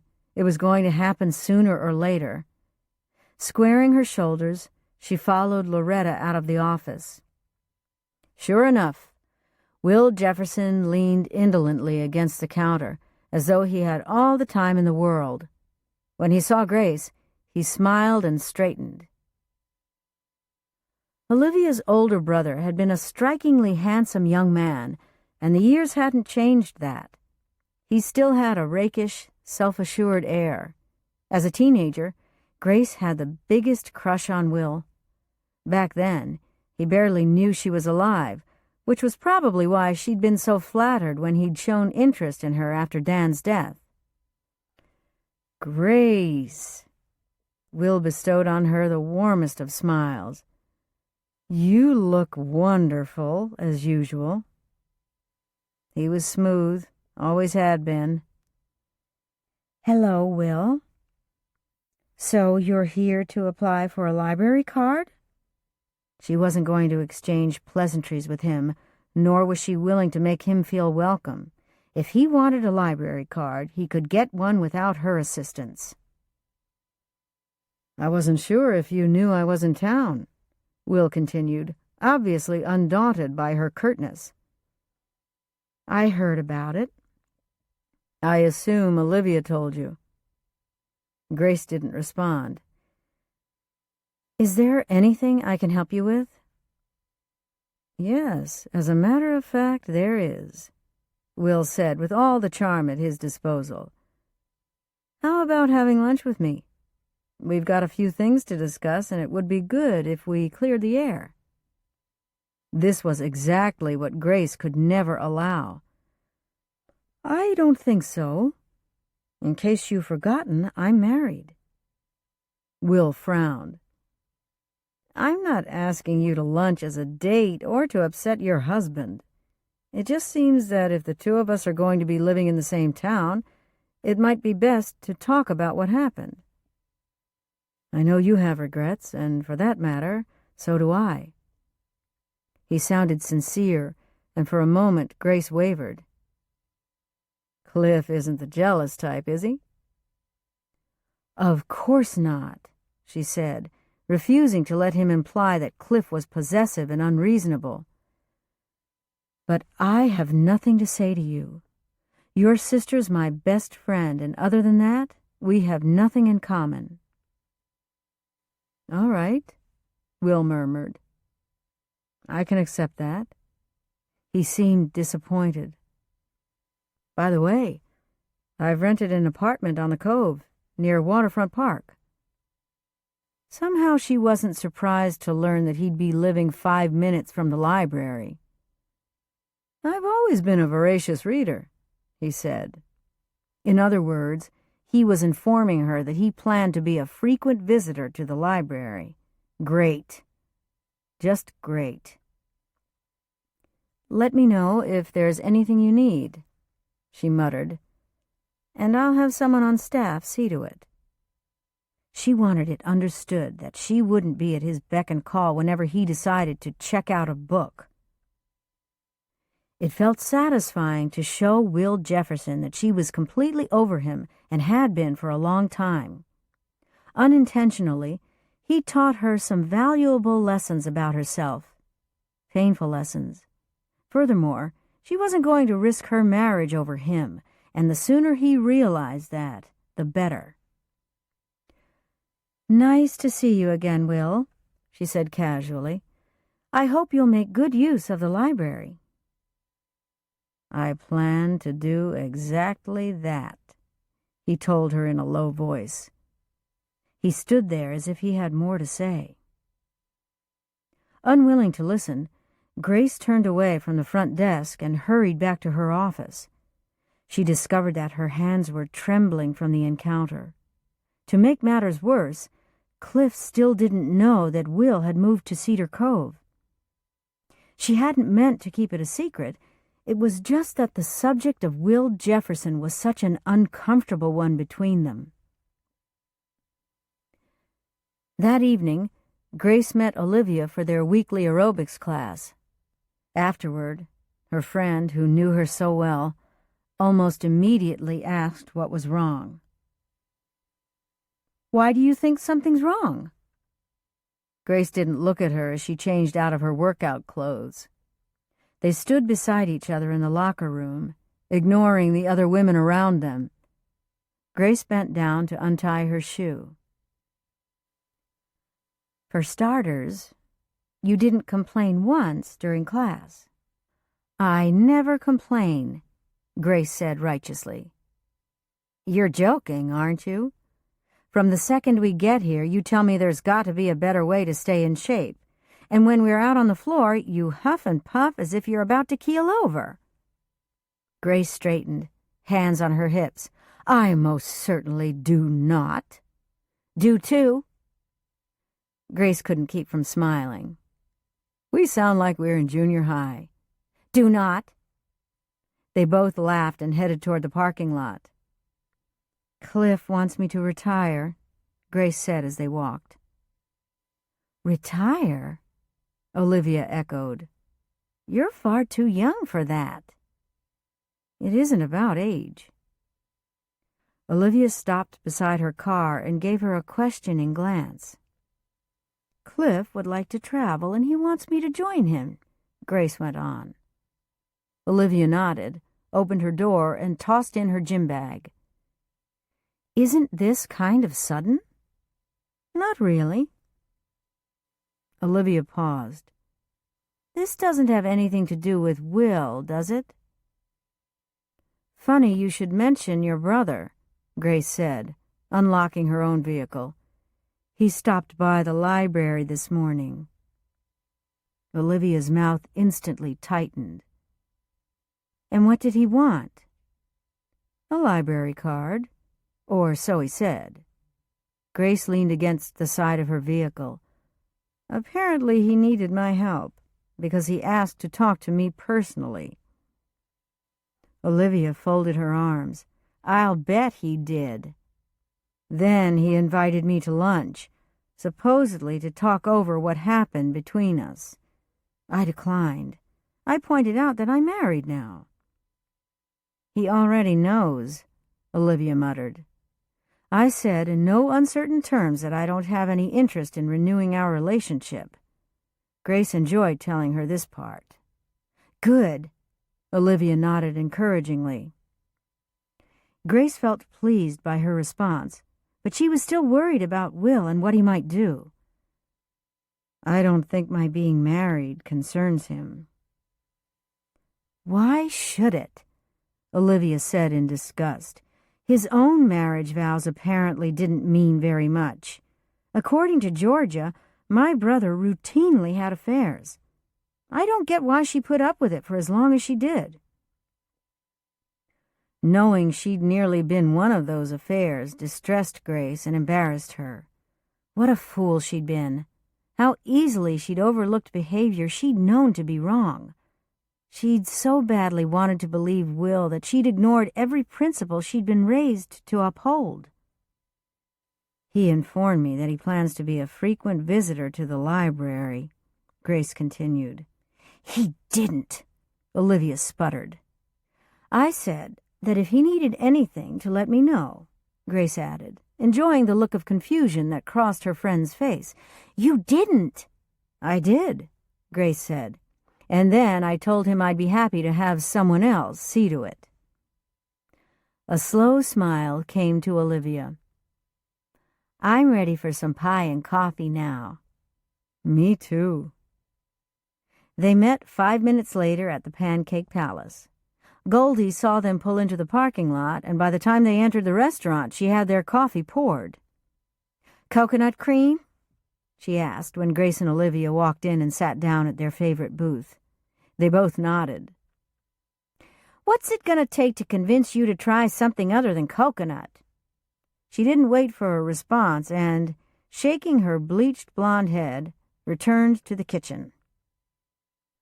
"I notice you sidestepped my question," Olivia said, dropping her car keys in the side pocket of her purse.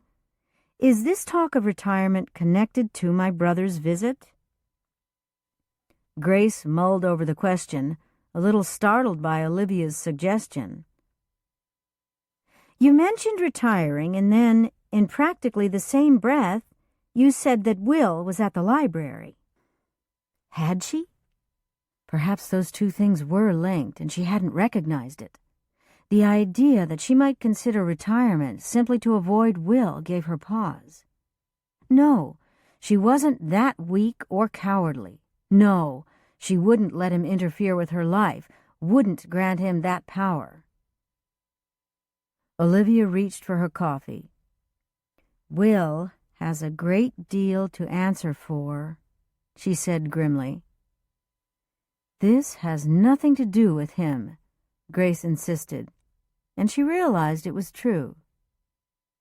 Fortunately, their pie was served just then, which signaled a change of subject. Olivia savored a forkful, closing her eyes. "How'd Mary Ellen take the news, by the way?" "What news?" Grace asked, glancing up from her own pie. "You didn't read the newspaper this morning? The Harbor Street Gallery is closing the 1st of October. "Oh, no." If she hadn't been in such a rush this morning, Grace would have had a chance to look at the paper. "I'd heard rumors, but I'd hoped it wouldn't come to that." Olivia nodded. "I'll call her tomorrow and tell you what she says."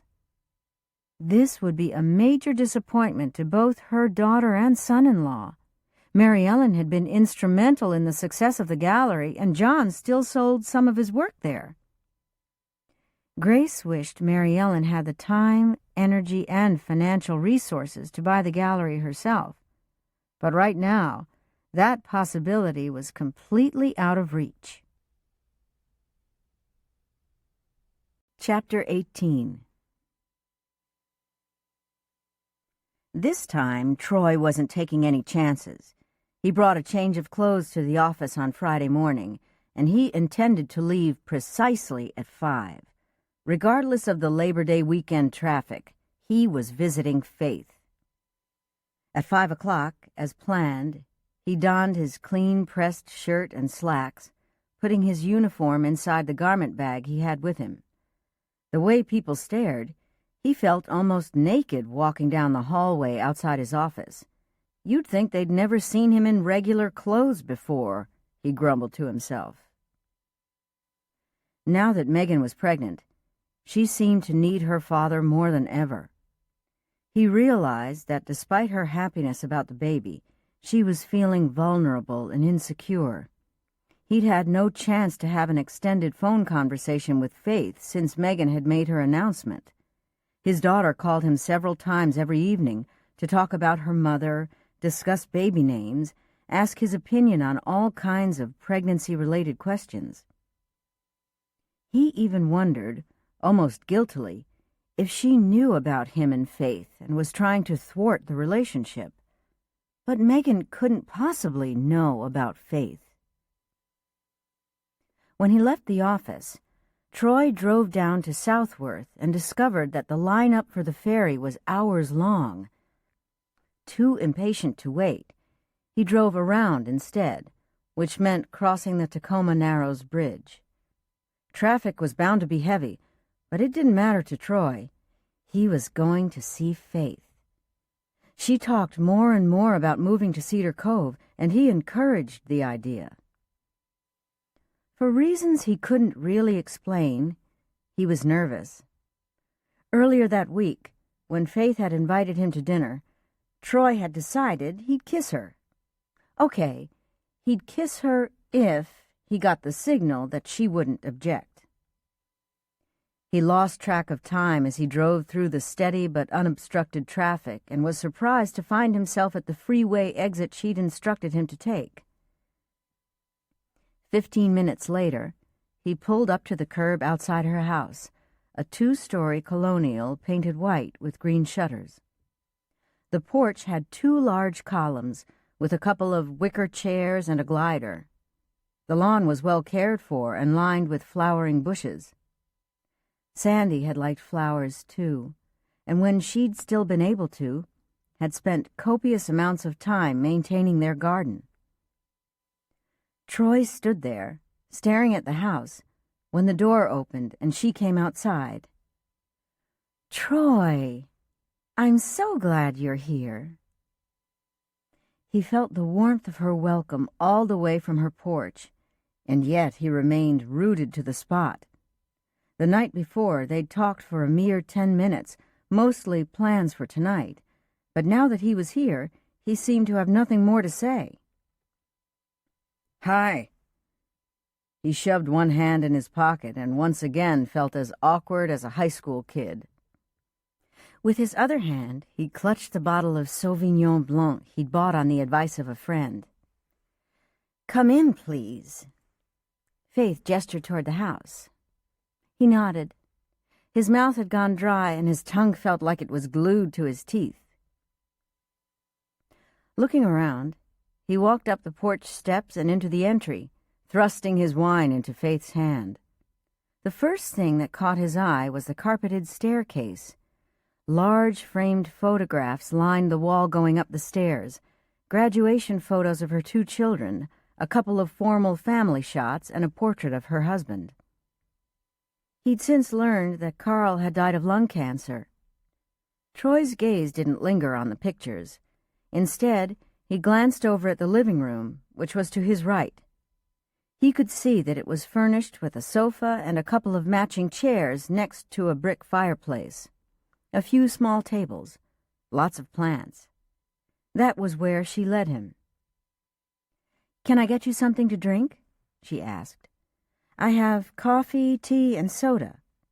She smiled. "And wine, of course." "Not yet, thanks," he mumbled as he sat on one of the chairs next to the fireplace. A moment of uncomfortable silence followed. "How was the traffic?" "Fine." He was suddenly hot and resisted the urge to unfasten the top button of his shirt. "I was afraid it'd be bumper to bumper the entire way, but it looks like you made good time." Troy had no interest in this mundane conversation. "Listen, Faith," he said abruptly. "I'd best get this over with now." He stood and paced in front of the fireplace. "My wife was sick for many years." "Yes, Troy, I know that." "Right." He was going over ground already covered. "There's never been anyone else." "I'd be shocked if there had been." Troy saw that he was making a mess of this. "I'm not 18 anymore, Faith. I don't know about these things." She looked at him with such sweet innocence, it was all he could do not to kiss her right then and there. "Just tell me, would you?" he groaned. "Tell you what?" "Can I kiss you?" "Oh." "I mean, if you'd rather I didn't, I understand. But I don't want to spend the whole evening wondering, worrying about it. So tell me now. Either way is fine." "Fine." Her hands were clenched tightly in her lap. "I think it would be perfectly nice if we kissed." "Really?" All at once he felt lighter than air. "Would you like to do it now?" she asked with a faint smile. "Now?" "I don't want you to worry about it through dinner." He thought she might be teasing him, but he didn't take offense. "If you don't mind, I'd prefer to wait." Faith grinned. "As a matter of fact, I'd like to wait, too." Then they had a glass of wine, and the conversation flowed as naturally as it always seemed to, everything from high school reminiscences to the books they happened to be reading. Because the dinner she'd made when he had to cancel at the last minute had gone more or less to waste, Troy insisted on taking her out. With the help of an online recommendation, he'd made reservations at an upscale waterfront restaurant. The place was small and elegant, with intimate lighting and attentive waiters. Faith raved about the seafood she had, and he had to agree that his salmon, too, was exceptionally good. Afterward, they went for a walk along the beach near Alki, removing their shoes and strolling hand in hand. He carried his shoes, with his socks stuffed inside, and felt conscious of every sensory detail: the cool, firm sand, the brilliant colors of the setting sun, her enticing floral scent. "I didn't know what to think when you got to my house this evening," Faith told him. "You looked so stern. I had this horrible feeling you'd gone through all that traffic just to come and tell me you didn't want to see me again." "Hardly," Troy muttered, loving the feel of her so close.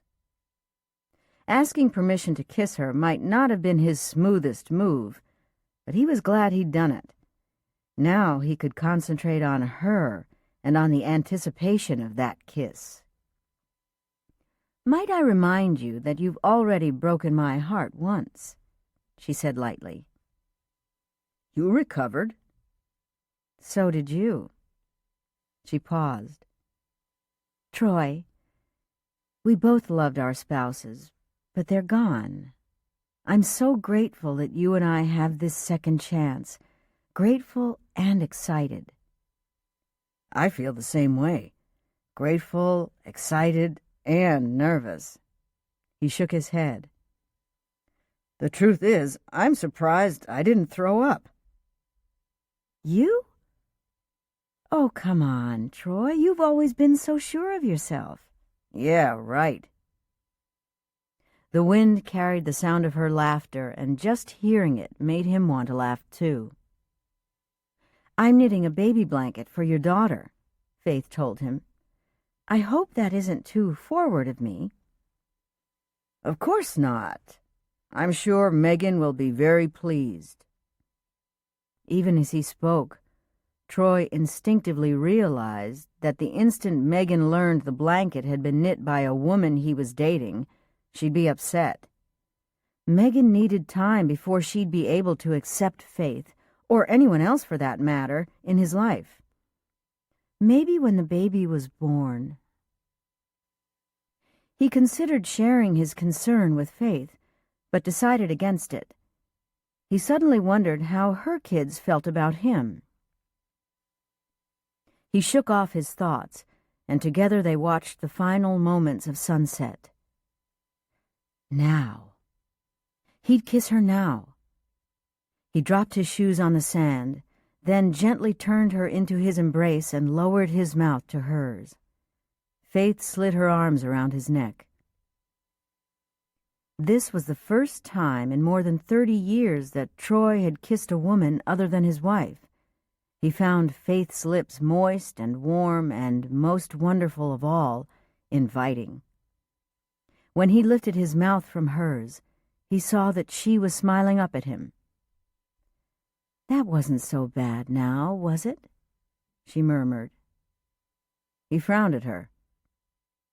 "Not bad? That's it?" "All right. Lovely." "That's a little more like it." Perhaps he should try again, he mused, and without hesitation touched his lips to hers. The same thrilling sensation stole over him. In his opinion, this was 1,000 times better than not bad or lovely. It was... He searched for the right word. Incredible came to mind, but Faith had to feel it too before he'd risk saying that. Her eyes were still closed when he raised his head. "Pretty good," he said in an offhand manner. "Pretty good?" Faith echoed. "Pretty good?" Louder this time. "All right, it was nice." "Nice?" She sounded outraged. "How about incredible?" he suggested. Her face softened. "That's what I was thinking." "Me too." They scooped up their shoes. Then he reached for her hand, and they headed back to the parking lot. The streetlights had come on, and the usual Friday night revelers had begun to crowd the beach. Troy drove Faith home.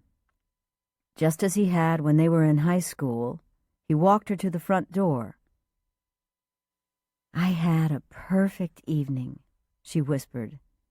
"Absolutely perfect." "I did too," Troy said. "How about a movie next?" he asked. "When?" "Monday?" He had the day off and wanted to see her again as soon as possible. "Sure," Faith answered. "Monday's good." "The way Sandy and I used to do it, she'd choose a movie, generally one I wouldn't have picked myself, and then the next time around, it'd be my turn." "That seems fair," Faith agreed. "So who'll choose the movie this time, you or me?" "You." "That's chivalrous of you. But since it was your idea, you should go first." "We can compromise. I'll check the paper and get back to you with some ideas." "Okay." They still hadn't decided whether to meet in Seattle or Cedar Cove, but that gave Troy a legitimate excuse to call her later. Not that he really needed an excuse. They kissed goodnight, a brief, comfortable kiss, and Troy left. As he made his way down side streets to the freeway on-ramp, he couldn't stop smiling. The freeway traffic remained heavy, thanks no doubt to the holiday weekend. Driving back to Cedar Cove took nearly 90 minutes. As soon as he walked into the dark, silent house, he noticed the flashing red light on his phone. He checked the caller ID function. All 4 calls had come from his daughter. No surprise there. It was close to 11, too late to return Megan's call. He'd phone her in the morning, when his head would be clearer and he'd be better prepared to answer her questions. He'd tell her enough to satisfy her curiosity for the moment, but he wouldn't lie. As he started toward his bedroom, the phone rang again. Apparently, Megan wasn't going to let this rest. "Yes, Megan," he said, recognizing the number. Who else would be calling him this late at night? Well, except for work, of course. "It's Craig," his son-in-law said in a flat tone. "I just got back from the hospital." He hesitated, and Troy could hear him taking a deep breath. "Megan lost the baby." Troy felt as if he'd had a fist slammed into his belly. The first word out of his mouth was, "No." "I'm sorry.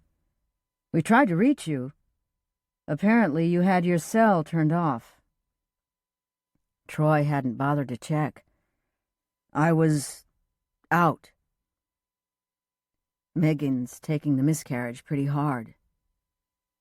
Troy felt the sudden need to sit down. "What went wrong?" he asked, shocked by the news. Sandy had lost 2 pregnancies after Megan, and both times the experience had been devastating. He couldn't stand that this had happened to his daughter, too. "The doctor couldn't say for sure. Sometimes they can't tell." "Is she still at the hospital?" Troy asked. "No, she's here." "Can I talk to her?" "Of course." Troy heard his daughter's tears even before she started to speak. "Daddy, where were you? We tried and tried to call, and we couldn't get hold of you." Megan was sobbing in earnest now. "I needed you, Daddy. I really needed you, and you weren't there." "I'm so sorry, sweetheart." "I wanted this baby so much. This baby was Mom's gift to me, and now there isn't a baby." Troy didn't know how to comfort her, any more than he'd known how to help Sandy when she'd miscarried. While he'd been out with Faith, sipping expensive wine in a fancy restaurant, walking on the beach, kissing her, his daughter had been at the hospital losing her baby, his grandchild. Chapter 19. "Bobby wants me to cut my hours," Teri complained to Rachel as they walked along the Cedar Cove waterfront. They were on their lunch break, and both felt the need to get out of the salon into the crisp, fresh air and lovely September sunshine. Before long, the October rains would come, and warm, bright days such as this would be rare. "Is that what you want?" Rachel asked, tossing a leftover crust from her sandwich to the seagulls. Teri didn't reply, and Rachel glanced up from feeding the gulls. "Do you want to work part-time?" Rachel repeated. "I don't know what I want anymore," Teri confessed. "I love my job, but I love Bobby too, and he needs me more than Mrs. Johnson needs a spiral perm or Janice Hutt a color job." "Then you have your answer," Rachel said, as if the decision should be an easy one. "I don't think it's quite that simple." Feeling queasy, Teri sat on a bench that overlooked the cove. Baskets of blooming annuals in an array of pinks and reds hung from the light posts along the walkway. "Bobby is so intense and, well," she hated to say it, but she needed a break from her husband every now and then. A few hours apart from each other did them both good. Working at the salon was the perfect arrangement. Rachel sat down beside her, and instantly a flock of seagulls gathered at their feet. She tossed the last of the bread onto the lawn, then shooed the birds away. "This whole thing's giving me an upset stomach," Teri murmured. In fact, she felt like throwing up. "You're pale," Rachel said, eyeing her closely. Darn him. She closed her eyes as a wave of nausea swept over her. Since the hair show, Bobby's been worse than ever. Worse? He hardly lets me out of his sight. Teri knew without looking that James was somewhere in the vicinity. He'd been assigned to watch over her whenever she was away from home. To his credit, James tried to be as unobtrusive as possible, but Teri couldn't help knowing he was there, especially when he hung around the mall, peering into the salon every 10 or 15 minutes. The other girls were used to it now and tended to ignore him. Get nailed is more than my job, Teri continued. It's a big part of my social life, too. You're there, and I'd miss seeing you every day. Yes, but... Rachel paused. I'm actually thinking maybe Nate and I... She let the rest fade. You really think you might marry Nate? Teri liked the other man well enough, and she knew Rachel was completely enthralled with him. But as she'd told Bobby, she was unsure this was right for her friend. Apparently, she wasn't the only one with doubts. Rachel seemed to have reservations herself, otherwise she would have moved to San Diego when Nate was transferred. I'm still trying to decide, Rachel said miserably. Nate and I talk about it every time we're on the phone. He's coming to see me, and I know he'll want an answer. So the pressure will really be on. Exactly.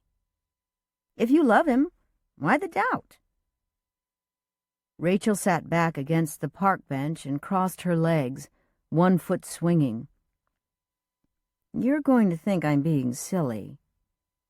Rachel, you're my best friend. I'd never be that judgmental. It has to do with Jolene, she said with a deep sigh. I know what it's like to lose a mother. That was hard enough on the kid, but then her grandmother died too. Bruce's family lives somewhere out east, and they don't seem to have much contact. I'm afraid Jolene will feel abandoned if I leave now. How old is she again? Teri asked. 12. She's almost ready for junior high. This is such a vulnerable age. Bruce is worried too, and, well, I just don't feel I can do that to Jolene. Teri understood Rachel's quandary. But you can't base your life on Jolene. Rachel leaned forward and uncrossed her legs. Now you sound like Nate. Jolene's gotten to be a real sore point between us. I'm afraid to even mention her name because whenever I do, he gets upset with me. What about Bruce? Teri wondered if Jolene was the only complication. What about him? You know. Teri gestured vaguely, but Rachel understood what she meant. Bruce has been acting a little weird lately. Rachel shook her head, as if to dispel thoughts of Jolene's father. Remember I told you he phoned me in the middle of the night? Yeah, I remember. Teri really wasn't feeling well. In fact, her stomach seemed to be pitching like a rowboat in a squall. She did her best to ignore it. He did it again. When? Last week. Not as late as that first night, but well past the time for non-emergency calls. What did he want? That's just it. He didn't want anything. We talked for a few minutes. He told me Jolene's decided to run for class secretary, which I already knew because she told me herself, and then he hung up. Rachel raised her hands in a questioning way. I don't know what to make of it. He might be afraid you're going to marry Nate and move to San Diego. He didn't say that. He wouldn't, would he? Teri said. Judging by her own experience, men rarely said what they meant.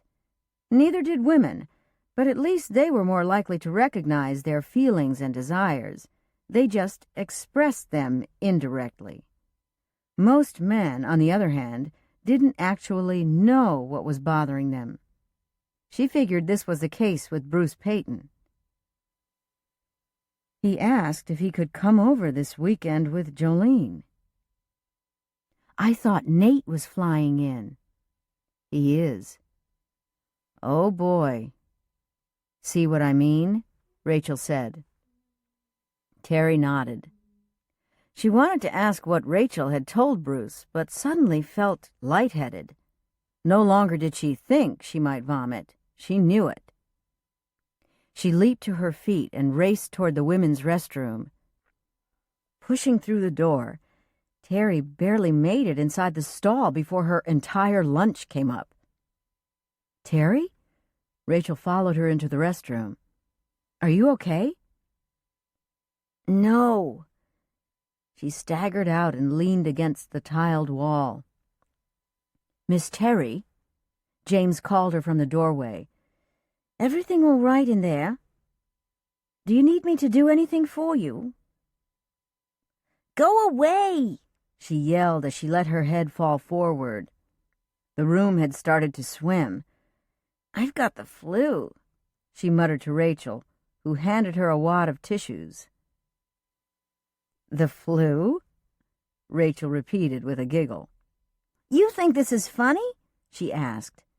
You ought to try upchucking your lunch and see how much fun it is. I doubt you have the flu, Rachel told her.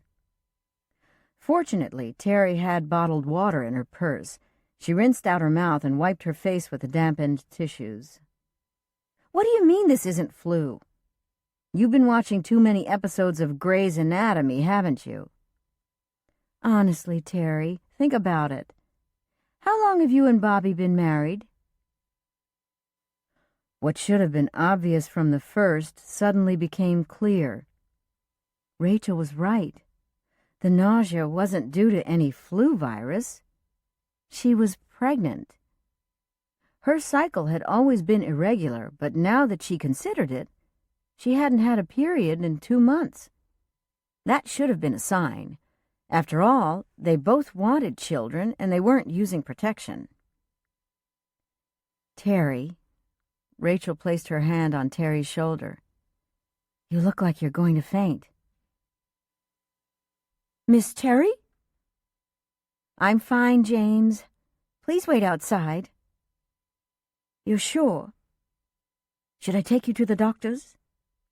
James! Reluctantly, he backed out of the restroom. It was a good thing no one else was in there at the moment, Teri thought. As soon as he was out of sight, she leaned against the wall again. If Bobby's protective of me now, this news will only make it worse. But you have to tell him, Rachel insisted. I will, just not yet. He's obsessive as it is. Because of those 2 men? But nothing's happened since. Teri hadn't said anything, not even to Rachel. Lowering her voice, she whispered, I think it has, although Bobby didn't tell me about it. What do you mean? The day of the hair show in Seattle. Yes? Remember how he called me out of the blue? He was frantic, and he asked me about my necklace. She pulled the gold medal out from under her blouse. She'd replaced the delicate chain at the first opportunity. He found it at home, right? You said you must have forgotten to put it on. Teri shook her head. I had it on. I distinctly remember putting it on after my shower like I do nearly every day. But how would someone get it away from you without you knowing? I have no idea. Teri had asked herself the same question over and over. At the hair show, she'd been bumped any number of times. The place was crowded. Whoever had taken her necklace had done it quickly and cleverly, snapping the fragile chain. Why would anyone do that? Rachel asked, her own voice dropping to a whisper. It's another chess player, Teri told her friend. He wants Bobby to lose, so he's threatening me in order to get Bobby to cooperate. You have to go to the police, Rachel said. Bobby won't. I've already talked to him about it. He wants to take care of this himself, his own way. He promised he'll call in law enforcement, but only when he has the proof he needs. The thing is, Bobby wouldn't know how to throw a match if he tried. All his life he's been trained to win. Oh, he's lost on rare occasions, but it sends him into a tailspin. He won't risk letting anyone hurt you, though. Teri groaned. I know. That's why he stopped playing. And that's why he's being so protective, Rachel said with dawning comprehension. Teri, this is awful. I'd rather walk out of Bobby's life right now than allow him to give up chess because of me, she muttered, wiping tears from her eyes with the sodden tissues she clutched. Oh, Teri, Rachel said, it's so wonderful to see how much you love Bobby. Sniffling, she nodded. She did love her husband. In fact, she'd found herself weeping easily these past few weeks, and she'd assumed... Oh, my goodness, the pregnancy explained her tears. No wonder she'd been so emotional lately. News of a baby would panic Bobby. She didn't dare tell him. I don't have any appointments for the rest of the afternoon, Teri said, more to herself than Rachel. Are you going home? She nodded. I think I'd better. I'm still not feeling well. Do you want me to go with you? Thanks, but no. I plan to take a nap. Nothing sounded more appealing at the moment. James drove them back to the salon. As soon as he pulled up in front of Cedar Cove's mall, Rachel hugged her. Call me after you see Nate, Teri said. I will. James opened the door and Rachel ran lightly out. This weekend could change her friend's life, Teri mused. She'd either agree to marry Nate or not. She wasn't convinced Bruce would let himself be counted out. On the drive home, Teri nearly fell asleep in the car. When they arrived, James helped her out, his manner even more attentive than usual. Thank you, James. And listen, what happened back there? Yes, miss. Please keep it to yourself. Yes, Miss Teri. I mean it. She didn't want Bobby hearing about this episode from his driver. James had probably guessed she was pregnant, and she'd rather Bobby didn't figure it out quite yet. That would just multiply his worries and hers. James nodded, his hand supporting her elbow. He didn't meet her eyes. Entering the house, she went straight to the den. As she'd expected, Bobby was there, sitting in front of his chessboard. Hi, Bobby. He didn't respond. His thoughts were on some chess move only he could see. She kissed his cheek and without another word wandered down to their bedroom. She quickly removed her clothes, then slipped beneath the covers. The sheets felt cool against her skin, and she sank her head into the pillow and closed her eyes. Almost immediately, Teri fell into the welcome oblivion of sleep. The next thing she knew, her husband was sitting on the bed, his arm around her waist. She smiled and pressed her hand over his.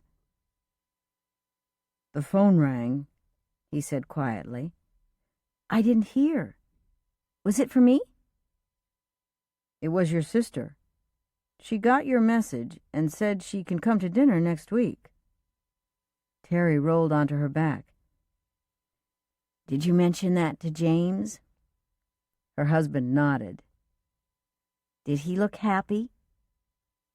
Bobby frowned, then shook his head. No. He looked sad. Teri sighed. She could see that James and her sister were going to need some guidance to get this romance off the ground. Chapter 20. Rachel was so excited she could barely hold still. It had been almost 3 months since she'd seen Nate, and now they had a whole weekend together, a whole weekend.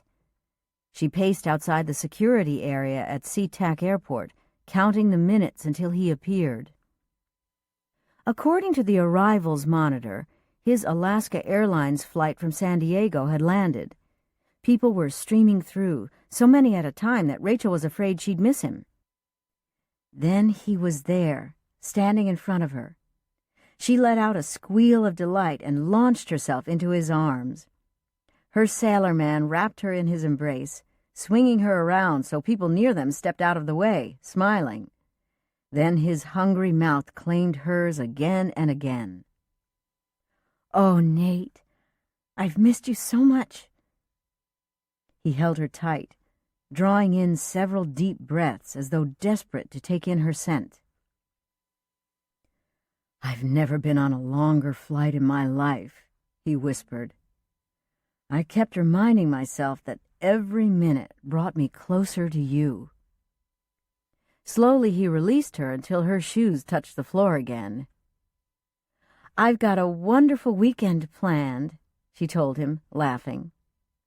He slipped one arm around her waist, carrying his overnight bag in the other.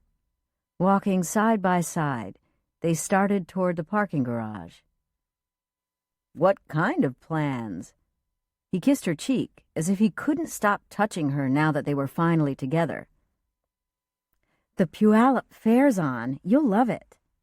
It was a classic country fair, with rides, entertainment, animals, and all kinds of exhibits. Rachel had often attended the fair when she was growing up. It had been one of the joys of her childhood. But she hadn't been to the Puyallup Fair in years, and she thought seeing it with Nate was an inspired idea. "Sounds like fun. Anything else?" "Yes. It was supposed to be a surprise, but she couldn't keep it to herself. 2 front-row Seahawks tickets," she informed him, feeling downright smug. One of her clients, who had season tickets, was going to be out of town when the Seahawks played the Raiders and had given the tickets to Rachel. The timing of this generous gift couldn't have been more perfect. Rachel wasn't much of a sports fan, but she knew Nate loved football. "You're joking." "Nope." To prove she was telling the truth, Rachel pulled the tickets from her purse. "We might have to leave the game a few minutes early so you can catch your flight Sunday evening, but that's a small thing, right?" "Right," he echoed. Nate hugged her again. "I knew there was a reason I loved you." Rachel laughed. "Well, if that's all it takes." They had dinner at a Mexican restaurant in Kent that Nate had heard about from a friend. The enchiladas were the best Rachel had ever tasted. They lingered over margaritas and talked for nearly 2 hours. In fact, the restaurant was closing before Rachel noticed the time and suggested they leave. On the drive over the Tacoma Narrows Bridge and home to Cedar Cove, she decided to introduce the subject of Jolene. Nate couldn't ignore the girl, as much as he might like to. Their relationship was too important to Rachel. "Did I mention that Jolene's running for class secretary?" she said, knowing she hadn't. "No." He didn't say anything else. "Bruce is helping with her campaign, and so am I." She was intentionally probing a little, hoping he'd respond with at least a show of interest. Nate sighed and, closing his eyes, rested his head against the seat, shutting her out. "Do we have to talk about Bruce and Jolene?" he asked. "Can't tonight just be about us?" "Of course it can," Rachel told him, but his indifference to Jolene hurt. The silence between them seemed to stretch, and Rachel knew it would be up to her to break it. I have news, but I have to swear you to secrecy first. Okay. He opened his eyes and straightened. You won't tell? I swear. Cross your heart and hope to die? Yes, yes. Now tell me. Teri's pregnant, Rachel said triumphantly. The crazy part is that I had to point it out to her. What does Bobby think? Bobby doesn't know, which is why it's a secret. She isn't telling her own husband? Rachel didn't want to go into the details. It's too hard to explain. She's ecstatic, though. I have no idea how she's kept the news from Bobby. The poor girl's sick every afternoon. I thought pregnant women suffered from morning sickness. Not Teri. She has afternoon sickness. She hasn't managed to hold down her lunch all week. Nate shook his head. This pregnancy might help her lose weight then. Nate! That was an unkind comment, and she wasn't going to let him get away with it. Teri isn't fat. She isn't skinny either. So what? Rachel frowned at him. That was rude of you. For the first time, he seemed to notice that she was upset. Hey, come on, Rachel. I was only teasing. I didn't mean anything by it. She nodded, unwilling to spend their precious time together arguing over how he viewed her best friend. These 2 days were going to be short enough.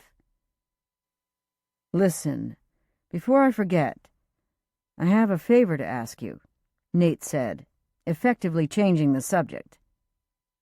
Anything.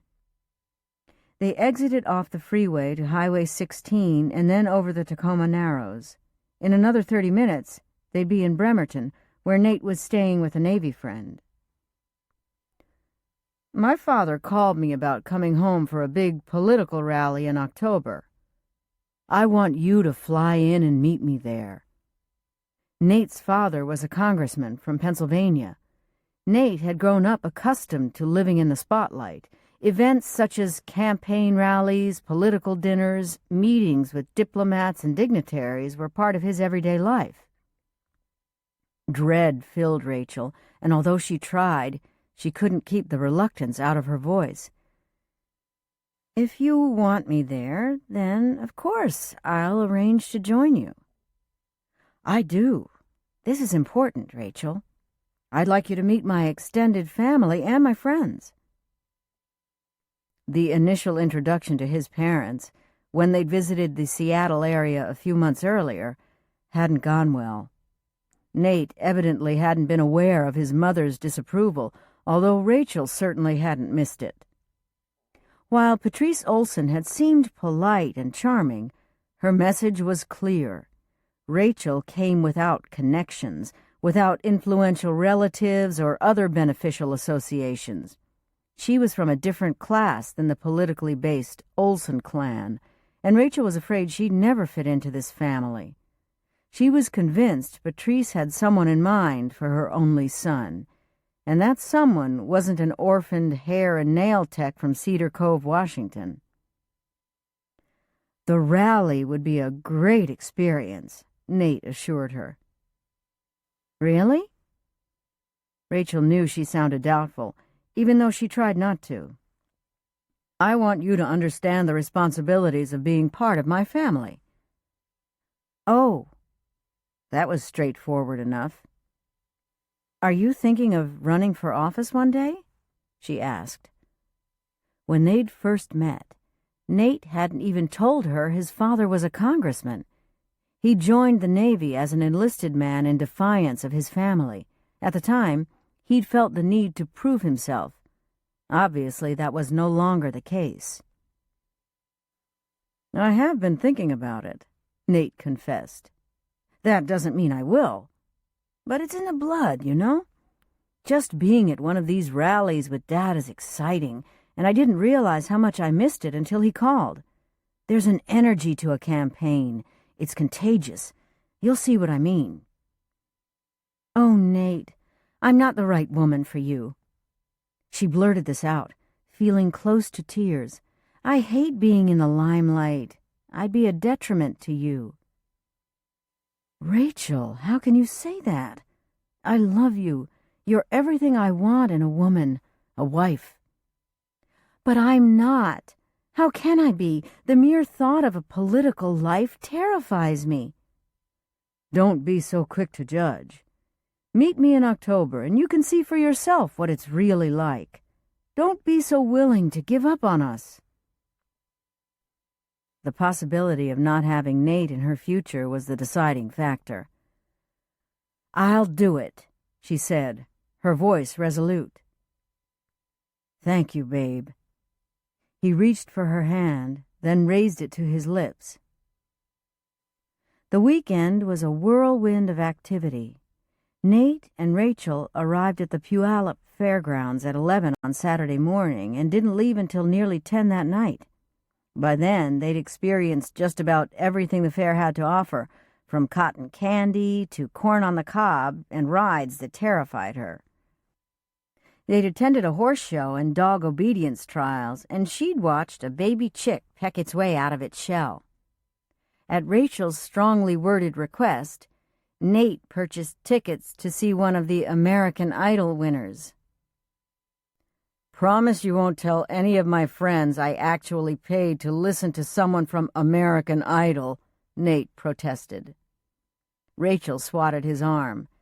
"Don't you dare say a bad word about my all-time favorite TV show." Despite Nate's reservations, he seemed to enjoy the performance as much as Rachel did. Sunday morning, after brunch at her place, they were on the ferry to the Seahawks game at Quest Field in downtown Seattle. The game was exciting, even for someone who didn't care much about football. The Seahawks won in the final seconds, and because the game was so close, Rachel and Nate left later than they'd planned. She had to drop Nate off at the airport. There wasn't time to go inside with him. He kissed her long and hard, releasing her only when a security guard approached their vehicle. "Move along, folks," he said, waving toward Rachel's car. Nate kissed her again. "We'll be together next month." Rachel had put the political rally out of her mind. She sighed and closed her eyes, trying not to worry about it. Nate was right. She shouldn't give up on their relationship without making more of an effort. She could learn to be the kind of wife he needed if he entered politics. She'd just have to learn the social niceties, the protocol, the conversation. She waited until he'd walked through the glass doors, then drove away with tears in her eyes. Periodically on the drive back to Cedar Cove, she had to blink rapidly to clear her vision. Her small rental house felt even smaller once she got home. She tossed her purse and keys on a shelf in the hallway and ignored the blinking red light that informed her she had phone messages. When the doorbell rang, she groaned audibly. She wasn't in any mood for company. She debated not answering, but the doorbell rang again. Someone was persistent. Not entirely to her surprise, she found Bruce Peyton standing there, looking as if he was lost and needed directions. Jolene wasn't with him either. "Can I come in?" he'd asked, when she didn't immediately invite him inside. "Oh, sure, sorry." She'd put him off when he'd asked, earlier in the week, if they could get together, and felt guilty about that. "I just got home," she explained. "Not 2 minutes ago." "I know," he said as he followed her into the kitchen. Without waiting to be asked, he slouched down in a kitchen chair. She wondered what was wrong, and all at once it occurred to her that this might have to do with his daughter. "Where's Jolene?" she asked urgently. "She's okay, isn't she?" "She's roller skating with friends." He rested his elbows on the table, then propped up his head. He looked tired. "What's the matter with you?" She began to make a pot of coffee. Bruce could obviously use the caffeine, and she needed something to do, something to work off her nervous tension. Bruce studied her with wide blue eyes. "You're going to marry that Navy guy, aren't you?" "Bruce, honestly..." "I know. It's none of my business."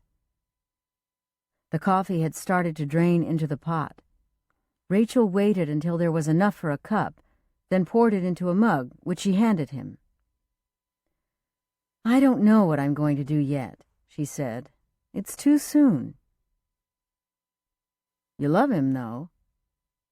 "Yes." She wouldn't deny it. "He wants to marry you." He said this as though making a statement of fact. Nodding, she filled a second mug.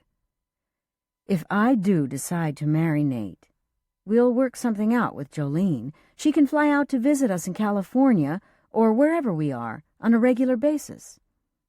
Rachel sat across from him at the table. "She'd appreciate that, I'm sure." "I'd miss her. It isn't like I could just forget her." He sipped his coffee, then held the mug with both hands and stared down at it. "I care about you, Rachel." "Thank you," she said simply. "I care about you, too." A smile came and went, almost before she could notice. "Thanks," he said. "A little while ago, I realized how much I depend on you. You're a good friend." "I consider you a good friend, too." And she did. "Have you had dinner?" he asked. At the game, they'd had hot dogs and soda, and then later Rachel had eaten salty, greasy popcorn. In fact, all she'd had since brunch was junk food. "Not really. Want to go out?" "Sure." The suggestion seemed to please him. "Do you have anything in mind?" "Mr. Wok's." It was her favorite Chinese place. "Fine with me." Not until she was getting ready for bed later that night did she remember Bruce's comment that he knew she'd just gotten home. He must have been parked outside her house, waiting. Chapter 21. Christy Levitt wasn't sure what to make of Teri's sudden interest in reestablishing their relationship. As a kid, she'd looked up to Teri and followed her like a shadow. Not that it got her anywhere. Teri always lost patience with her little sister, dumping her whenever she could. It wasn't until Christy was 12 or 13 that she discovered she had something Teri didn't, and that was beauty.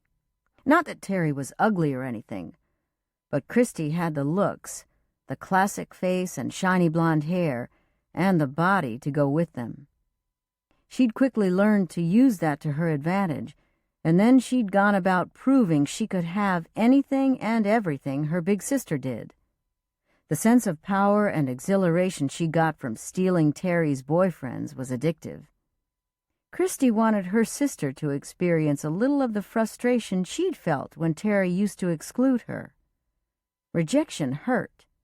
This was payback time, and it went on and on. Christy had never been serious about any of the guys interested in her older sister. If she'd felt remorse for her cruelty, well, she ignored it. Her charm and beauty had never failed her until she met Teri's husband. Bobby Polgar had simply ignored her compliments. Nothing she'd said had any effect on him. When Teri left the living room to check on dinner that first night, Christy had made her move. She'd deliberately stood and walked over to Bobby, claiming she needed help with a button at the back of her blouse. Bobby refused, claiming he wasn't good with buttons and she should ask Teri. It wasn't so much what he said as the way he said it. Bobby wasn't interested in her. He'd fallen for Teri, and this seemed to be the one man who wasn't susceptible to Christy. He'd shown it that first night and proved it several times since. "Home, miss?" James asked, breaking into her thoughts. Christy sat in the back seat of the stretch limo after an early dinner at Teri's. The car was utterly ridiculous, she told herself scornfully, and yet Bobby Polgar wasn't pretentious in the least. So why this fancy car and driver? The driver especially was annoying. "Take me to the Pink Poodle," she instructed. James had what could only be described as a stiff upper lip. Christy couldn't recall where she'd heard that expression, probably some BBC costume drama, but it fit James perfectly. He was devoid of personality and so polite it made her crazy. She could tell him to jump off a bridge, and his response would be something along the lines of, "Very good, miss." Twice now, since that disastrous dinner with their mother, Teri had invited Christy to the house. On both occasions, she'd sent Bobby's driver to pick her up and afterward deliver her home. Spending an evening with Teri and Bobby had become surprisingly enjoyable. They might not always agree, but they were family, and she hadn't thought of Teri that way in years. Family hadn't had much meaning for her until recently, although she'd always been close to Johnny. So was Teri. They had that much in common anyway. But until recently, Teri seemed to avoid her, and, in all fairness, Christy knew why. She'd made it a habit to be as unpleasant toward her older sister as possible. For the first time since childhood, Christy saw potential in their relationship. They were moving tentatively towards something new, a kind of friendship, and that required concessions from both of them. Teri's marriage had started it. Christy had never seen her sister this happy, this much in love. Teri's husband was a bit unusual, but Christy discovered she rather liked Bobby Polgar. Teri seemed to want to make up for lost time now. She was reaching out to Christy in various unexpected ways. The long-stemmed red rose that had awaited her in the car both nights was a good example. It was a nice touch, thoughtful and rather sweet. "The Pink Poodle, miss?" "Yes," she snapped. The tone of his voice told her he disapproved. Well, he could think what he wanted. She didn't care. Bobby was odd, but that was understandable. He was a famous chess player. As for Bobby's driver, well, James had no excuse.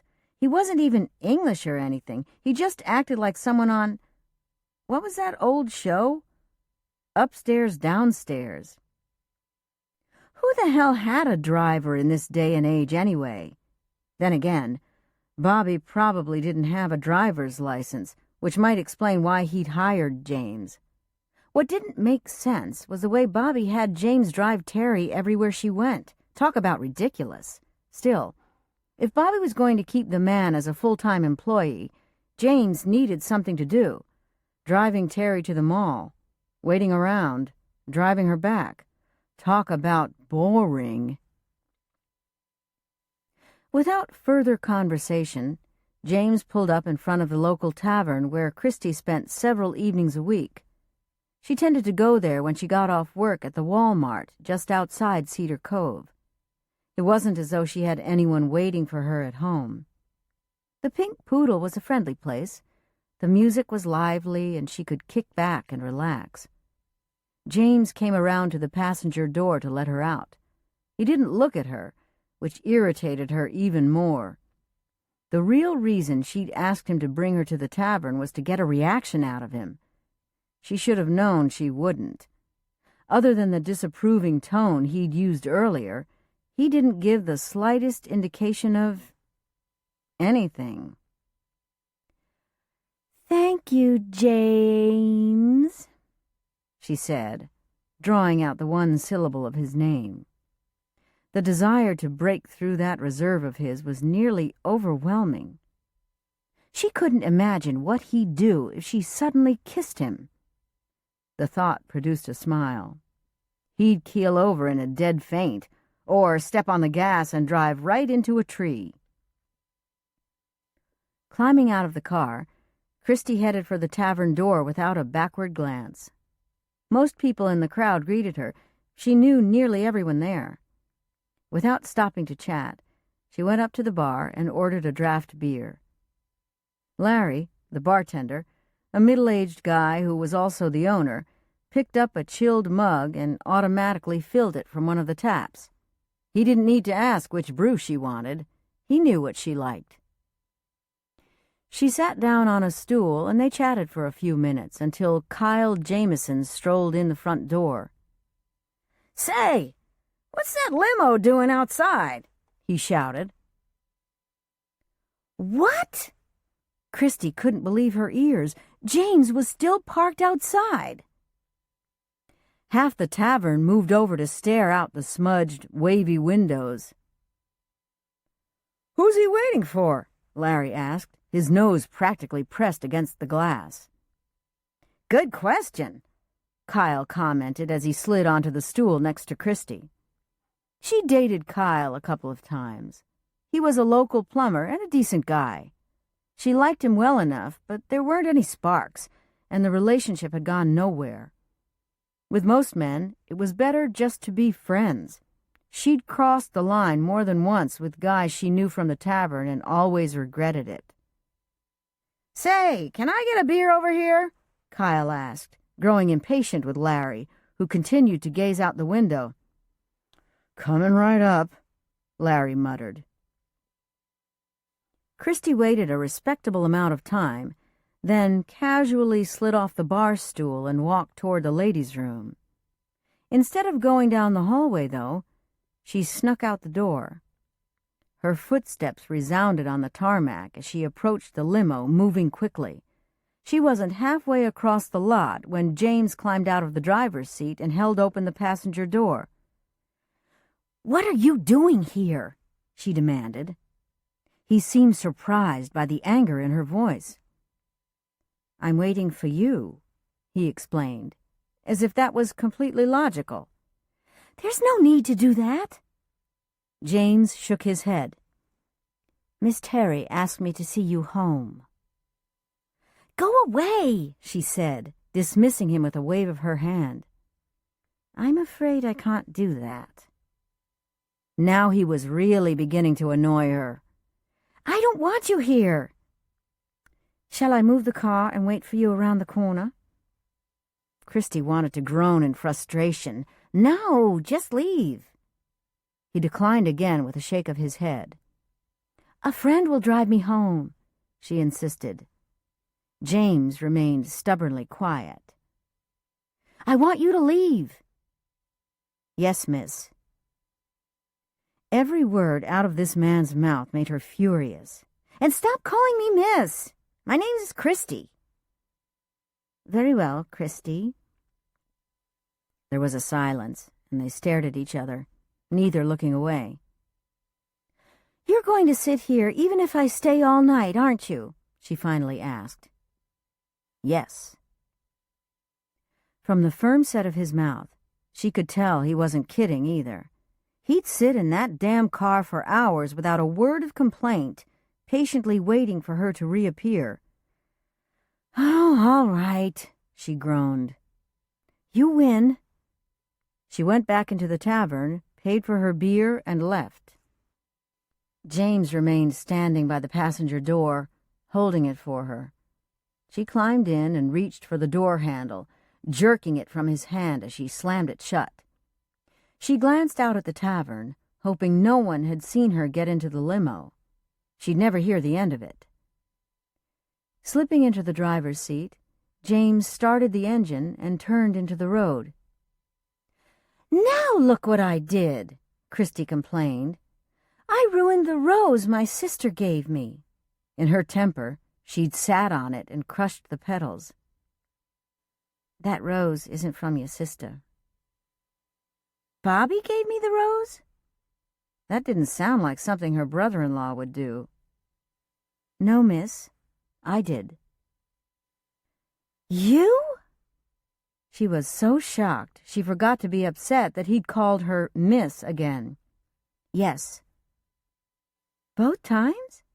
she asked speculatively. Yes. Christy frowned. Why? He didn't answer, so she rephrased her question. Is there a reason you bought me roses? She raised her voice so he'd know she expected an answer. I wanted you to have them. She regarded the crushed bud in her hand. Don't do it again, understand? Very well. I mean it, James. There was no response. All at once, Christy felt the most compelling urge to weep. That happened once in a while, usually when she'd been drinking. This evening she hadn't even finished her beer, so that couldn't be it. Tears gathered in her eyes, and she swallowed against the lump in her throat.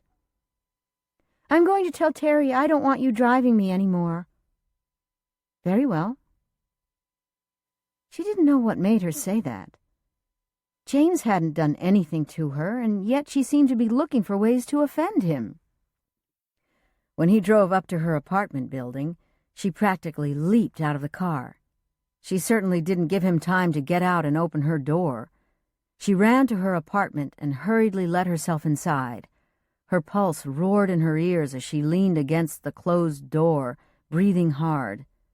When she looked down, she realized she still held the battered rose. A tear fell from her cheek and landed on the red petals. Chapter 22. We got a postcard from Linnette, Corey McAfee told Roy when he came into the office after his morning walk. Her voice was a little too cheerful, and he didn't believe it reflected how she really felt. Where is she? He asked. He'd ultimately sided with his daughter about making her own decision, but that didn't mean he approved of the way she'd taken off without a destination, without a plan. Nor did it mean he didn't sympathize with her reasons. Like any father, he hated seeing his child hurt. North Dakota, Corey told him, studying the postcard. A town called Buffalo Valley. Roy, she said, glaring at him. She's taken a job as a waitress at a restaurant called Three of a Kind. She says the owner won the business in a card game about 10 years ago. What sort of place is this? Apparently one that needs a waitress, he said, in as casual a tone as he could manage. After all those years of schooling and medical training, Linnette is working as a waitress? I know. He didn't like the sound of that either. However, he was willing to give Linnette the benefit of the doubt and wait a few months until she found her footing. A waitress, his wife repeated indignantly. What I find interesting, he said, is that she chose to mail us a postcard rather than call. He and Corey exchanged a quick, private smile. Their daughter Gloria had once mailed them postcards, too, but hers had been anonymous with cryptic messages neither of them had understood at the time. Corey handed him Linnette's postcard, and he read through the tightly scribbled lines. She seems fairly happy, he said, somewhat surprised. Apparently the proprietors included a room with the job. Buffalo Bob? I don't like it, Roy. What a ridiculous name. Listen, Corey. We raised our daughter to the best of our ability. Linnette's got a good head on her shoulders. She's told us about this job and where she's living, so the least we can do is trust her judgment. How can you say that? Corey cried. Her judgment ever since Cal broke up with her has been terrible. In our opinion, he pointed out. Our opinion? She returned, her eyes narrowing. You mean to say you thought so too and didn't say anything? Well, he'd certainly stepped into that one. Roy nodded slowly. I didn't like the fact that Linnette chose to run away, but she felt she had to make a change, which I understand. We won't always agree with her decisions, Corey. He put his arm around his wife's shoulders. That's a given. We didn't always approve of Mac's choices either. Kids have to learn to fend for themselves. We can't get in the habit of rescuing them every time." Roy could tell that his wife still had trouble with this, and he didn't blame her. Corey was a nurturer, someone who tried to fix whatever was wrong, especially in her children's lives. He tended to feel that kids should face the consequences of their actions, not just kids, everyone. Which wasn't to say he didn't miss Linnette. He did. He wanted her back home. He believed that eventually she would return, but not until she was ready, not until she'd figured out whatever she needed to know. Later that same afternoon, he went to the sheriff's office and saw Troy Davis sitting at his desk, the phone held to his ear. The sheriff noticed Roy and immediately gestured him inside. There was a coffee pot across the hall. Roy helped himself to a mug while Troy finished up his conversation. When Roy came back into the office, the sheriff was off the phone. He picked up his own mug and ambled across the hall for a refill. Roy noticed a haggard, weary look on his face. "Problems?" he asked. Troy didn't answer right away. "Remember Martha Evans, who died a couple months back? The widow? Didn't Pastor Fleming find the body? That's her. The family claims that several expensive pieces of her jewelry are missing." Roy was taken aback. "You don't think Dave—" "Of course not." Troy shook his head. "But you didn't come here to listen to my woes. What brings you to my neck of the woods?" Roy decided not to pursue the subject of the missing jewelry. "I'm doing legwork on a case. Gotta check some old police reports. Corey asked me to stop in and invite you to dinner Friday night." Troy's gaze instantly left his. "Sorry, I'm busy Friday. I've got another engagement. Thank Corey for me, though." "Sure. Would Saturday be better?" Troy still didn't look at him. "I'm busy Saturday, too." Roy found this astonishing. "You seem to have an active social calendar all of a sudden." Not that it was any of his business, but Troy always used to be eager for a dinner invitation, especially after he'd moved Sandy to the nursing facility. Roy couldn't remember the sheriff ever turning him down, especially for a meal. Troy seemed more than a little flustered. "I've reconnected with an old friend." "Male or female?" Judging by Troy's discomfort, he guessed it was a woman, but he couldn't resist asking. "Female," Troy muttered, lifting the coffee mug to his lips so that his answer was muffled. Roy peered across the desk at him. "Are your ears getting red, or am I imagining things?" Troy scowled back. "You're imagining things." Roy had to make an effort to suppress his smile. He, too, took a sip of coffee to hide his amusement. "This so-called friend got a name?" he asked next. "You don't know her." "That's a long, tricky name." Troy snickered. "Very funny." "Is that her surname?" "No." Troy sighed. "Enough of this nonsense. If you must know, her name is Faith." Roy nodded in an encouraging manner. "And?" "I haven't told Megan about her yet, so I'd appreciate if you didn't mention any of this to my daughter." This was even more surprising than the news that Troy was seeing another woman so soon after Sandy's death. When he'd asked Roy to be one of the pallbearers, the sheriff was badly shaken by the loss of his wife, despite her long illness. "I'm seeing Faith on Friday, then having dinner with Megan and Craig on Saturday," Troy said. "I heard about Megan's miscarriage," Roy said. "I'm sorry." "Thanks." Troy settled both hands around his mug. "Sandy lost 2 pregnancies, and both times she fell into depression." How's Megan doing?" "Not well, I'm afraid." She put a lot of significance in the fact that she probably conceived the baby either right before Sandy's death or right after. Roy nodded thoughtfully. Without meaning to, the poor girl was probably making a painful situation even harder on herself. "Two big losses like that, one right after the other, is pretty tough," Troy continued, "which is why I haven't told her about Faith." Roy leaned back in his chair. "She isn't going to hear about it from me, so don't worry." "Thanks," Troy murmured. The sheriff's phone rang, and Roy stood to go. As he left, he heard the other man's voice take on a gentle, soothing quality. "It's okay, honey," he was saying. "We'll just—" Roy moved down the hall, out of earshot. The sheriff was talking to his daughter. Chapter 23.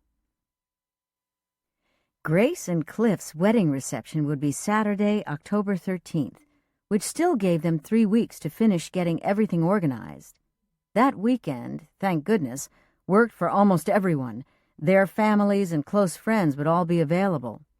Grace was particularly excited about seeing Cliff's daughter, Lisa, and her family, who were flying in from the East Coast. Sitting at the kitchen table on Saturday morning, she